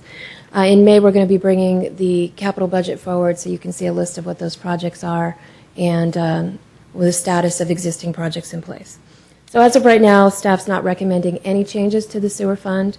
The base budget incorporates all known expenditures needed for 2012. So moving on to the redevelopment agency. These funds are used to account for the activities of RDA, including operations, capital projects, and debt service. Property tax is the main source of income, and along with managing capital projects for the RDA, the agency also works to increase, improve, and preserve the city's supply of low and moderate income housing. Property taxes are budgeted lower than 2011. This is primarily due to the loss of the tax increment revenue that would have been received from the Circle Star property. The county has purchased the property, therefore taking it off our tax rolls, resulting in a loss of revenue. Investments are budgeted to remain stable. Other revenues are budgeted much higher this year, and that's primarily due to the projected receipt of traffic mitigation fees related to the PAMP development. Those fees directly offset in construction related to traffic in that area. And again, capital projects are budgeted higher here. This is based on the projected purchase of property for development. Again, staff will be discussing that in more detail in May when we bring the capital budget forward. So at this time, we're not recommending any adjustments to the RDA budget. The base budget incorporates all the known expenditures needed for 2012. So looking ahead very quickly, there are still threats to the budget. CalPERS rates will continue to grow, but the rate at which is still uncertain. There's a possibility of another recession, just as we're beginning to see the sales tax revenues and property tax revenues come back up. Utility and healthcare rates continue to grow. And finally, the biggest threat is the state budget situation. So the state budget deficit's nearing $30 billion. One of the things that the governor has discussed is eliminating the RDA. At this time, staff is not recommending any changes to the RDA budget until we know more about what might be happening at the state level. The Community Development Director, Al Savay, is here, and he can talk more about those threats. But in short, the elimination of the RDA would cost the general fund about $1 million, returning us to a deficit situation. This $1 million could go up to $1.3 million if the council would like to continue funding economic development and other projects that are currently funded through the RDA. The California Redevelopment Association has put forward a compromise option to the state to give back 10% of tax increment in return for the extension of the life of the redevelopment associations. However, even if this compromise is accepted, it will still require the city to reduce the current level of redevelopment activity. So finally, in addition to the threat to the RDA, the state has recommended the elimination of the COPS grants. We use those grants every year. Most recently, we've used them to help fund the radios, so we use them mostly for technology in the police services. So that is my presentation. I'm happy to answer any questions. And the department directors are all here as well if you have any specific questions. Great. Mr. Grocott, you have some questions? Yeah, I had a few questions. Please. The first one is, I noticed on the report on page 4 of the staff report, it talks about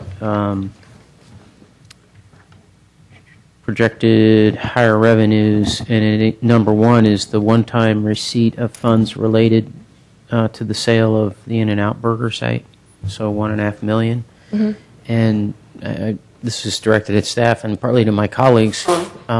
Remind me, if you would, what we decided to do with that money, because my impression was we were going to put that kind of in the bank and look at property purchase opportunities and so forth. I just want to make sure that that money doesn't get absorbed into the general fund and lost.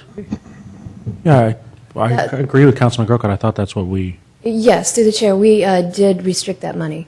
I'm just, in the projections, it did increase. The revenues for investment property did increase over budget, So which that's is what this table reflects. And that's the reason why the revenues are higher. okay, but it's made to look like, doesn't that works out in these numbers in the chart above? That increased revenue? It increases the revenue. It should increase in the restricted. So we'll need to Restricted? correct that. So you need to correct it, that it should be in the restricted number. Because it's been loaned to the RDA. Yeah. If I may, I thought we had restricted those funds, but didn't we in turn do a loan?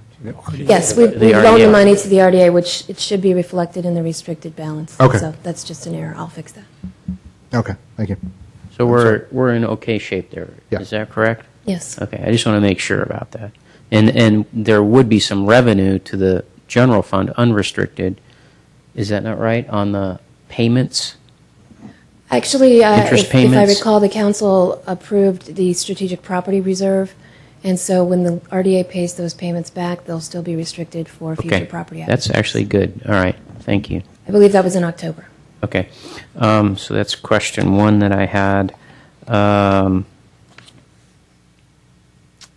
The other question I had was, when I'm looking at the reclassification of the human resources technician, I read here, let's see, reclassification of human resources technician position to human resources management analyst will meet the growing demand for work performed at the management analyst level. I don't understand how that is. How does reclassification, I take it would be the same employee, or are you going to get rid of somebody and hire somebody new, or? The intention, it would be the same employee. Same employee. So how does that same employee meet the growing demand for work performed at the management analyst level? I don't get it. As the number of recruitments have gone down, there's more analytical work that's being done in HR that we would like her to work on. Okay. So as I see. Council members, this I guess at some point we're going to go through some of these, and this is one I want to discuss. Okay. All right. Which number was that, Mr. Grocott? C7. C7, okay. Yeah. And I had one last question, and that's for the police department on the item A6. It does say that we could do less than what's requested here. And I would just like some comment on that. If we were to not quite do the full amount that's being asked about here. Is that okay to ask these questions, or as we Go get into for it. these items? Go to it. That's kind of my... Chief, you want to...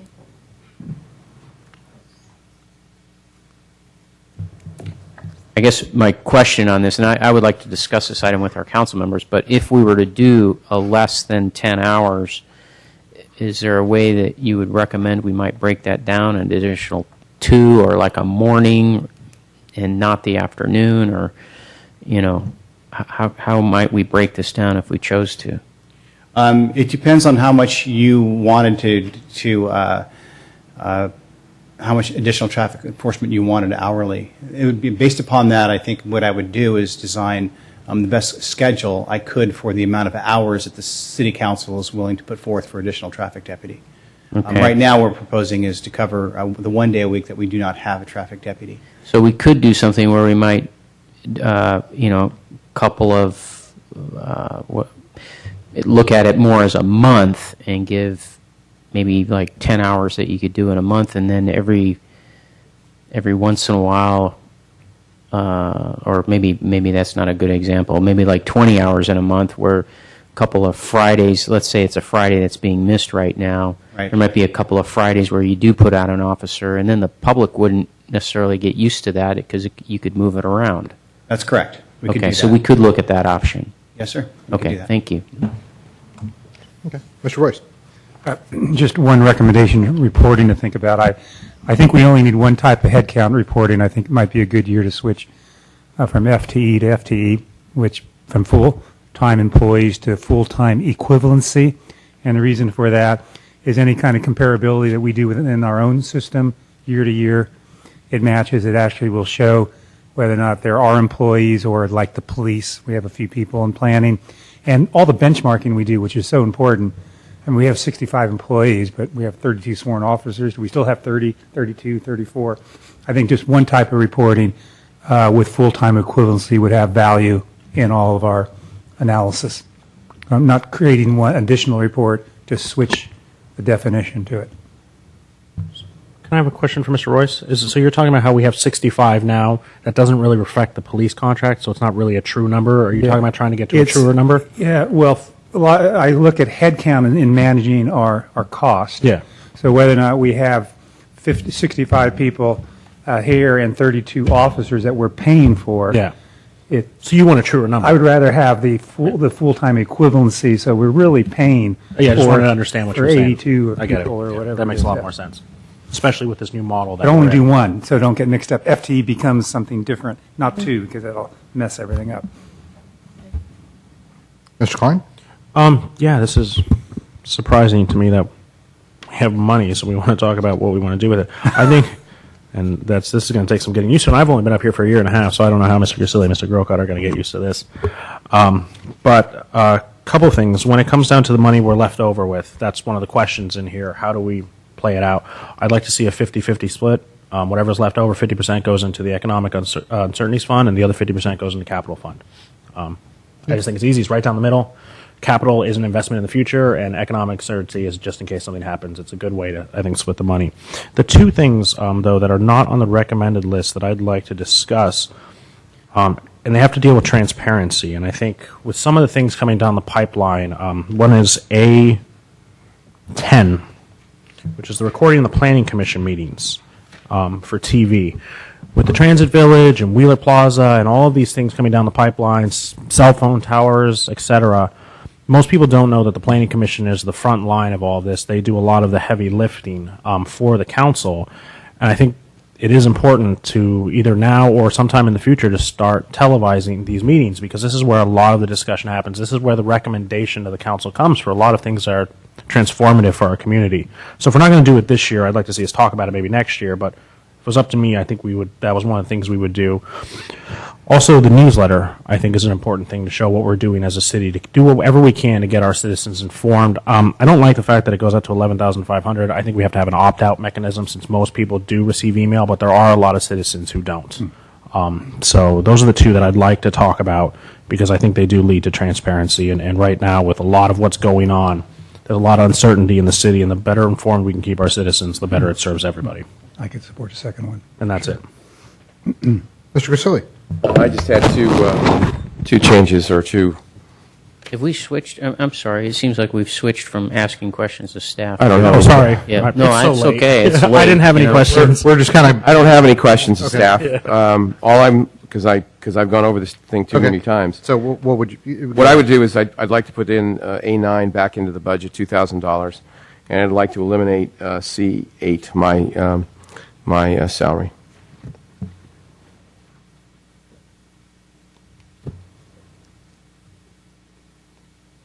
I'm sorry, what do you want to do with C8? You want to take it back, or... I don't want it. It's in there now. Okay. Yeah. Well, that's your waiver. It's above our budget reduction. Mr. Maltby, it's in the budget, right? Yeah, the way that we've I'm taking it handled out. the salaries for Councilmember Klein and Councilmember Grisilli were to add them back to the base budget, because it's really up to them as to whether or not they continue to cut them. Ask them the question again. What Councilmember Grisilli is saying is, yes, I'd like you to Okay. continue to cut my salary. in the Thank you, coming I understand now. That's really generous of you, Bob. I'm going to take mine this year. Sorry, gave you guys a year and a half. 29 years old. I could use some money for all the hours we're putting, especially after this year. Learned, huh? Like this year, you'll love next year. So, thank you, Bob. No, we're still laying somebody off. Next year, don't lay anybody off.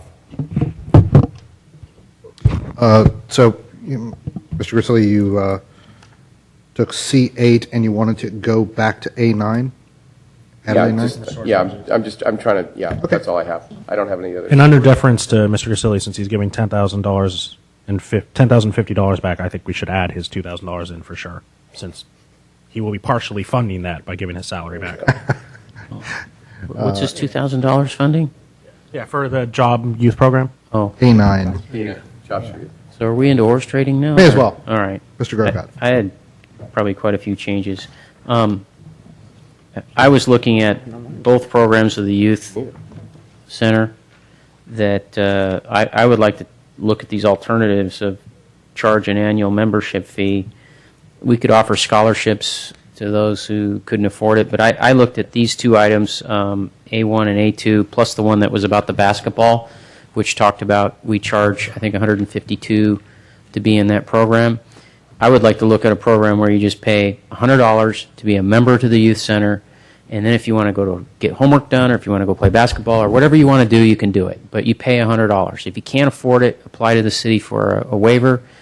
But to me, philosophically, this is, government is supposed to offer services to everybody in an equal way. And if it's not being offered in an equal way, this is kind of country clubbish.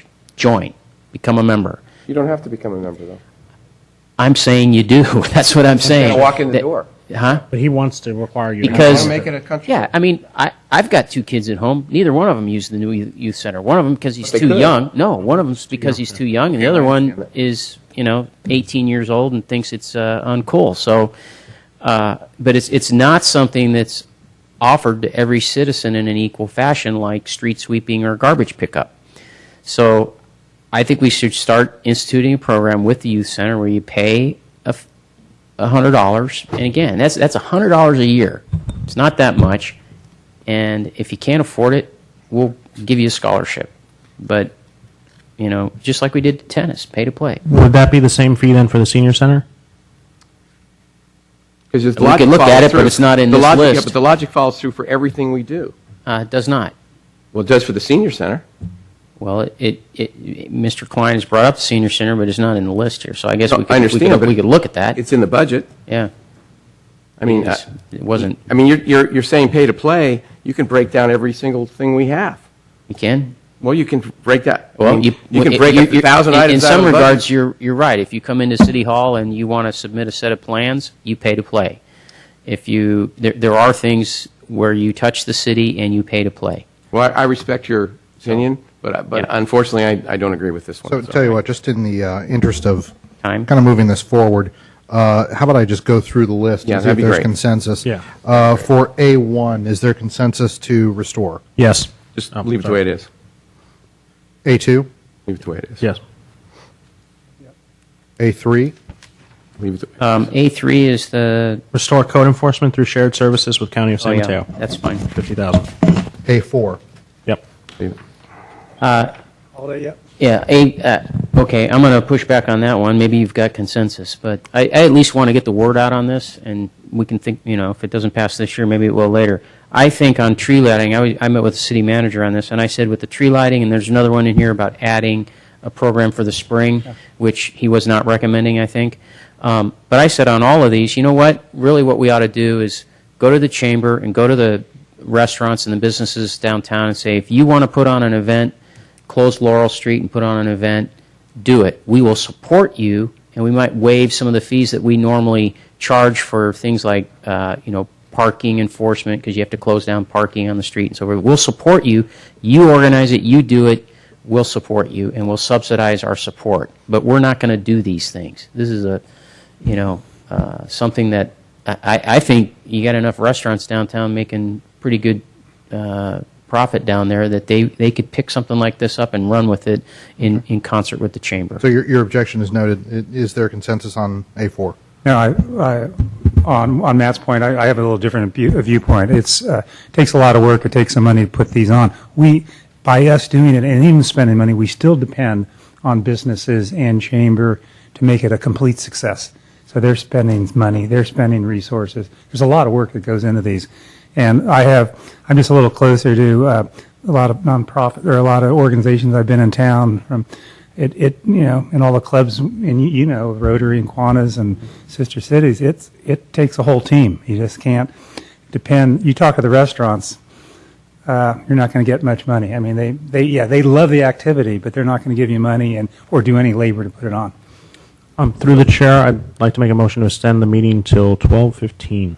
Have a motion. Do I have a second? Second. Without objection, that'll be the order. So again, is there consensus on A4? So I'd like to support the tree lighting. I think we leave it alone, but I think we need to Holiday note Councilman Grocot's suggestion to Parks and Rec, get as much money as you can. Try to get this number down. Okay. That works. At some point. A5? Leave it alone. A5. That's the record retention. Fine. Looks good. A6? Fine. Fine. This one is The part-time deputy. Yeah, I asked the question because number one of the things we get criticized for is exactly what this is talking about. In order to accomplish this, the police bureau would post 10 hours overtime per week on the designated day that we need to add coverage. So we're going to be paying somebody overtime, and we get knocked on the head for our overtime cost. So that's why I was saying maybe if we do this and we look at it as a monthly thing instead of a weekly thing, and a couple times a month we authorize, say, 20 hours in a month's time instead of 10 hours in a week's time. It would cost a little less money. We'd still probably get the same effect because of the surprise factor, if you will. So if I could rephrase what I'm hearing, you're okay with the expenditure. We'd like to find out if we could do it in a way that's not overtime. No, he wanted to do it in a way that it's not 10 hours a week, that maybe it's 20 hours a month. Yeah, it would still have to be overtime, but Okay. we would mitigate that problem to some extent by making it looking at a month's window and saying, go ahead and schedule 20 hours in a month's time instead of 10 hours in a week's time. So it'd be half the cost. Yes. Okay. Would that work, Chief? Jeff, is that you got that notation? We've got that notation, if that's the pleasure of the council. Let's I think that works. Okay. Okay. A7, on-call GIS. On this one, I also had, this is an add-in, I realize. I looked at the second bullet, approximately $10,000 per year is needed to keep non-enterprise fund information in the GIS current. I think we need to do that. These other little projects that are in this third bullet, I'm not so much interested in. But at least I think the Public Works Director makes a good point about let's at least keep our data current. And you guys are all about data, so you might want to spend that $10,000. Mr. Weil, any thoughts on that tweak? No, that's fine. That's doable, certainly. That would be fine? I would definitely support Councilman Grocott on that, just staying current on the data, but not adding any more funds to it. Okay. Is that good for everybody? Excellent. A8, reflectivity for traffic lights? Can we do this out of the capital fund as opposed to the general fund? I mean, not that it makes a difference. Money's money, but this seems like a capital project. I mean, that's what It's capital's needed. for. We got a lot it's of needed. signs around But that's it, exact. yeah. That's capital, so I don't understand why it's a general fund. So if this is capital budget, are we going to see this back on the capital budget, Rebecca? Yes. Okay, so we'll just kind of strike it from this list. A9, we've, I'd like to restore that if we Yep. could, please. I think we got that. A10, I would kinda like, like to do I that. would like to see this, just especially because of the major developments we're talking about coming into town. I think it's important for people to be able to tune in. Through the chair? Yes, sir. I wonder on this. I agree with Mr. Klein. However, there are planning commission meetings that are pretty, a big yawn, and we wouldn't need the TV program then. So I think when they have an agenda item that is obviously of interest to the community, like the things you're talking about, let's go ahead and do it, but not every. My only question would be to Mr. Rubens is, how is that going to look if we're not televising certain planning commission meetings, which are important to one or two people? Is it going to be illegal? And that's all I'm wondering is, transparent-wise. It's okay.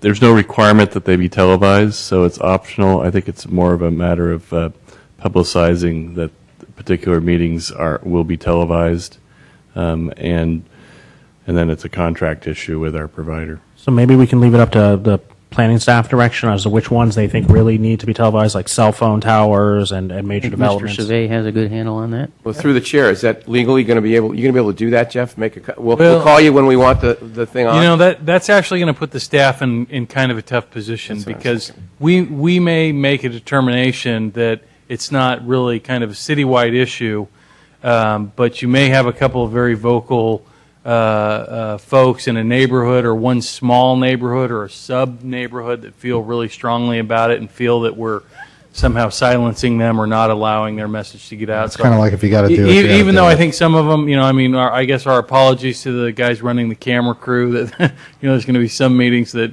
nobody should have to sit through other than planning commissioners. But, it's going to happen. And I think, I think for the cost of, I think it's like $800 a meeting or $600 a meeting, probably presenting that uniformity to the public might be worth the expense. All right. I'm not in agreement, but if the consensus is there, then I can't do anything about it. But we've got to. This is natural for all of us. You got a surplus, so let's spend some money on it. And I'm not disagreeing with that, but I can't vote for that one. But again, if the consensus It does is there, fit with our strategic goals, however. That's I understand. Yeah, I think we have understood. Everybody- Objection noted. Okay. One of the things I think I did bring this up to Mr. Mora. I am interested in looking at our streaming infrastructure at some point. It's not very Mac friendly. It doesn't allow the podcasts. I think the Granica system that we had some time back was a little bit better. So I know that's not in there, but I'm putting that out as a hey. Right. And just so you know, Mayor, we have had some discussions with the new vendor, and supposedly there are going to be some new upgrades soon, but we've kind of upped the ante a little bit, saying if it isn't coming, we might want to revisit who we're using. Yay, Mac. Darn right. A11? I'd like to support that. I'd like to support it if, on the caveat, we can have an opt-out after the first one, because I don't think 11,500 households need a newsletter. I think this needs to go to the households that don't have internet for some of the seniors and whatnot. But I'm seeing some shaking heads, so I'm willing to let this one go for publicizing the planning commission meetings.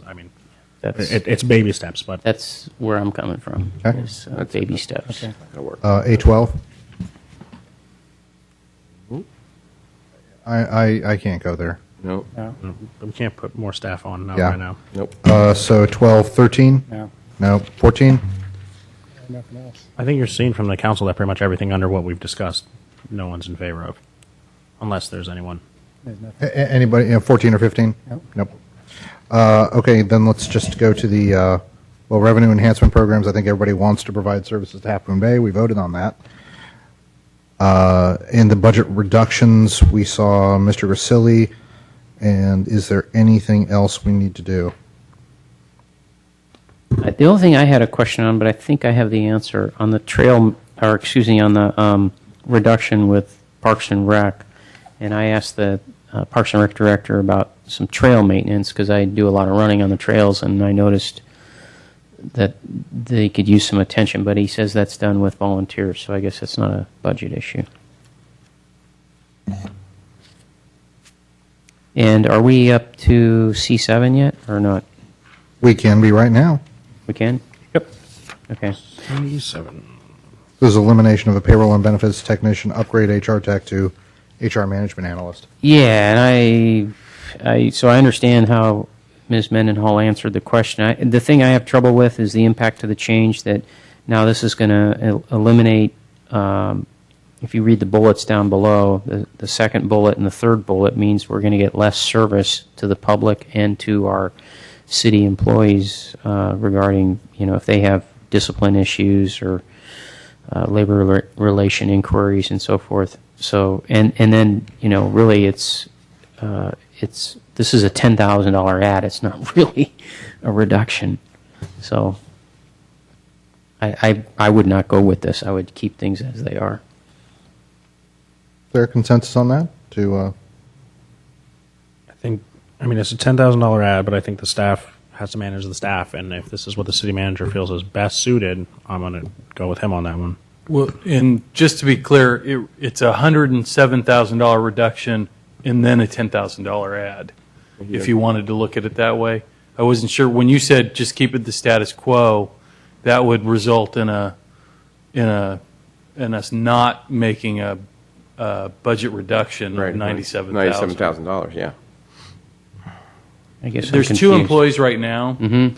There would just be one after this, and that one would be in a higher one classification higher than currently. But we'd still lose some counter time and all that. Right, because you're going from 2 FTEs to 1. I see. Even though that one is going to be able to perform a slightly higher functional work. Yeah, I think I'm Leave it the way it personally is. I'm good with it. Too late to fight. So General consensus. So that any further issues on here? See, that's it. Mr. Maltby, do we need a motion, or is this just general direction? What are you looking for? Direction.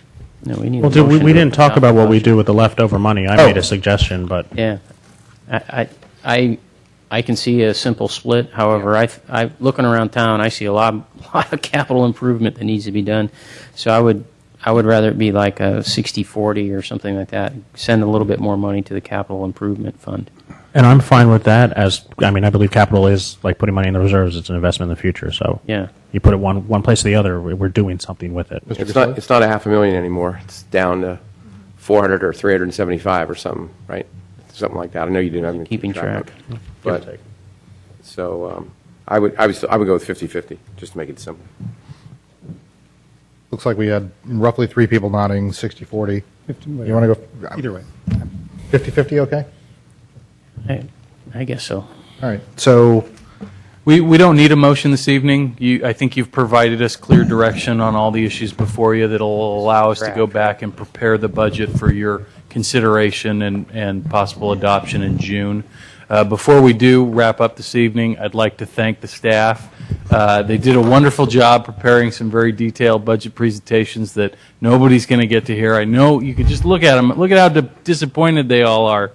We'll get back there. Maybe in June we'll have you make your presentations. But Please no. The staff, they spend hours and hours and hours preparing their budget, working on their programs, thinking about their services, how to operate more efficiently, how to provide more service, how to be more effective to the public. So thank you on our behalf up here. We appreciate all the effort you and your staff made, so please pass that along. And I would just like to add, the staff has put together a budget. Everybody has been working tremendously hard to put us into a position where, man, what a year. What a year. There's a positive number here. After 11 years of cutting, there's a positive number, and this is due in large part to some tremendous work from the staff. Everybody in staff has worked tremendously hard. The people who work with you have just put in so much effort. And on behalf of the council, thank you. You've done a tremendous job. And I'm proud of this. We've done some great work. I also want to share that with my colleagues on the council. We've done some extremely heavy lifting. It has not always been easy by any stretch, but we have got a document and we've got a structure that we can legitimately go out to our citizens and say, we're on financial solid ground. We're not looking at budget cuts. We're not going, oh my God, the sky is falling. We've got a solid place to build our city and start to move forward. So I do want to thank my colleagues in that. With that, at 12:10, I will say good